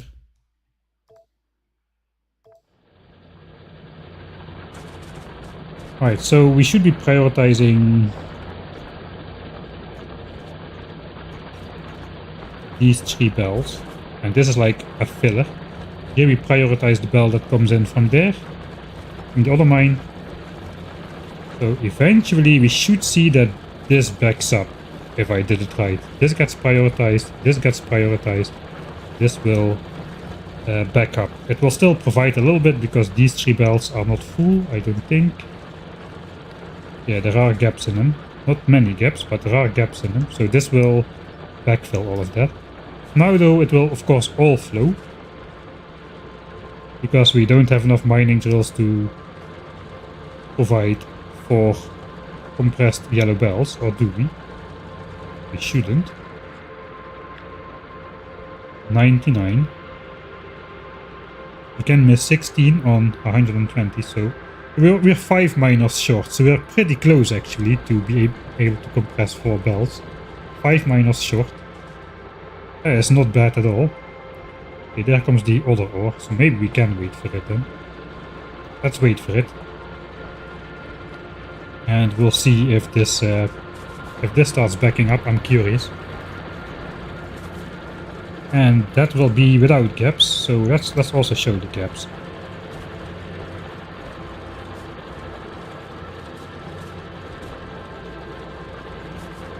Okay, there it comes, the first. I'm curious if I did this right though. This is a weird splitter.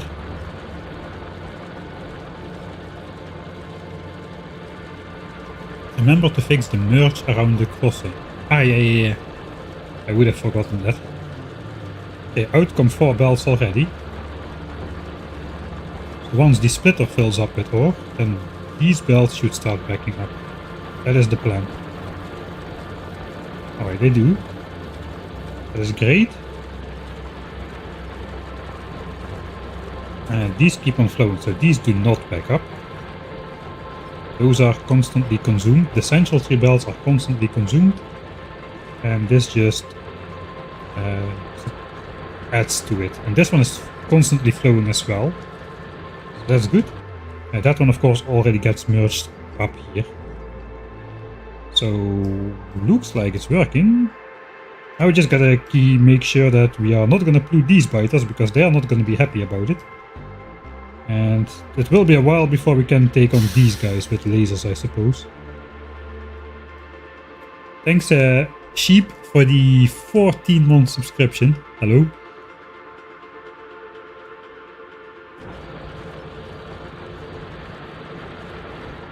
Alright, let's go take a look how it's going. We need to fix the belt again.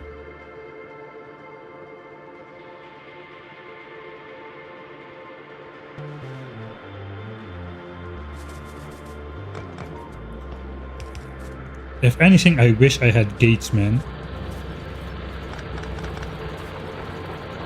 Alright, so this does not exist.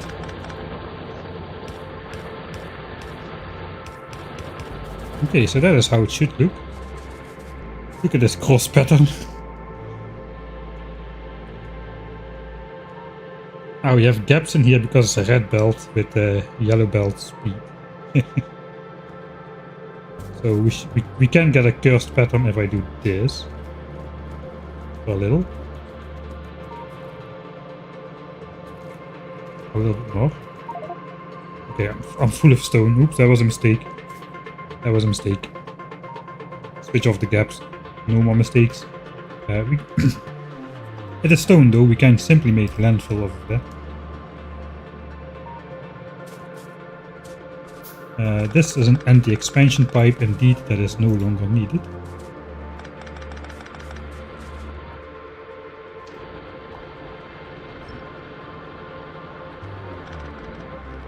We're gonna leave the rest in place. It might be a future oil pipe actually.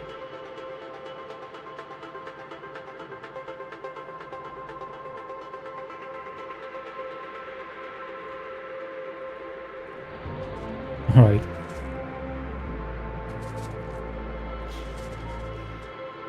Still going, man. That is okay. I guess we have to check if the design can produce a compressed belt of stone with the other side then, because with this side I accidentally switched it on already. Now all of these are backed up with 100 bricks each. Hardly look at this. There's hardly any pollution from these furnaces. That's like 52 furnaces working, and it just doesn't spread even.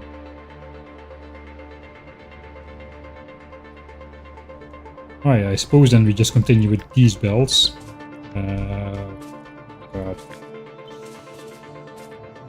Deforest.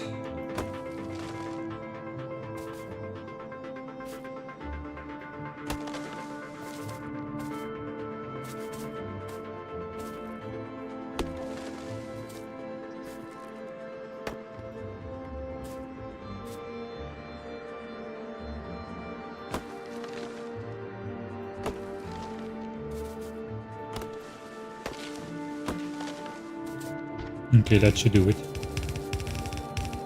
I guess the stone is already on there, so we should be able to see if it connects pretty soon anyway. So we go. Just go next to the stone, next to the iron belt.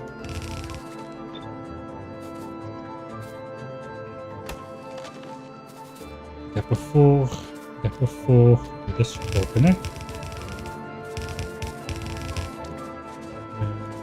Yeah, stone comes out.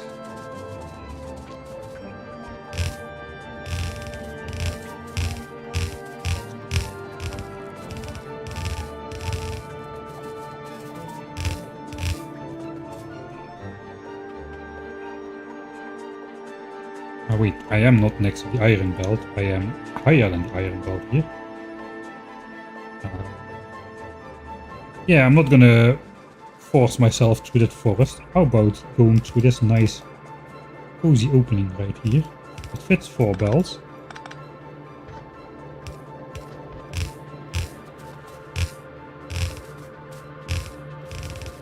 That's right on, unfortunately right on this spot here.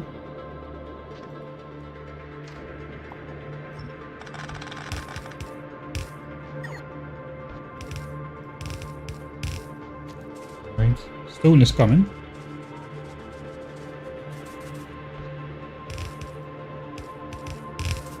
Right next to the cliff. Yeah, looks nice. So far so good. If I want to bring more belts in the future, those are gonna come from here. That's a bit annoying, but I suppose we could...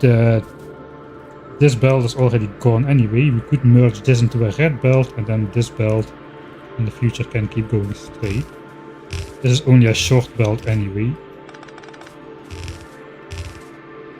which goes only until here.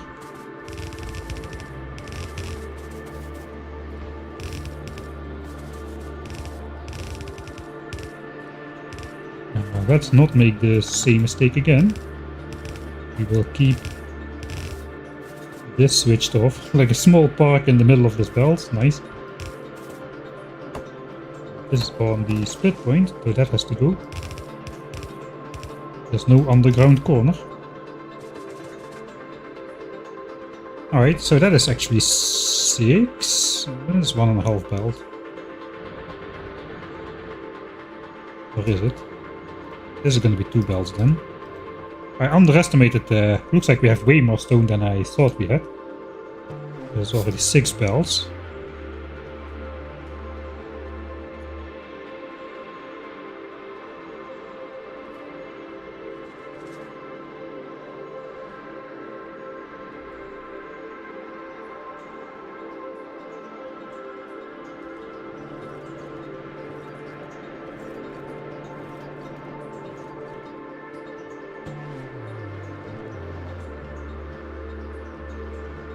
Alright, so this is the backup mine. I think those belts are going to come out to the north. Then they're just going to turn here, and we'll somehow flop them in this area. While prioritizing the belts that are coming from the other mines. Something like that, I suppose. Okay, I probably cannot carry all of this. No. Is my logistics slot full? Yes. What is in here anyway? Belts. And we can first go place that other mining patch over here.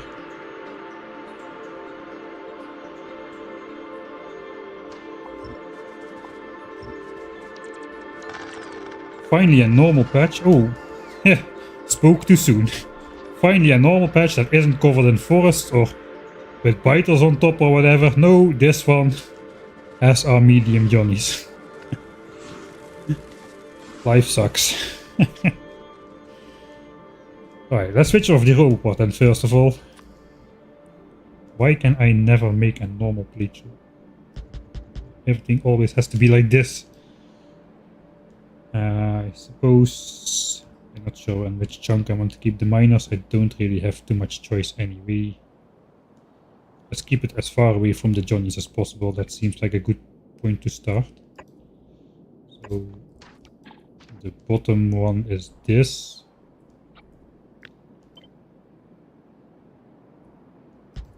Alright, so that is the start point.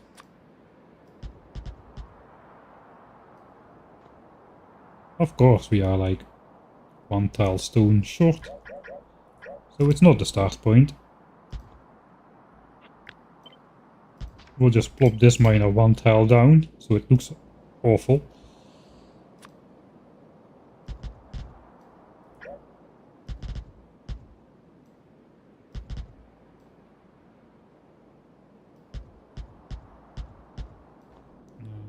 There's a small outcrop here, also be it. It is too large to catch with 1 mining drill. But actually, yeah, we can go to the left a bit more. 2 tiles, yeah, that's enough. 2 tiles is enough. So this is the new benchmark.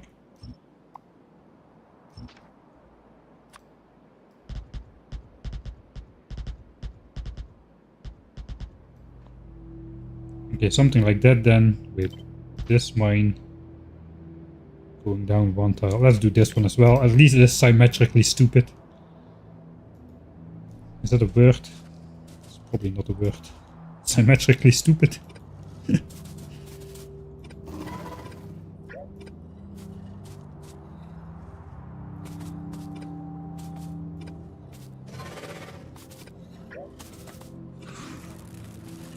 I'm already too close by. These dudes can reach pretty far, dude.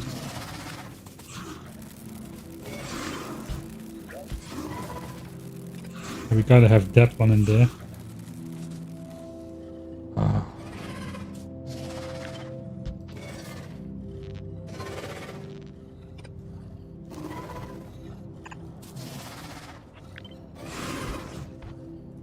Symmetrically stupid. I think that's symmetrically stupid now. So we gotta place these. We don't need them, but we gotta have them.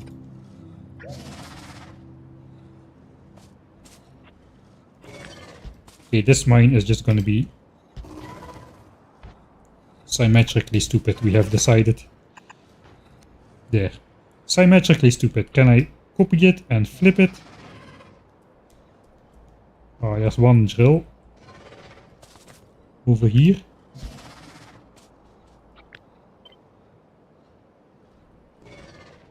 Okay, I think that is correct. It is symmetrically stupid official. That is 66 miners, which is enough for 2 belts again. But then again, we don't want this to be, we don't want to mine this just yet. I think I'm gonna have to distract those Johnnies with a couple speed turrets as well. And I got to keep the rest of my turrets and my repair packs out of the hands of the bots. But this is gonna go wrong.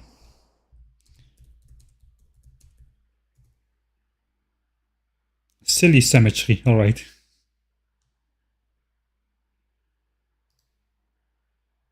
Whoa, that is a weird message to delete by night bot. I agree, obsolete. I'll copy paste it. There we go. It catches the weirdest things, man. Alright, let's try this. Go in, turret, go out.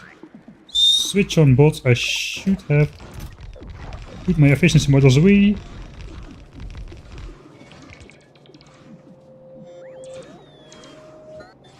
Alright, that went well. Where are you going? No, don't mess it up.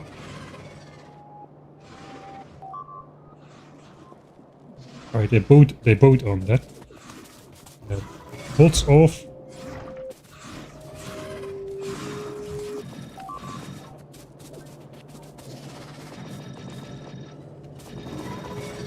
I think I can do this myself. I can reach a bit further without being in range. Okay, I think we did it. Switch off this. Another successful building project under the eye of Supervisor Medium Johnny.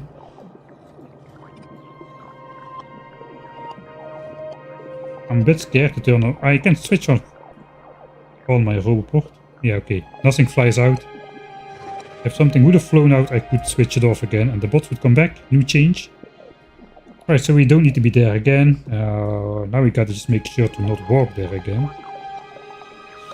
Yeah, if I place a wall there, the bots are gonna shoot again. The Johnnies are gonna shoot again, so that's not gonna help. This is a nice and symmetrical mine, so...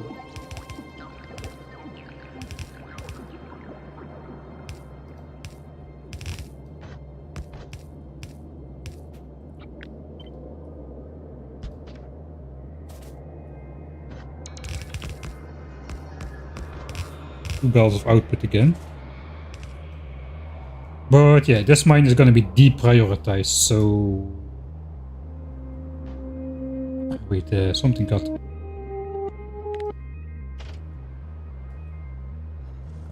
We got a shot on the wall in, we gotta fix that.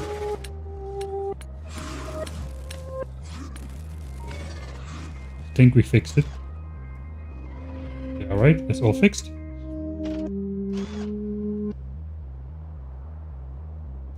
Power, I suppose, is gonna come from somewhere on the left side.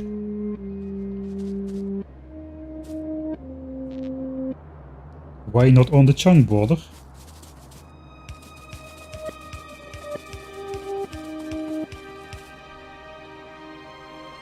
I'm not gonna switch it on just yet though.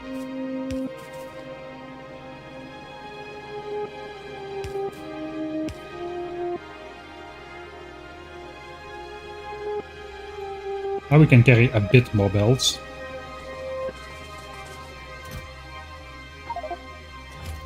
Not all of them though. We don't need all of them.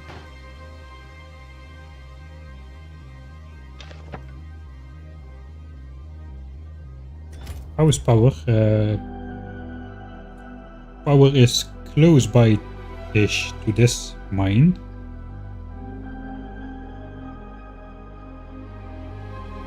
I suppose we don't need all these power lines. I don't know, let's take the power lines. Let's just go. I want to come in with those bells. 2 bells. Alright, that is anyway gonna go somewhere else entirely, I suppose. Ah yeah, we could use this. We specifically lined up these furnaces so we could bring belts like so, without hitting the furnaces. So let's do that. Okay, so we gotta come out to the south then, or at least turn it at some point. Maybe just go out through the water gap and then come to the south. Perhaps we're gonna come like here. Yeah, I think so. So this goes away. Okay, through this gap, down, and then just follow the straight line as much as we can. We gotta go. Where do we gotta go though? We gotta go over there. So I suppose at some point we'll want to come in here. We want to go out. So maybe over here then.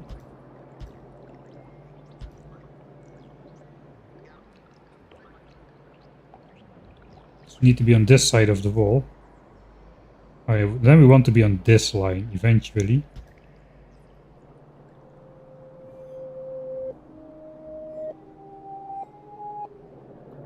Okay, so I suppose we'll go through the biter base then here.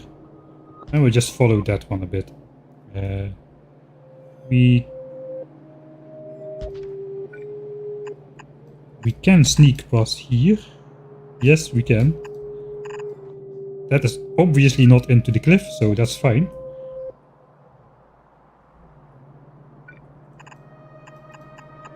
Okay, that's gonna look like that then.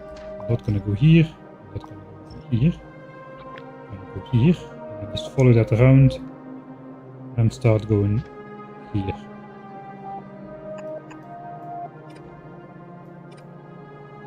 I think we're gonna go underground with the iron belts here. And then just go next to the shoreline, straight line.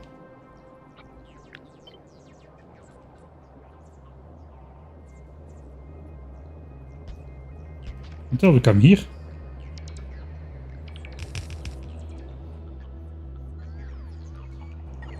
Just in case I don't have enough belts, I'm gonna start at the mining site though.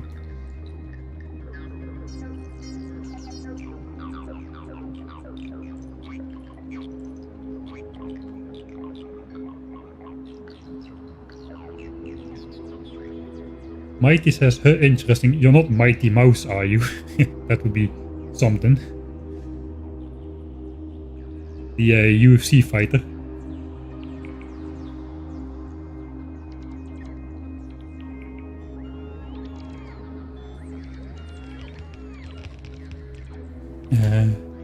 Chunky Chunks. I used to have Chunky Chunks. Now it's grid lines. The mod is literally called grid lines. I like mods which specifically which are named specifically after what they are doing. Calculator UI, elevated rails, music playlist extender, speed control, grid lines, quality, visible planets, stats key. They're all of my mods literally have the title of what they do, so there's no question about that. Right, FU stump. Okay, we're gonna... Where are you coming from? And why are you carrying a random rock, I suppose? Alright. At least you didn't get, like, demolished by some biters.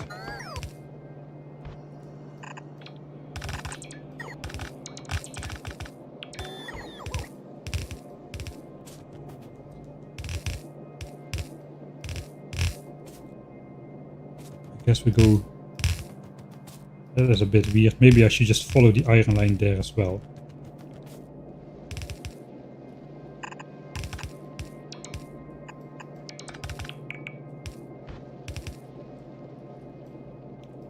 It's a bit wasteful for the trees, but...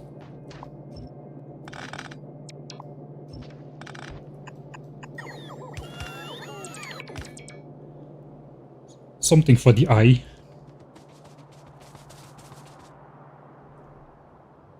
And here we should be able to just go straight.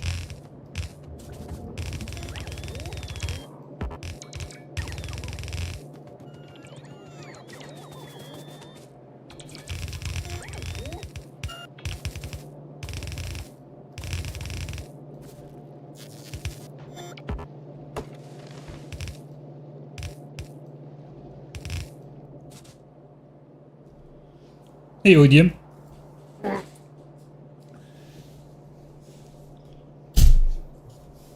Mighty Mouse trained at my gym? Nice.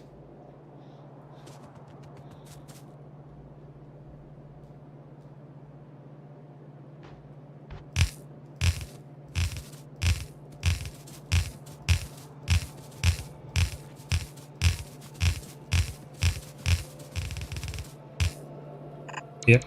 Again, for the eye, it looks like I'm becoming a bit less worried about trees for some reason. I don't know exactly why.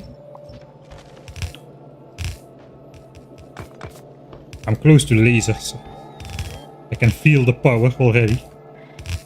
I think I'm invincible now. There's still going to be several, probably more than 10 hours before I can actually have laser turrets. Okay, we're just gonna gamble that that's connected. Nope, this one is not connected.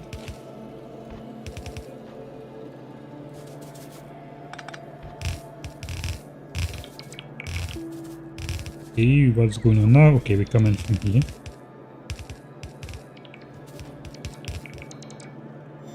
That's connected.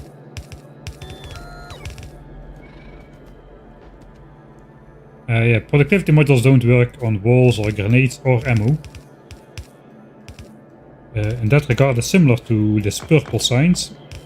It's interesting because blue signs and military signs are on the same cost level, but blue signs is very productivity modulable and military signs almost not at all. The same is true for yellow and purple signs, almost the same cost without productivity, but yellow signs extremely productivity modulable, especially the bot frames, super multi-step processes, all that kind of stuff. Okay, looks like we didn't decide on where the rest is going to go, so we'll first build the mine. And purple signs has rails, no productivity modules, furnaces, no productivity modules, and productivity modules, no productivity modules, even though they're called productivity modules. You cannot productivity module them. Looks like this pipe will have to go.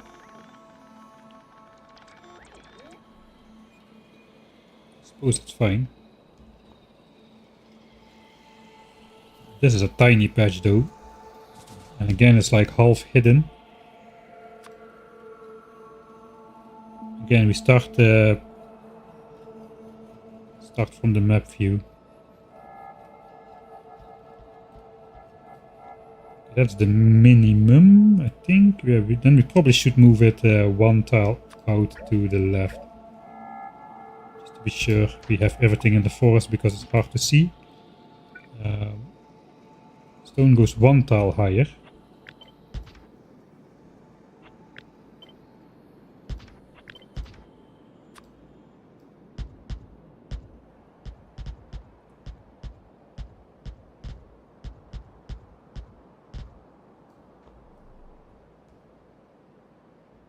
Okay, now we gotta again figure out what is real, what is fake. And I think I'm just going to do that by hand here, so...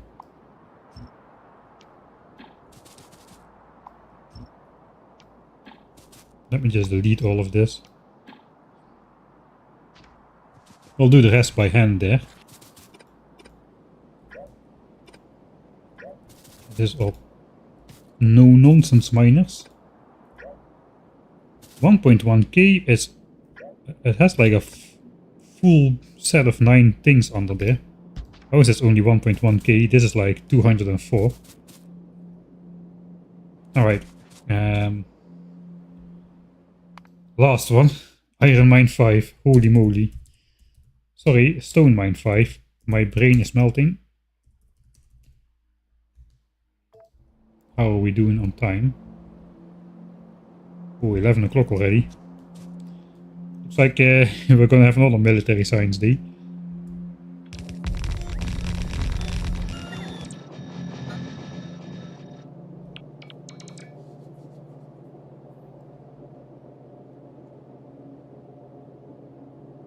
Yeah, purple science is super steel heavy and incredibly steel heavy. That is definitely true.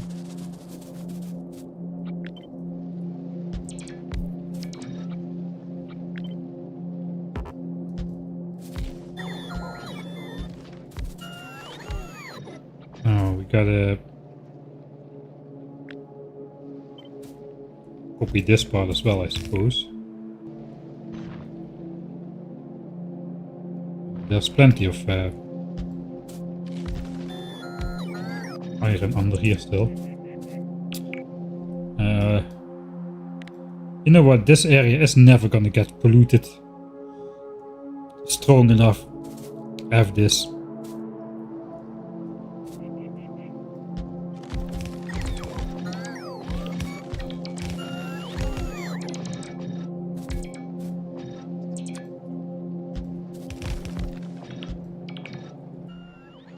Okay, that covers everything, that is for sure.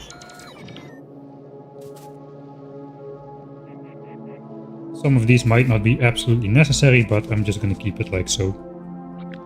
That is 66 miners, so that indeed is 2 full belts. We can use the same... Finally, we can use the same structure as the last one.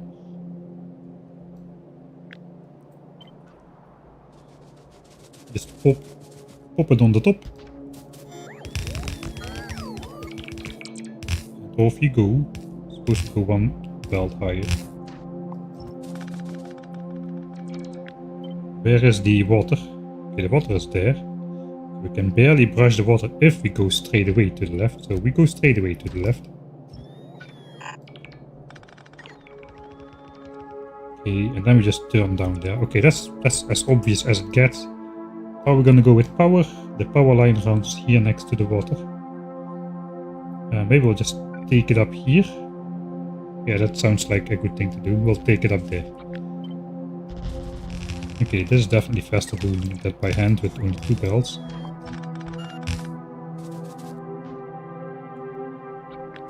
This looks like this forest will F me over. There, you got it. It will F me over. There's 1 tree in the way.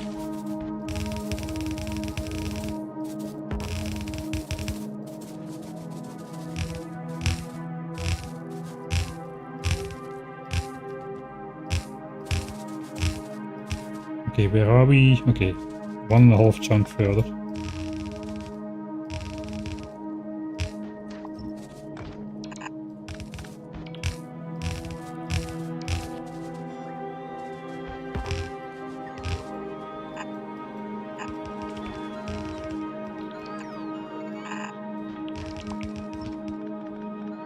All right.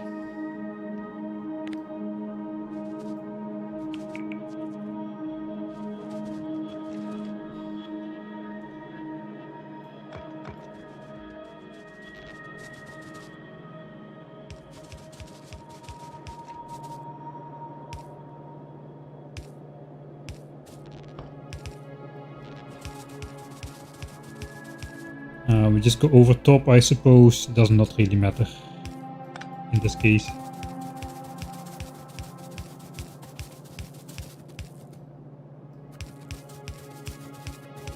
Concrete is on 64%, and I haven't even got walls done yet. Last stone mine switch on, I suppose.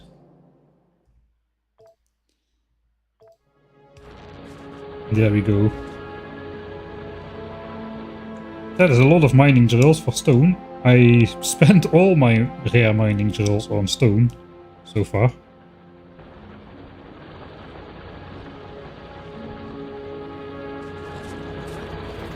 I probably should be prioritizing the... I forgot to do it on the other one as well. Prioritize the inside belts.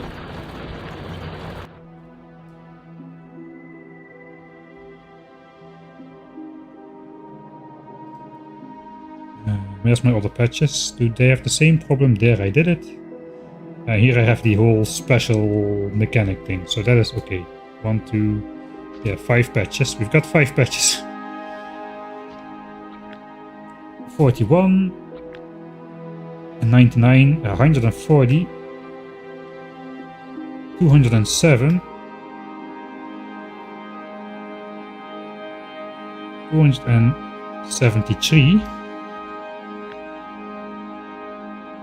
279, 339 stone miners, man. That's a lot of mining girls. Okay, this is not gonna run into trouble. Let's check the other ones. Those have dissipated again. So yeah, it's not on anymore. So we only will see it once we actually start producing walls. Now the production of walls should be fairly simple compared to the building the stone miners. We are pretty far, I think. Can warrant using this one. Did we already connect it though? Yeah, we did connect it. Goes here, goes here. Let me just let me put a radar there. And here we have kind of have vision, but a radar somewhere over here. Yeah, let's place one over here as well, where the big wall is. For the night vision.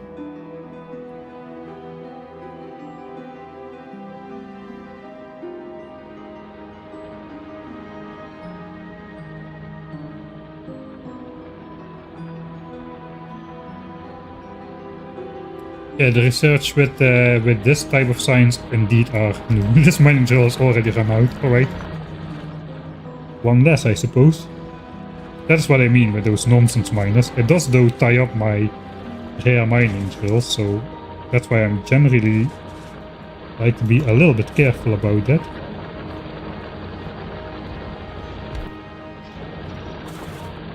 Yeah, I'm not gonna bother right here. Let's pick up the pipe drills. We've got enough different prevention going on now.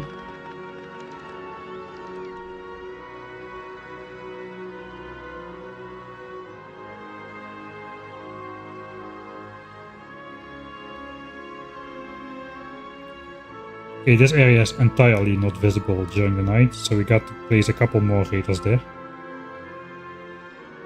Ideally this would be visible as well, so let's fix that.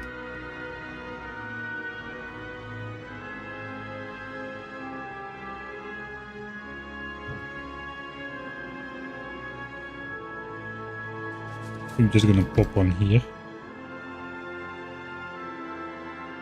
That fires up that.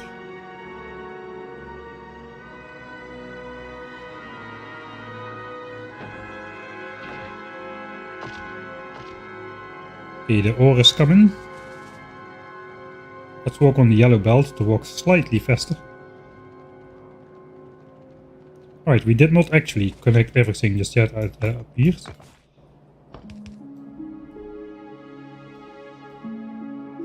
So we gotta place one more radar maybe here and one over there. 2 more radars. Let's try to not forget this time. This is way too zippy. I thought we were done, but we're not. But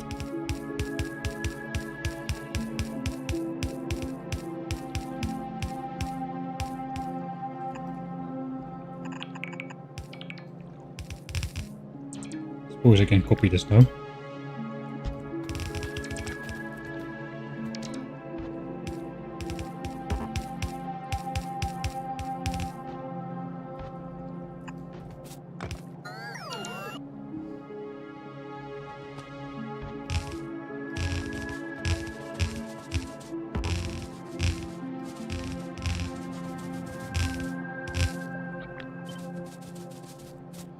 Ooh, that's a lot of trees.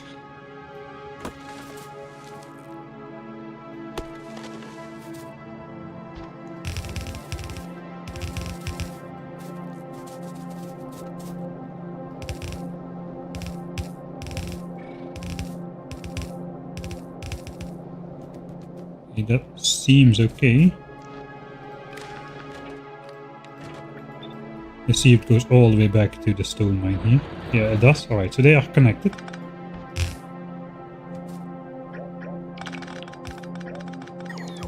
Let me just copy that. So if I need to use it again, I can.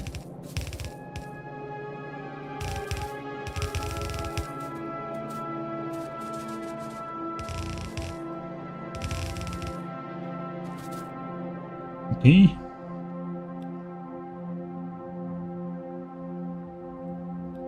Three friends, none of them who have more than 10 hours.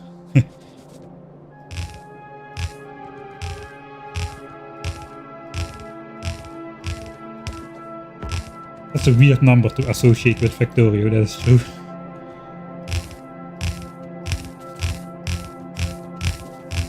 Oh, look at that speedrunning skills.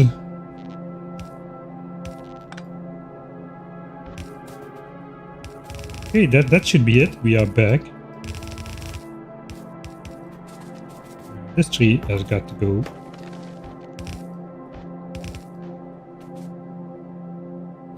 This tree has got to go as well. And this tree has got to go as well. But these trees are fine. They are symmetric into the middle of the belt, so those can stay, obviously. Alright. Then we just need... I think we also will do something with these pipes over here. Because I'm gonna have...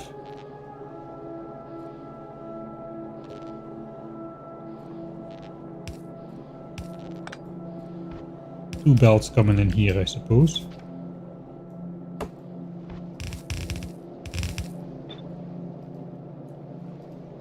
Ah, there we go. Okay, I can actually see if they're connected then. Okay, they are connected.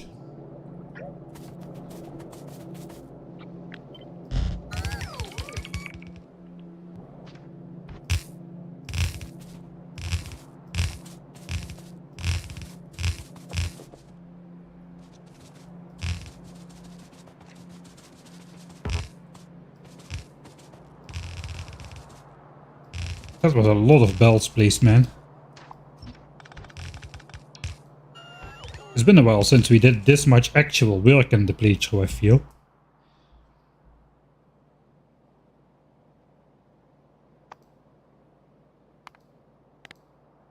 This is the amount of belts we placed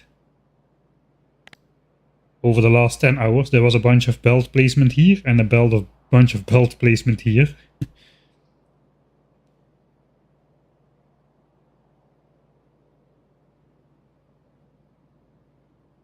I guess this is just the military science part since we actually started.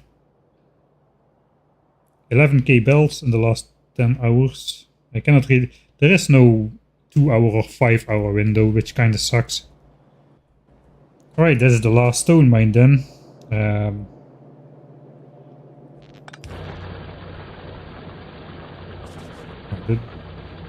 Looks like something is not symmetric. Missed one power line. Alright, never walk on this side. Can I just wall myself off here? Like just continue the cliff or something.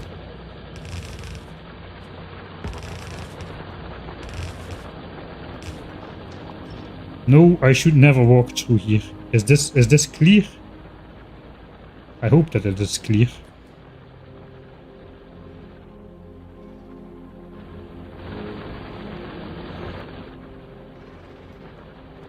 Alright. That's a bit chunky.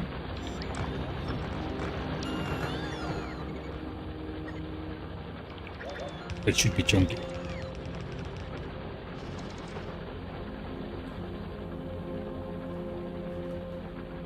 Alright, if I cannot understand this, you can just give up on me. Oh yeah, you can see this. This mine is definitely way closer to the biters than all the others.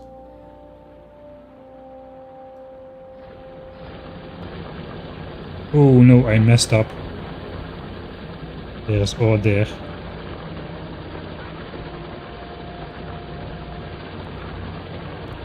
Gotta make it symmetric. I have a little bit time. Okay, let's...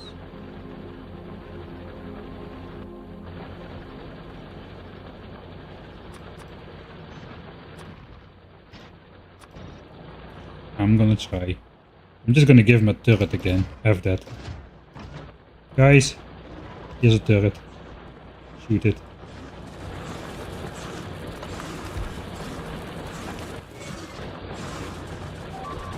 I made it. Alright, now it's symmetric again. And all the ore is covered. Right. Great stuff. Now somebody placed this chunky wall in my way, which is a bit unfortunate. Fortunately, we have poor man's gates.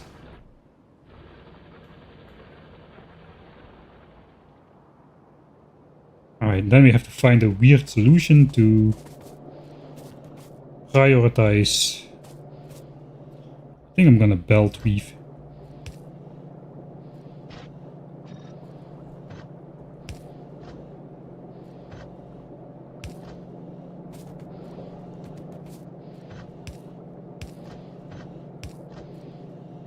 Alright.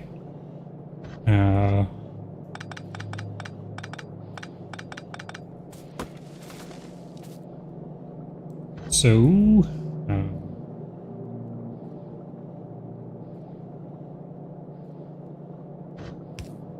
we first gotta split it in two.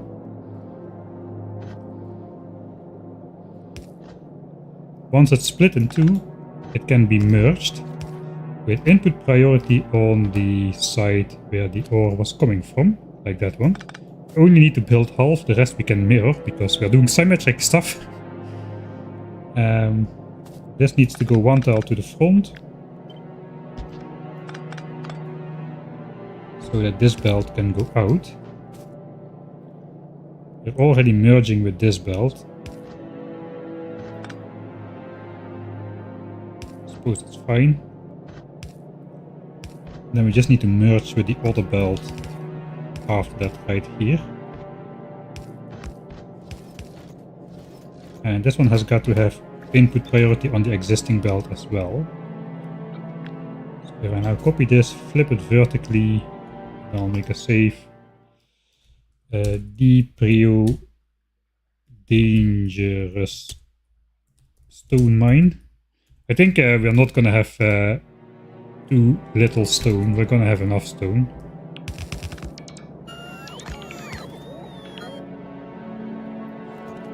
Alright.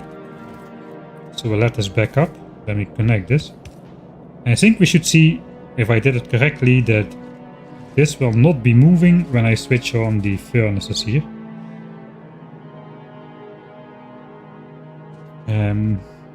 Do we want to make the wall maker already? What time is it now? It's after 11. Middle belts aren't doing anything. Oh wait.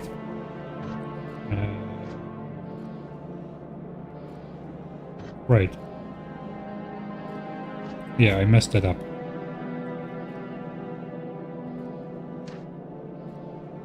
I'm just gonna get rid of half of it again. Just to see more clearly what's going on. This one should have continued. All the way over there though. We cannot make that. Okay, we gotta do this again. We'll have to merge first with this belt, I suppose.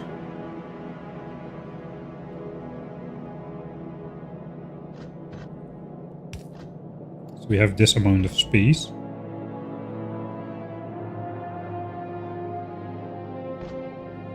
This belt can still go out.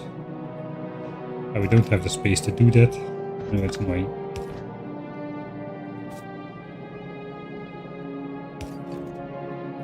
Can just bring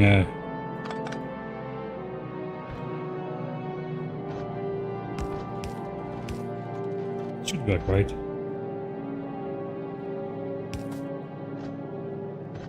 Yeah, we can do this. And then just this one will have to be a red belt.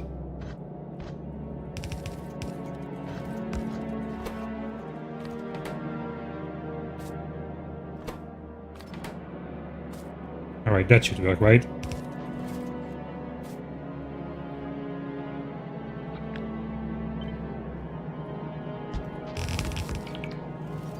Now it looks even more confusing with the red belt mix.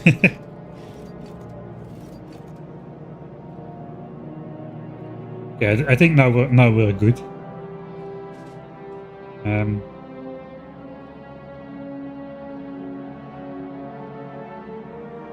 Alright, I suppose if we are consuming the full belt of stone, we are also producing a full belt of bricks, even though I don't have the outer belt connected. But this time we can actually see that. But I should override that save then. And then we'll switch it on. Can I finally carry all of this? Again, still missing one underground in the lower belt, really?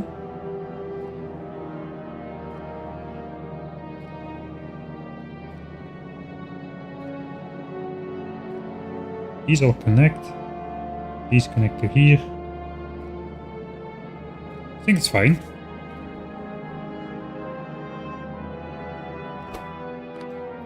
Should do some fish output priority.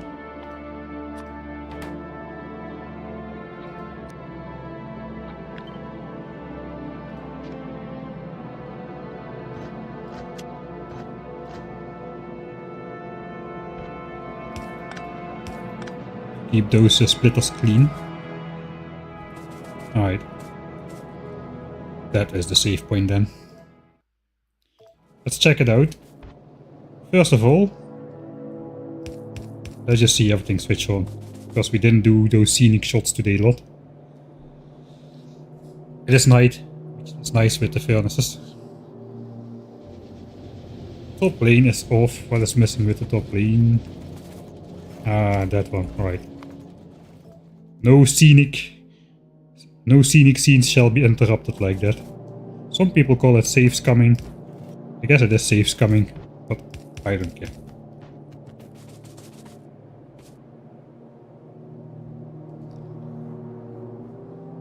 Alright, what we should see is this belt should keep moving continuously. We have the extra furnace. So instead of using 12 furnaces like a normal person, we have 13 because our inserters are ever so slightly not fast enough. With 12 furnaces they can only take, what was it again? 12.4 or something. Stone from the belt instead of, sorry, 14.4 instead of 15. Right, so these will be flickering as they don't quite have enough stone. That's okay, that is according to plan. Are these keeping up all the time? Yeah, see, there's just this slight flicker where they don't have ingredients. The inserts are ever so slightly not keeping up. Which is why we're having the extra furnace stacked on at the end. 13 furnaces in a row, sue me, that is how it is. Okay, let's look at this. This belt is indeed not moving. All the stone is coming from over there, so that is working as planned as well. Should these get got off somehow?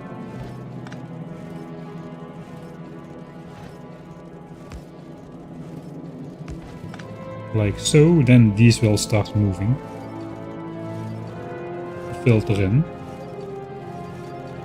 The belts should remain compressed. Well, maybe not if I manually interrupt them like this, but you get the idea. Beautiful. I think I'm even going to make... No, that is not necessary to make red splitters. This looks like very weird. I don't know what it looks like, but it looks very weird. Okay, this is the best stone brick smelting setup for walls that I have ever built. Calling it now. Then we just have to decide, do we make walls here on the spot? And just bring one belt in for stone? Or do I somehow bring 4 belts for stone in? And if so, where? Would be nice to make walls in the base. But 4 belts instead of 1, that is kinda hard to justify really.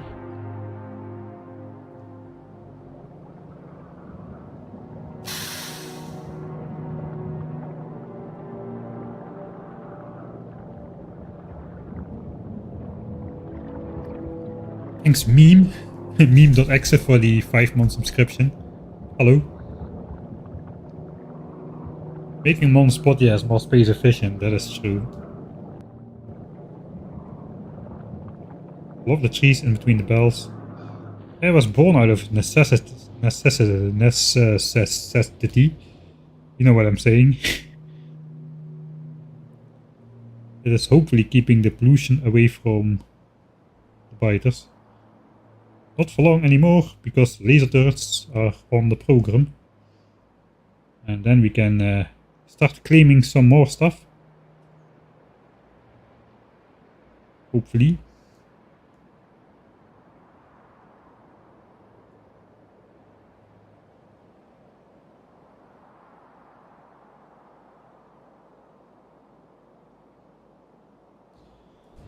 Alright, let's have a look. I think we can get away with like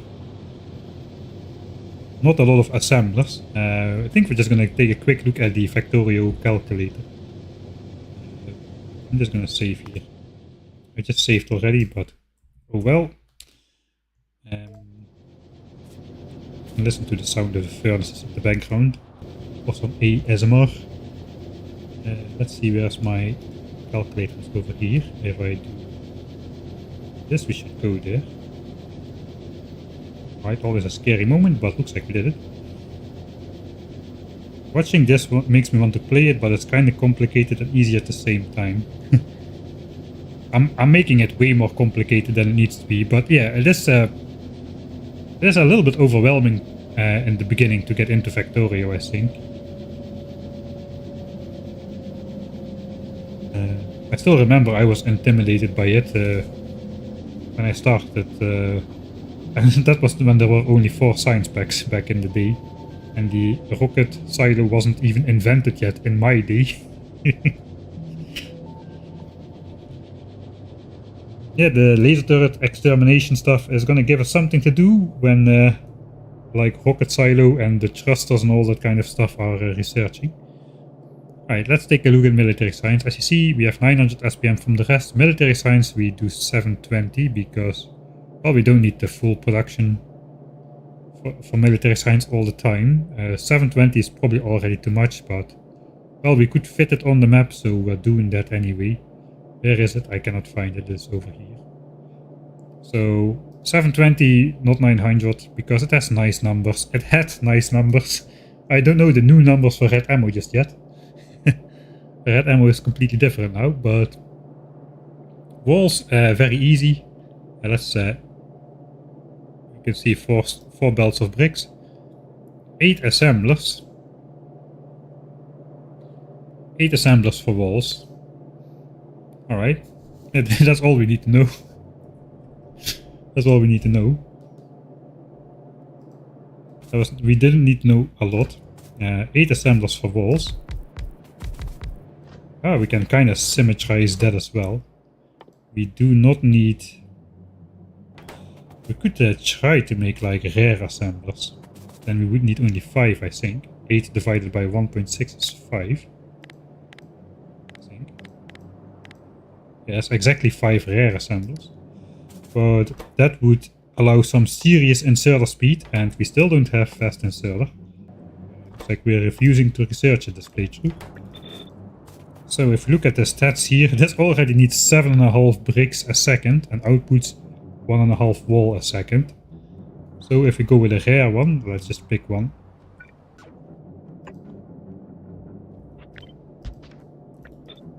That accepts 12 stone a second and outputs 2.4. Is that even possible with the long-handeds we have and no upgrades? 12 inserts a second. I suppose it is possible. That is already more than we need. I think that we can do it with 5. That is kind of pushing it. So 5 would be possible. We can have all 4 stone belts coming like this if we do 5.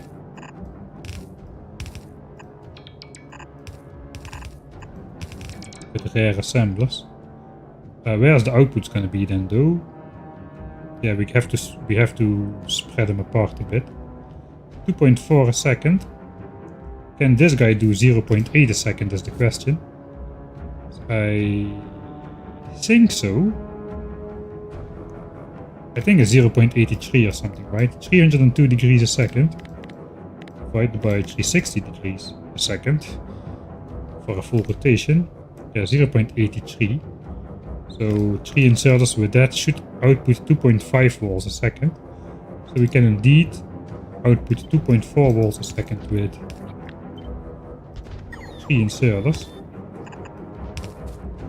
Getting a bit close on space. Let's go design somewhere else. Back in the base. Okay, here's fine.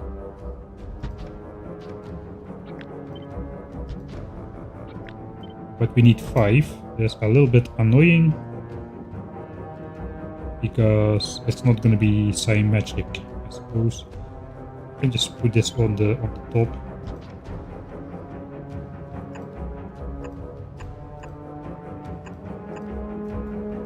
That is a pretty cool power of tower. Tower of power. Yeah, I lost my chat windows now with the calculator. Are we still on? Okay, we're in the game. Right, that's good. How many wall assembles did the 10k SPM base have? I don't remember really. I think we did some weird stuff with military science because the number of assemblers worked out nicely. So we didn't really make the minimum possible there. I mean, you have the map if I remember correct, so you can take a look at it. Alright, this should make 0.8 belts of walls. So should be fine. No matter how we do that.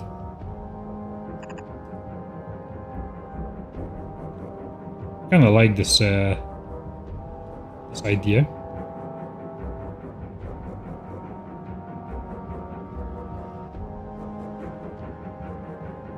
It's a bit annoying that the walls go out to one side. This one will have it symmetrically, this one will have it symmetrically. I think we have to just flip this upside down.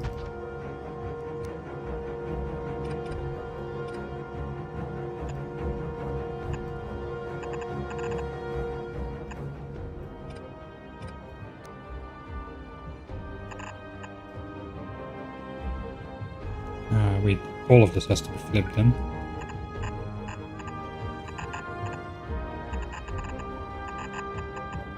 That used to be a lot more work. Not anymore. Okay, I already like it better now that it looks like this.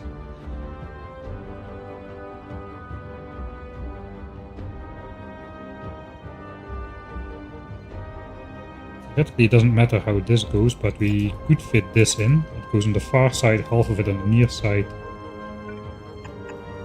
And then we can split it in, and that should be half belt. Okay, I like how that looks. So that is walls. We don't really have a good space to build it here because it's not symmetric in the middle here. We could build it like on the top, but this area is so nicely symmetrically looking. Not really sure.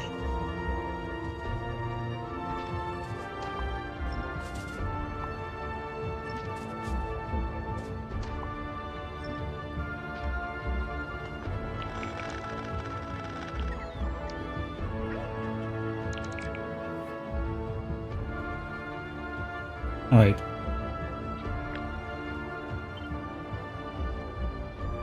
I think that's going to be a decision for next time. I think we need to design military signs first, the assemblers for military signs. Those 56 assemblers, which go here somewhere. Maybe we can just plop walls down here somewhere, or who knows, maybe down here somewhere. We need to have like a storage buffer system for the walls as well. We want to store them up already. But maybe we don't need to. Actually, no, we need to. We need walls. We will need walls for our laser turret adventures. We will need Lots of walls to block fighter bases, although not this many anymore. We don't need to do all this manual work anymore. With the bots, we can just bot sweep the walls in place without wasting a single one like we did before. So it's gonna be walls, but more like in these patterns. We can even do pipes again. It's an ultimate flex. I think we'll just do walls.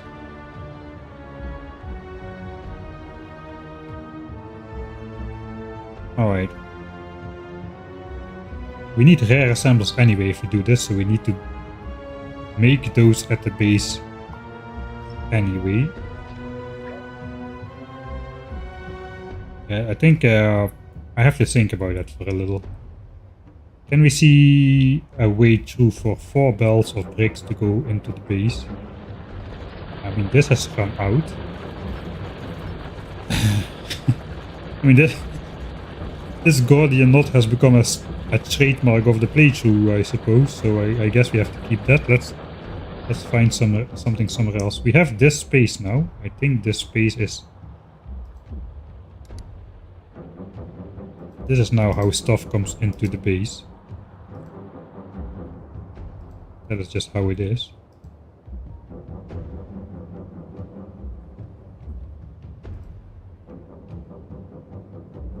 I suppose this is legal space now as well, because there's a mining drill here already anyway. So all of these chunks will be red. Red. All of this is red, so we can utilize this area. Although once this mining drill runs out, we can deconstruct it again, and these chunks will be green again. So maybe we don't want to do that. I mean, there is space for 4 belts. I mean, there's a pipe in the way, but that hasn't ever stopped me before. Let's just have a look at it. Can we bring 4 belts of wall back to the base? Because I think the red ammo, which is going to be made here, is going to go up. And then it's going to meet with the grenades, which are made in this general area. And that is just going to come down from top. And that is basically the last that we need to make.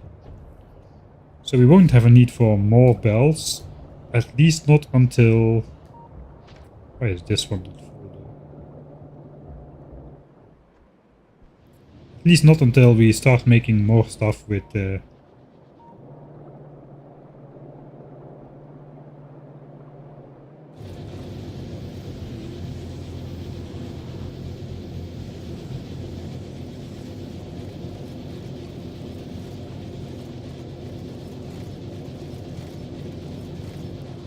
Okay, this belt is just too empty.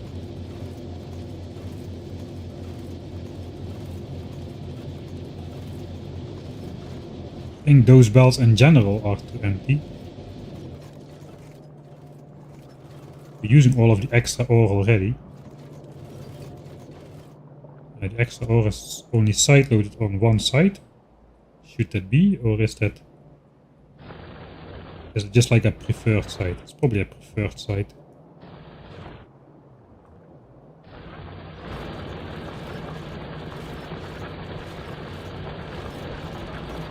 There's nothing stopping the ore from going on the inside as well.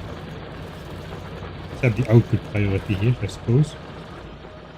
How is the quality mine pollution doing actually? It's pretty big. But yeah, there's a lot of space. Okay, so that went well. We should have checked it out maybe a bit sooner. Just in case. How is this over here? This is fine. We should actually be dissipating pollution a little bit overall, since we're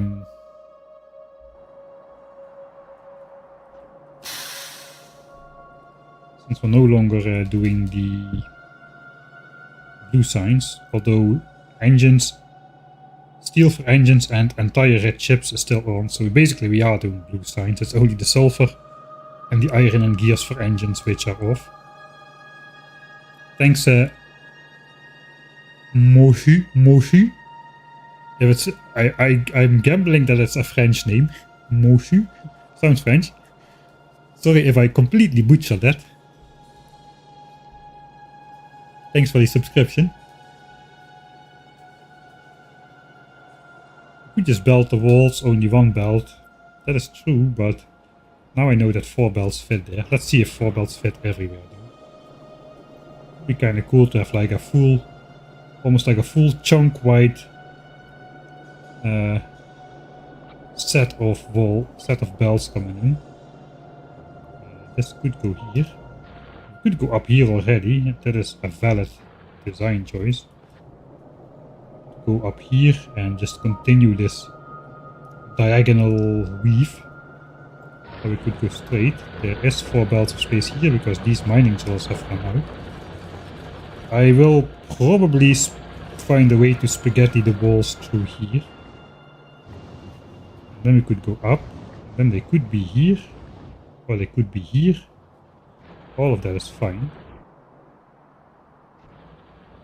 Actually, we are allowed to go here as well. I see now. That is already part of the base. Where's the fun in that?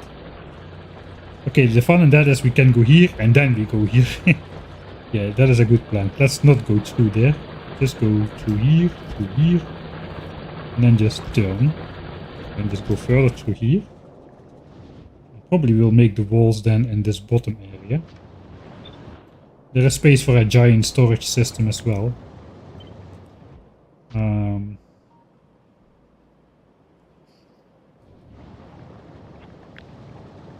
Also just make the walls like here or something next to the plastics. There's also a lot of space. No trees.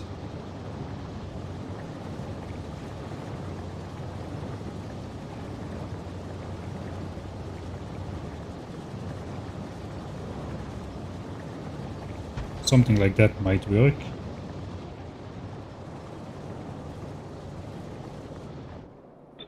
Or it could just be down here somewhere. Not exactly like this, but I just want to paste it down.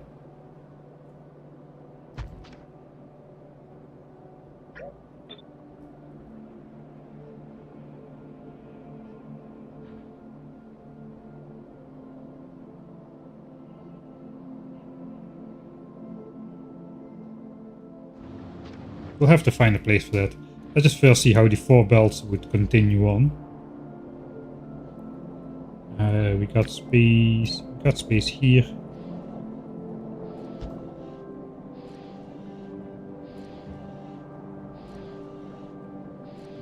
We could bridge this easily. Just keep one space from the copper belt or something. Keep one space from the copper belt here as well. Or why is this copper belt over there? Because of this cliff is in the way. And then we might actually want to align with the copper belt. Go. Yeah, and the copper belt could just move out of the way here. For us to go here. That's definitely possible.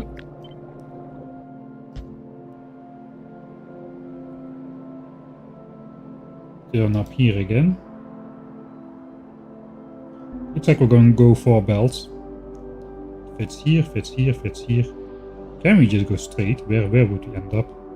No, that's horrible. We end up in the green zone. I mean, there's tons of space here now. Could go next to the iron belts.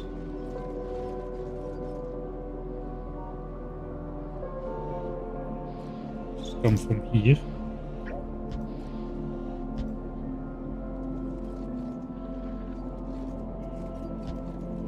Go next to the iron.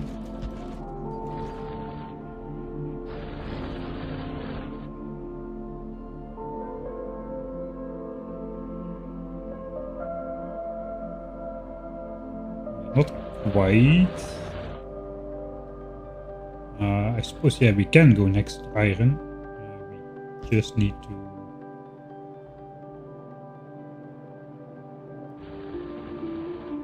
move in from some direction. Oh, we could actually go through this biter nest here. That's always fun.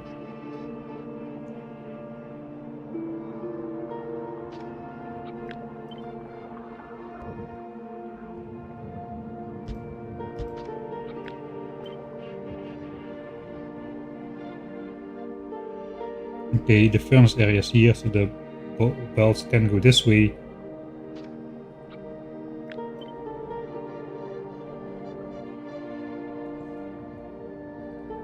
And then they start coming up here. We can just avoid this forest corner.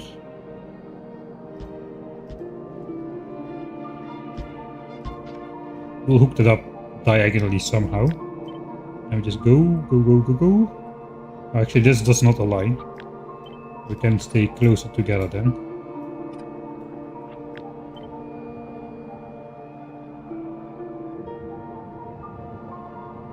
Or we just go all the way on the edge.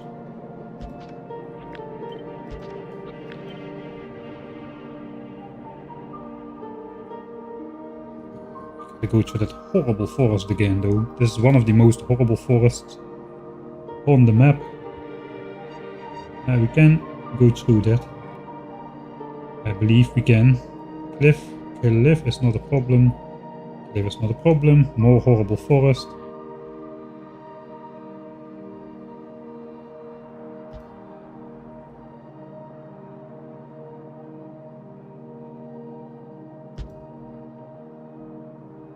Turn here.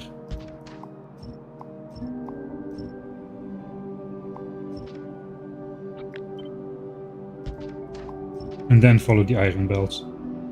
Could just stay on the inside of the iron belts, perhaps. There is space. I mean,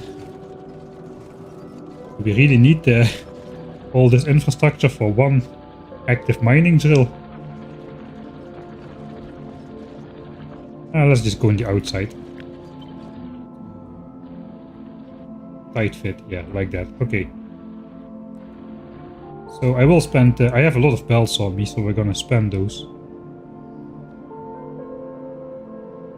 Okay, looks like that's decided then.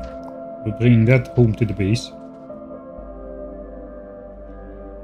Well, it is decided, but we're gonna bring it home to the base in the next stream. That's a good way to start the stream, belting home all the stone.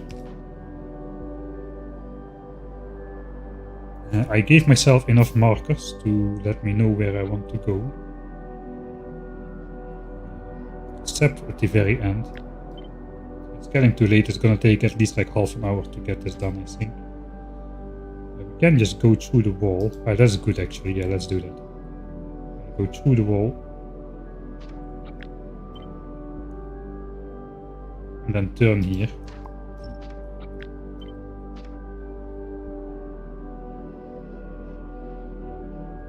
That is the way. That's the way it's going to have to go. But it's going to have to go like that in the next stream. Let's save here then. End of stream. Save. Walls. In base. Bring home 4 stone brick bells. Alright. This was the, I think this was the, believe it or not, this was the most work, I feel, for the military science part. You might think it's just walls, but it's not about the walls. It's about us needing 8 belts of resources to make the walls. We spent most of the time building the miners and hooking up the miners from every corner of the southern hemisphere of this world. Not the easiest mining drill sites to build, with the biters blocking the way, with the Johnnies trying to snipe us and the mining drills while we build it. This super remote one which had a giant belt. It was a lot, over 10 to 12,000 belts or something we built this episode just to get a stone to these 4 furnace stacks, 8 belts of intake. That was the difficult part. So very spread out. If we look at red ammo, first of all it got only half as expensive, so we definitely don't need to mine that many resources. And the resources we do need to mine are located close together, so I think we can get that done pretty fast. Now we just gotta bring 1 half belt of ammo up somewhere, which 1 belt is not so difficult, we'll find a way. And grenades is also, it's a little bit more spread out, but it's not like insanely spread out. We can smell the iron for grenades. We already have like an existing furnace stack. We can plop a couple stacks more on top. Hook this up, weave this in a bit earlier. That is fine.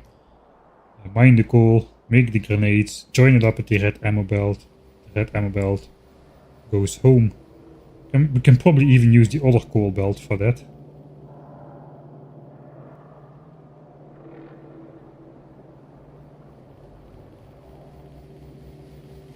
Finally a mixed belt which is not accidental. Is this just backing up all the way to the mining drill now?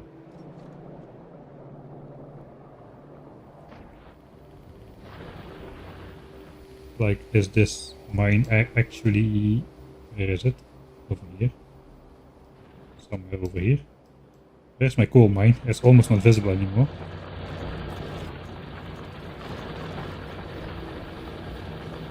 Oh look, we are prioritizing the dense center of the mining patch. It has been completely mined out. Just the weak edges are still active. Oh, at least that part is working. It looks like...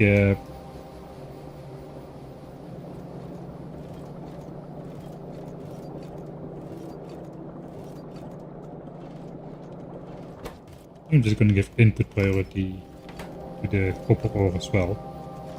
We have other coal which we can use, so I just want this to flow in a regular way instead of bunched up like this, with periods of nothing. How is the batteries doing? Okay, half of it is working, so that is a lot better than it was before. Battery... This was chest fed with the stocks we had. This was before we qualitied the copper mine, and this is after we qualitied the new copper mine. So pretty much up to 80 batteries a minute again. That is excellent. We had like 20 batteries a minute or something, 25. Yeah, this is the weird waves in the coal belt, I suppose. We are 40 minutes away from concrete, 45 minutes. That's probably enough to build this home. That means after this we're probably going to go either low density structure or rocket fuel on the way to rocket silo. The last two technologies we need. So we won't run out of stuff to research, don't worry. Will this give us anything? Power armor Mark II, but that's not unlocked. I don't think we need low density structures for anything except for the rockets, like the space platform stuff. Rocket fuel, I think that's the same story. Used in rocket part, yeah, that's about it. So no real rush to set up any of this too.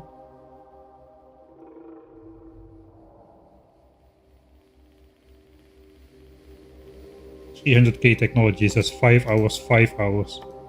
And this is like 17 hours. So that is 27 hours of combined research, I think, at 1000 SPN.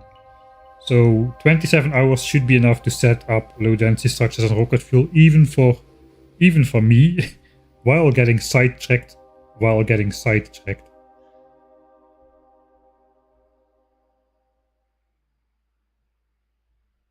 Did he fix the biter problem from the beginning of the stream? No, I don't know how to fix it. I don't know what to do about that.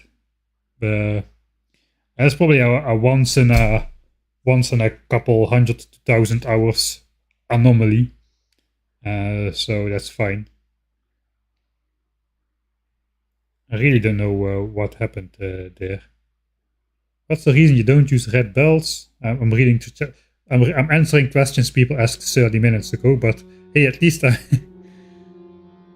doing it. I'm not doing it because it's cheaper. I don't know why I'm doing it. I like the slow-moving behemoth mass of this, the unstoppable river. Well, you know, unless it stops, but it's like a giant mass belts of ore. This looks way cooler than, like, all of this. This is like 17 belts, let's say 16. That is one turbo green belt stacked with the stacked stacks on there. But this looks way cooler. It's definitely not because of the cost. Again, the cost for building the base, even with all this infrastructure, is way cheaper compared to the cost of researching at 1,000 times science cost. Basically, the bases are 1,000 times cheaper compared to science. I just like the yellow belts for this playthrough. I don't know, we're doing weird stuff. We're doing yellow belts, we're doing no fast inserters. At least until we are forced to. We'll see how when we are forced to. But yeah. What is your favorite Dutch snack food?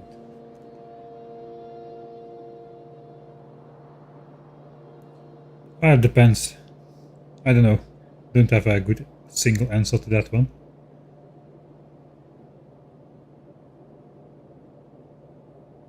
Okay, now I can waste time. It's the end of the stream save, so I'm not actually wasting time in the game. Finally, I can catch up with chat a little bit.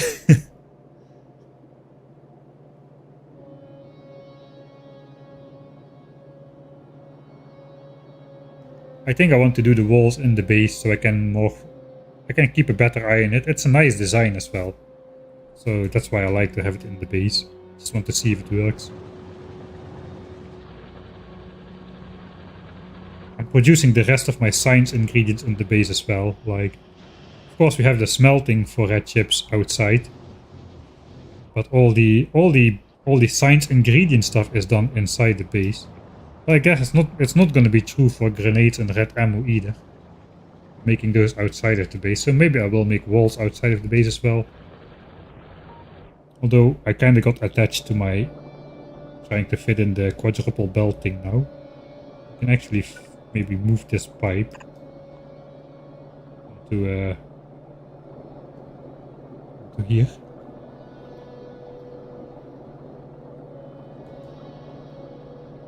Now I can just belt weave through the pipe, that's not a problem either.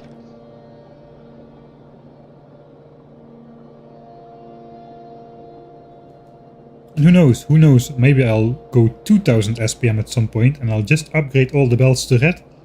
Then magically have 2000 science per minute. That might actually be true if we upgrade to faster inserters and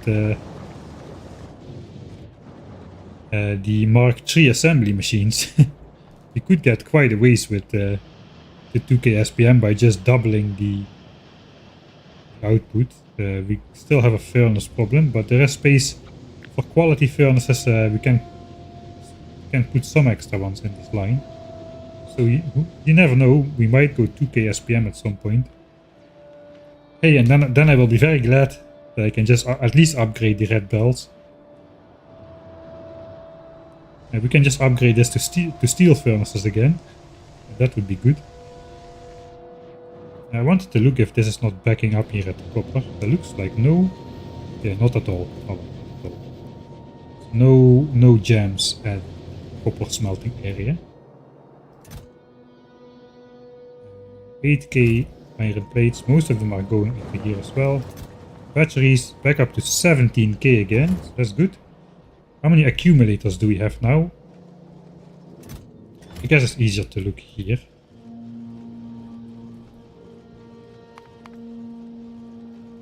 We produced 0 normal accumulators, 7751 uncommon ones. We produced 8k. The missing 249 are the rare ones because of the quality stuff. Has finished crafting again. So that's nice. So we could actually consider switching to solar completely. If we manage to find a space for...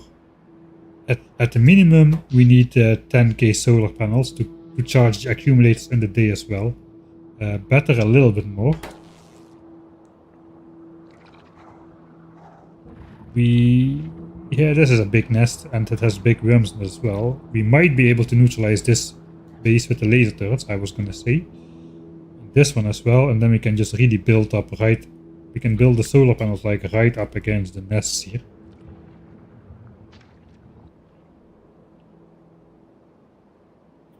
Yeah, once we have laser turrets, I don't think we can actually lose the playthrough anymore.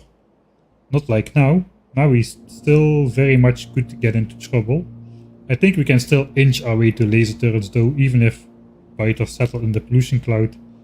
Just switch factory off until the pollution dissipates enough and then just go smaller until laser turrets. We will survive somehow. It's within reach now, it's within reach. It's literally the next technology once we have military science. It's just up, there it is, in the queue, in the front. And, well, all the labs are researching, because we have like 2 military science packs remaining in each lab. But that's gonna run out quickly. I think I'm going to leave you at this image, how the labs run out while we try to research laser turrets without military science. Next stream will be on Sunday. So hopefully you'll join in, we'll build the rest of military science and we'll start researching laser turrets or die trying. That is the goal. So for now, thank you all for watching and hopefully I will see you all next time.